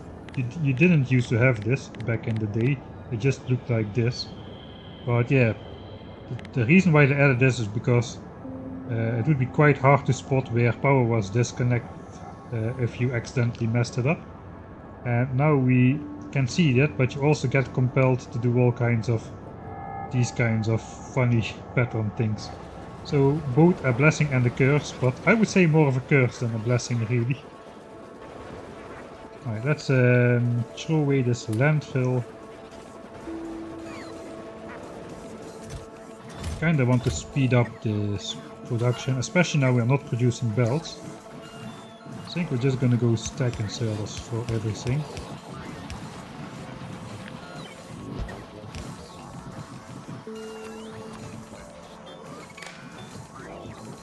Drawing from 2 of those. That's gonna quickly produce the last 2 parts of the reactor, so we can install that on Sunday if we need to. I kinda don't think we need to though. This is still not full. I think I'm just gonna fill this entire area in with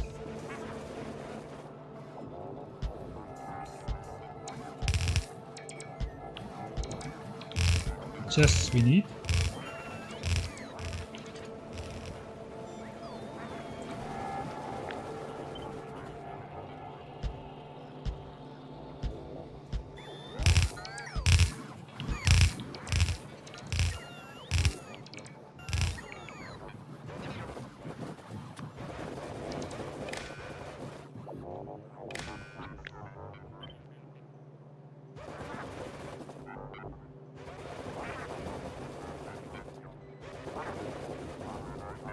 Spider again hiding behind the chests.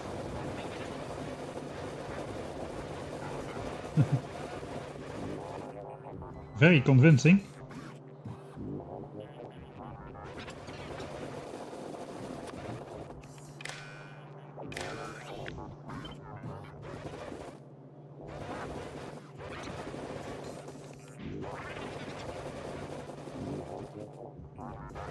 Alright. So how many chests is this actually? We've got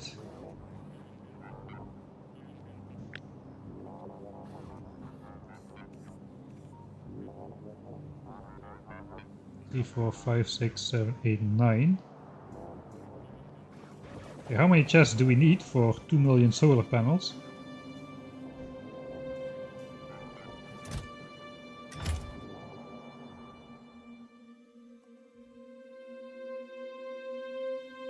Right, a chest contains 2400 solar panels. I guess I should start with 2 million. 2 million. A chest contains 2400 solar panels. 833 chests. Every blob of chest has 36 chests. 6 by 6, so how many blobs we need? 23 blobs.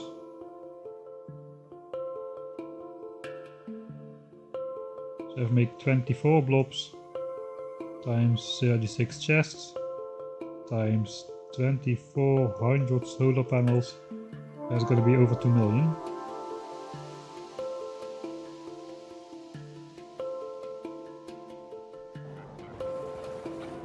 Okay, that would mean I would need to extend this a bit more. I kind of don't want to do that. I think I'll just leave it like this for now. We can continue to put the buffer chests in the proper locations as they fill up. And if I need more at the end, I'll do it. But probably we're gonna start placing these solar panels before we produce the full 2 million. So I think we're gonna be good. How are these chests? And this would be a bad place to shoot an explosive rocket at. That's why my spiders are defenseless here as well. You saw me. When I was designing stuff, I shoot stuff by accident all the time when I press C instead of Control C. Imagine if I would do that here. I would one-shot my entire stash of modules in one single misclick.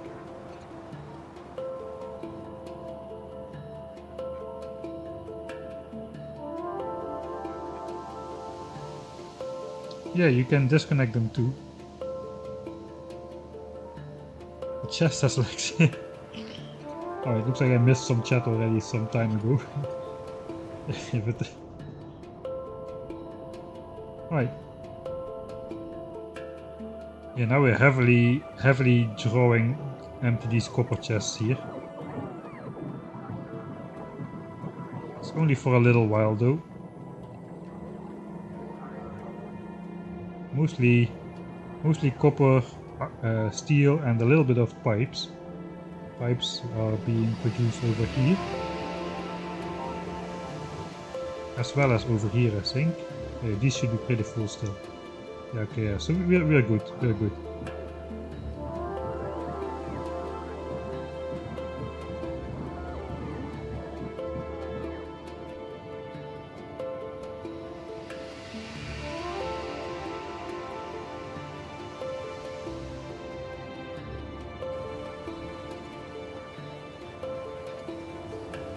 I kinda do need to take care that I'm prioritizing towards the belt here, because if I don't do that, we may run into problems with red chips and low density structures for science production. And of course I do not want to destroy my perfect graph.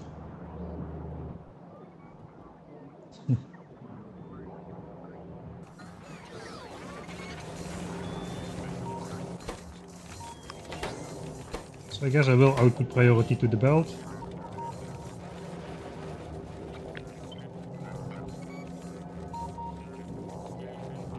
I won't do that for iron though, because that will basically monopolize all iron for gears. Or at least most of it. This will back up now again, eventually. It is already getting emptied out pretty far on the belt, so science has how do you call this? Prevalence. Science is favored over nuclear power plant production. Alright, let's make another save. I guess nuclear 3 up. What else is there to do today? Okay. So what is there to do for Sunday? Sunday there's to do building the actual steel facility. Rocket fuel we did, we can delete that. Rocket fuel is now over here.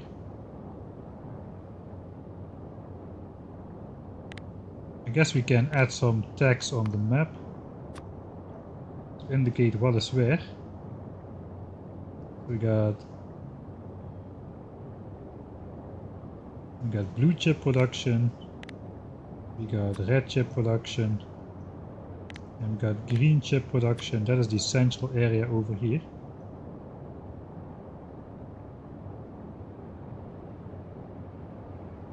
And here we got module production. Let's beautify the map with some text. I guess productivity on this side and speed on this side.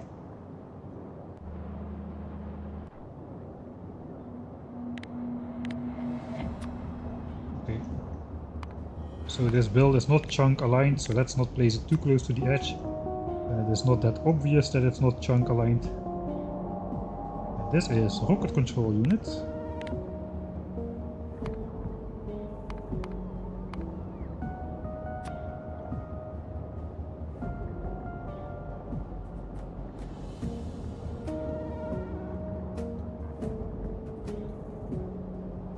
You've got low densities.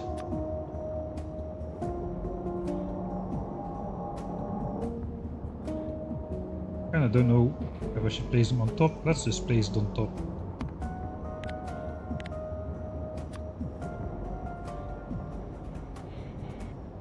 If we then switch this off, yeah, then the symbols are nicely visible. Did we build anything else? Not really yet. We're gonna build red and green signs here. This is for low densities. This is... I don't know, we need to build the coal mines for low density structure still over here. That's what we needed the extra coal for. Alright, so let's keep that on the map then.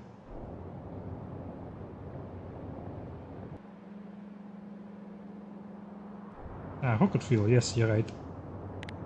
Rocket fuel goes over here.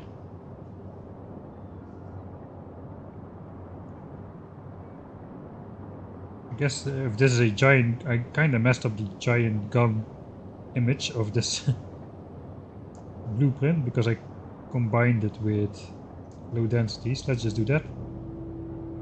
I wanted to make it like a trigger. Okay, these symbols will delete, but only after we hook them up.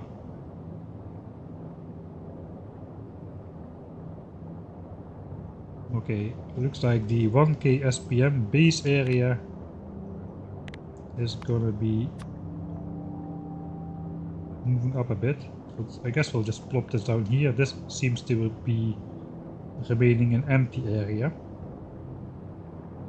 We'll have the science production stuff here, over here together, and then the giant assembler area here. I guess we could design a train stop, but I kinda want to know first how I'm gonna load the train before I decide how to unload it. So we'll hold off on that as well. I think we're kinda done for today. I could bring in some extra iron to the home base still. Maybe we can still do that. That's a boring thing to do, I guess. So let's get it out of the way.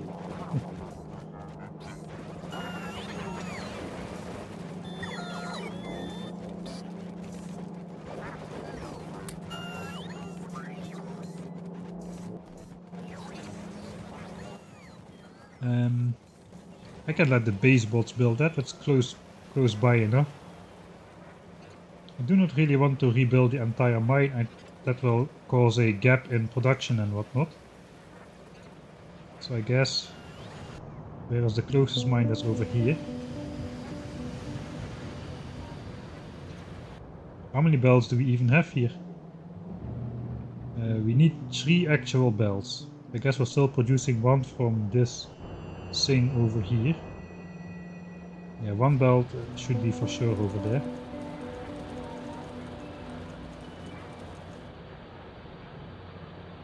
We've got 6 belts coming out of here.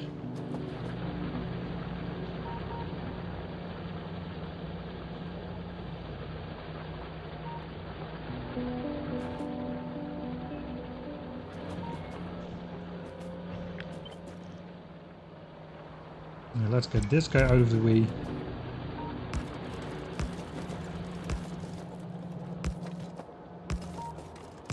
I think we won't even build more miners. We'll just do this.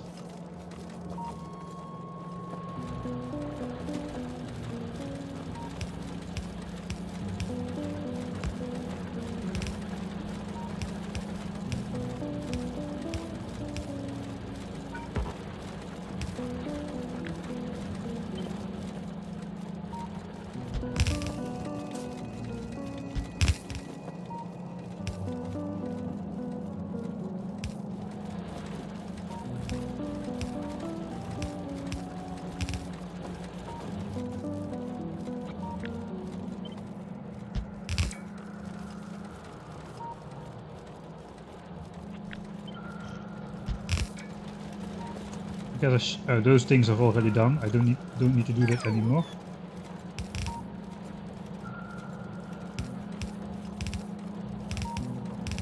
So that's 3 bells of iron ore, which could be flown to the base. And they just pass through like this. Looks like they can. They can. Oh, that kind of lines up perfectly.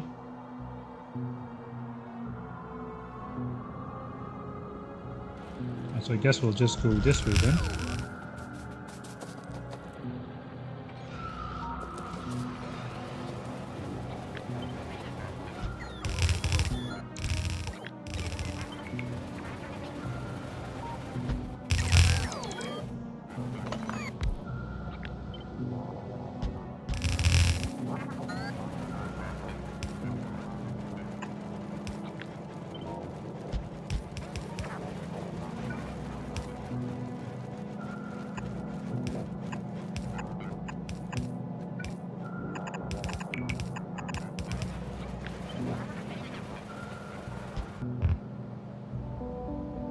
Alright, so now we just go in a straight line.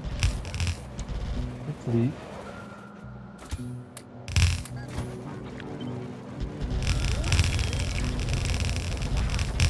You can just walk like this.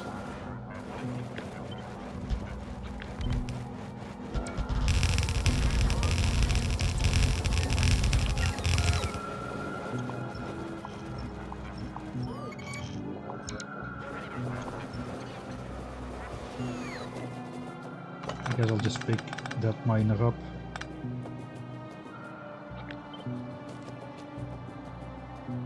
And we can just drop down here.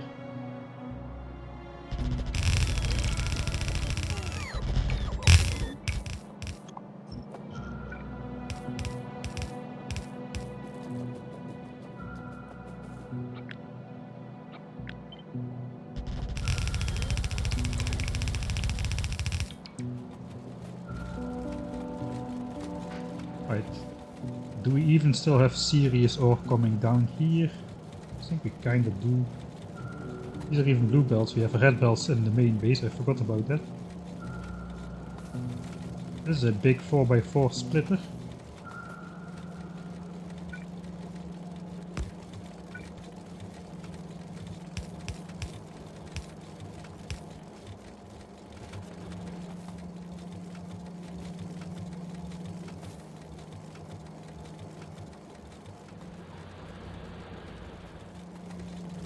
I guess if I just upgrade this guy.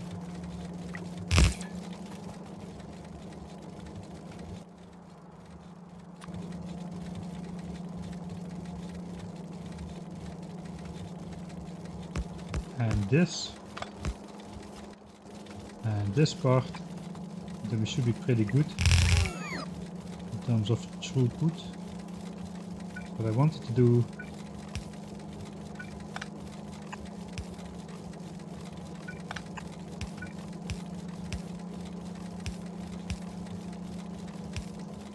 Let's do this basically.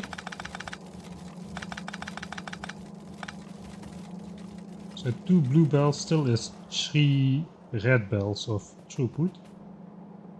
Then I probably should have just taken 2 bells then.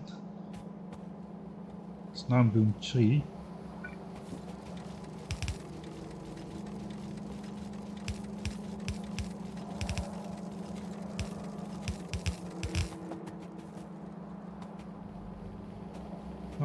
I guess I'll reserve 1 belt for later on. Let's just grab a 3-to-2 splitter then.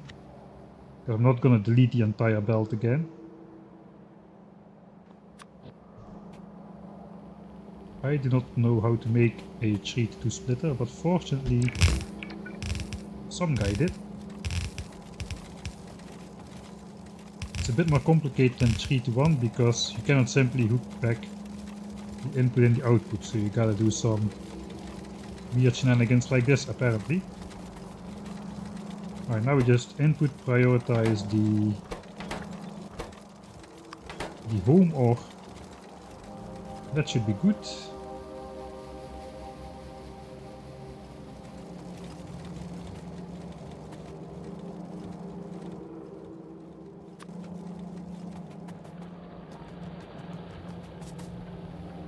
And I guess we can do the same for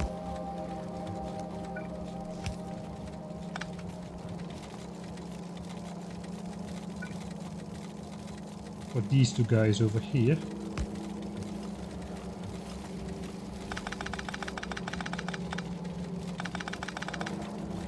And we'll just upgrade the splitter. We can bring in 2 more belts of copper.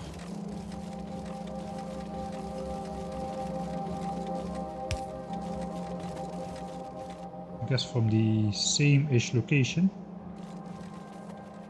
Perhaps I will then. Perhaps I will take out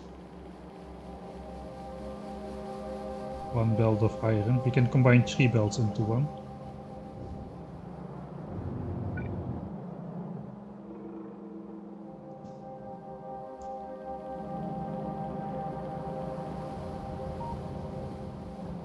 Oh, we can just take 2 belts of copper. Let's just take 2 belts of copper.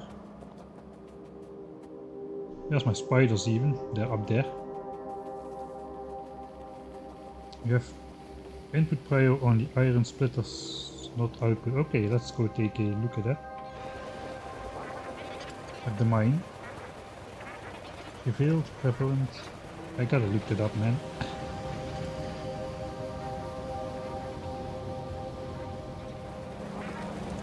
Ah, yeah.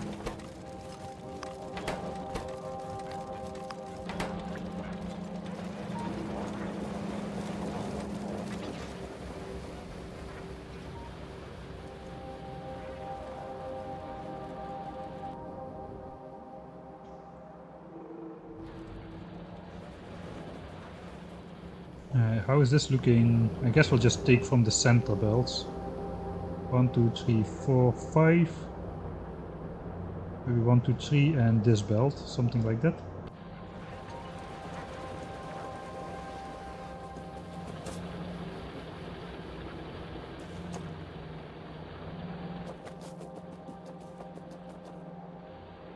Yeah, we gotta take from here already because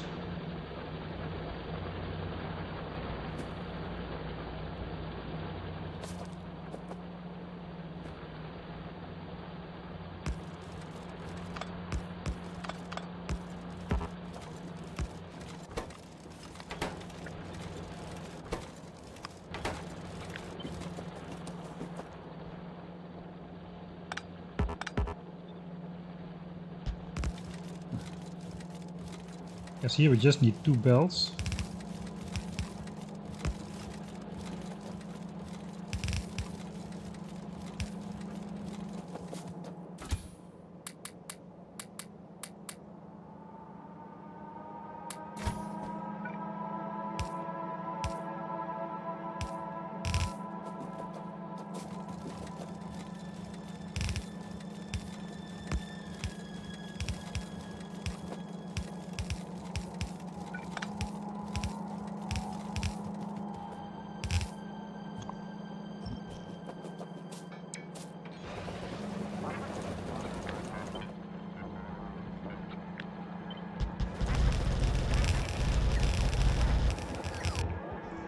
Oh, way too high, way too high, way too high. Stop, stop, stop.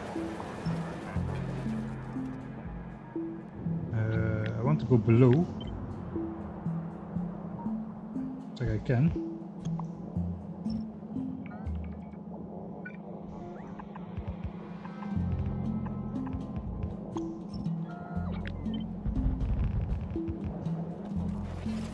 Looks like this section is to do manual.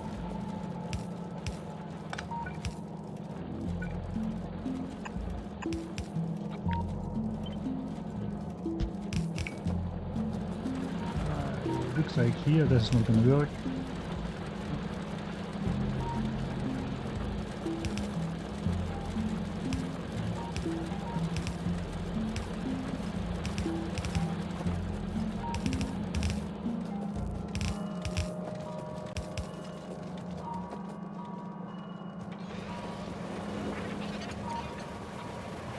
It's kind of okay to have 3 belts of iron and 2 belts of copper, because that's what we're actually smelting at the base.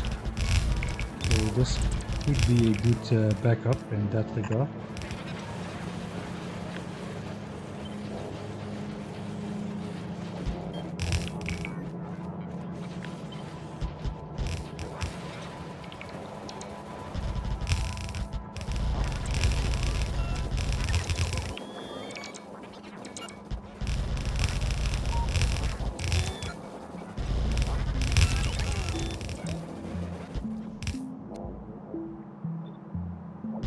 Yellow belts, man, that's been a while. Look at this giant construction for no reason.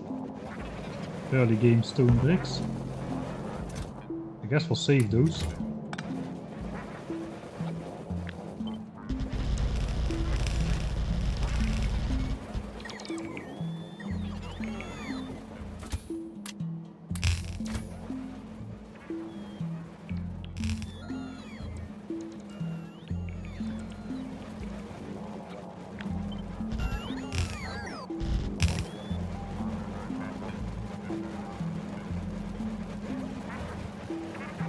That's something wrong.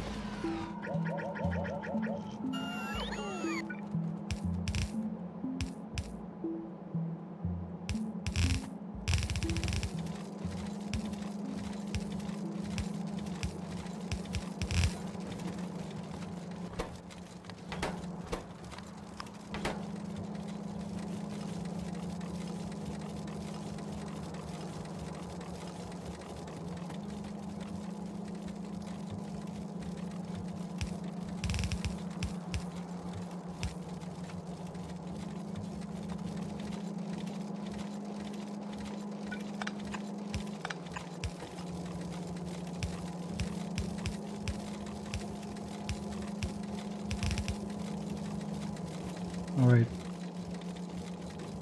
So that should theoretically forever fix our iron and copper problems, I think. Without us having to reconstruct this entire mine. Which we may do eventually, but not before the 1000 science per minute base is up. That thing has got to be up before 100 hours, we decided. Or at least I decided. So I should probably stop doing all these kind of weird projects.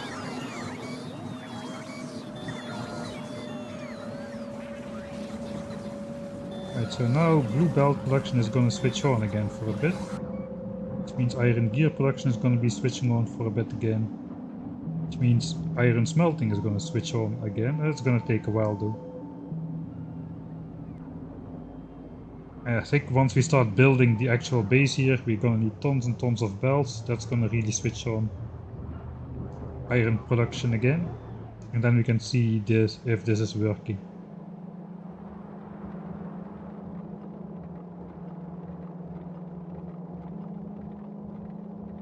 Now looks like I'm already stealing copper from here, since this is a 6 belt input splitter.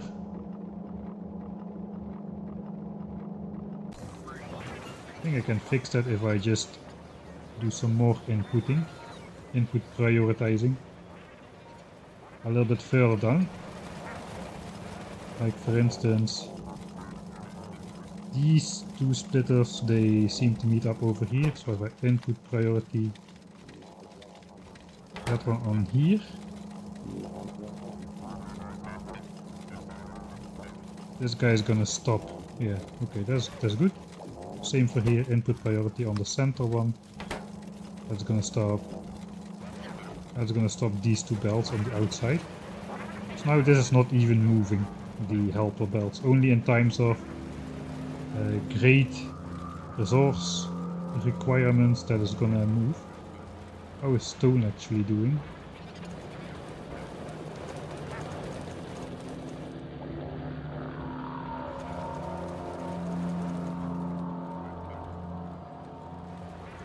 Yeah, stone and coal may need an upgrade as well in the future. For now, it looks like we can still rely on mining production.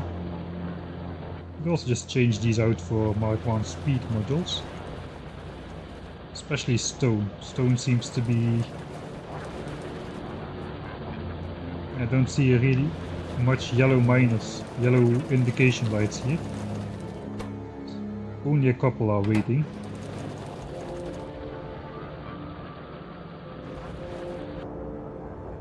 $622k stone left.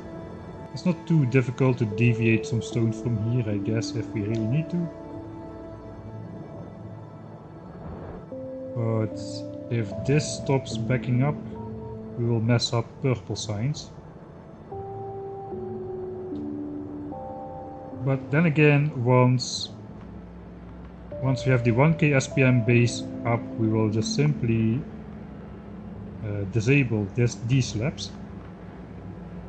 So probably we won't need much stone in the base at all anymore, since none of these things really require stone, except for the furnaces we build, but that's just like peanuts.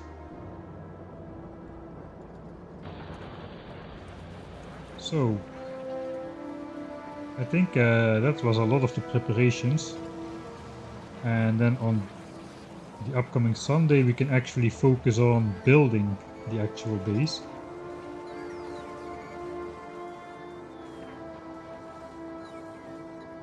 Yeah, we can then focus on actually puzzling out where all the elements exactly go and how they connect up together.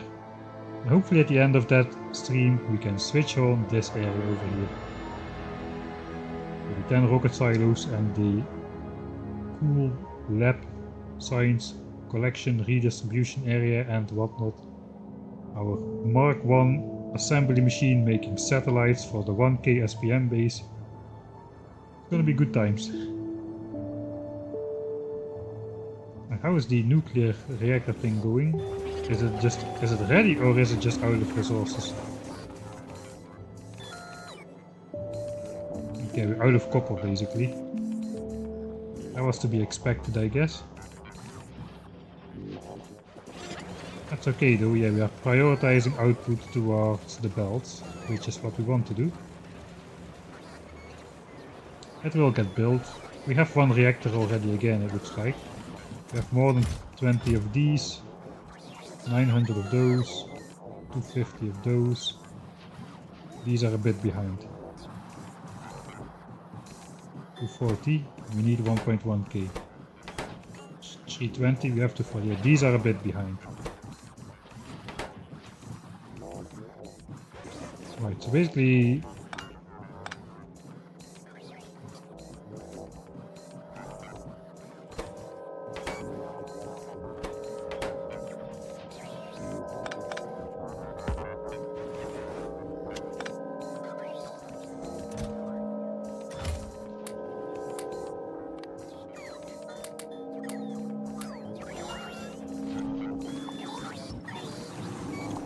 I can just delete that.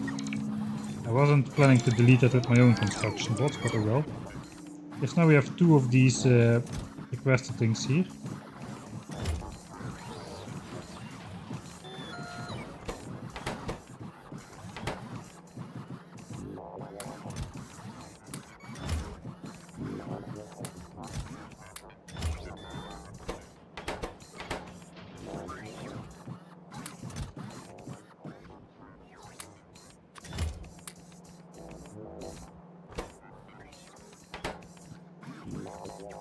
Right, so now basically this requests with 2 chests, so this is gonna get a disproportionate amount of copper compared to these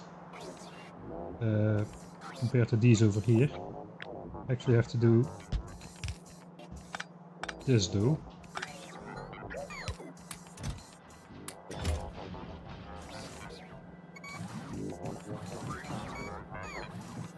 And these are the extra ones, so those should be full, these should be empty. Yeah, this is alright.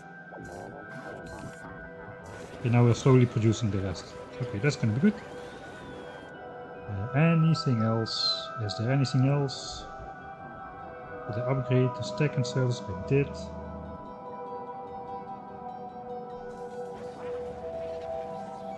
No, I think that's it.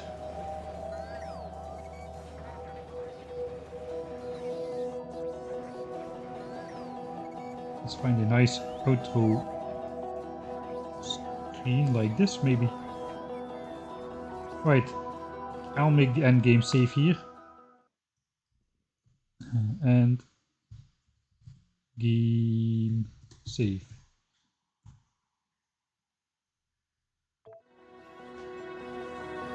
And then this Sunday we're gonna finish up this 1000 science per minute base. After that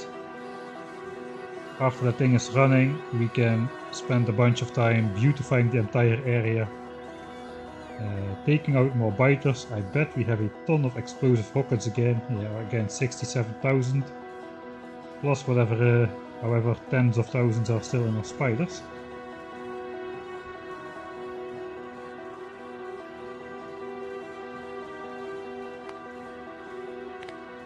So we produce 45,000 every 10 hours. But we are spending them in large bursts.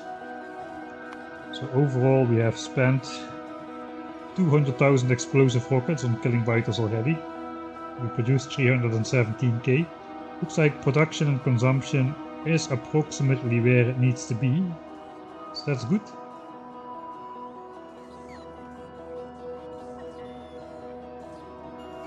Let's check the milestones. On the way to 1 million now. Past 100k with all science packs, even military science. We have been researching a lot of military upgrades, the infinite ones. Actually we get to test out our new maximum damage explosive rockets.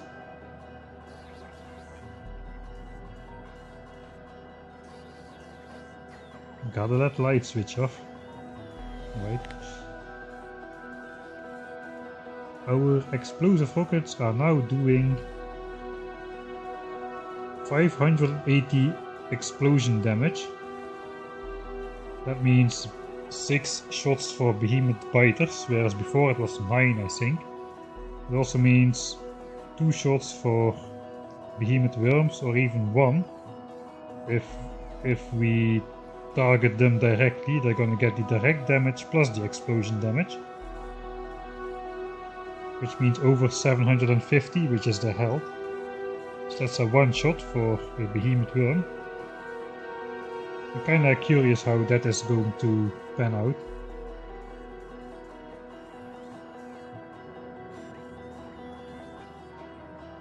Alright, that's gonna be it, everybody.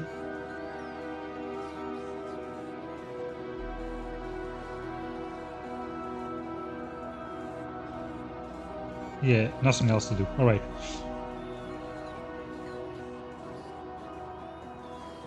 So yeah, hope to see you all on Sunday. Sunday, roughly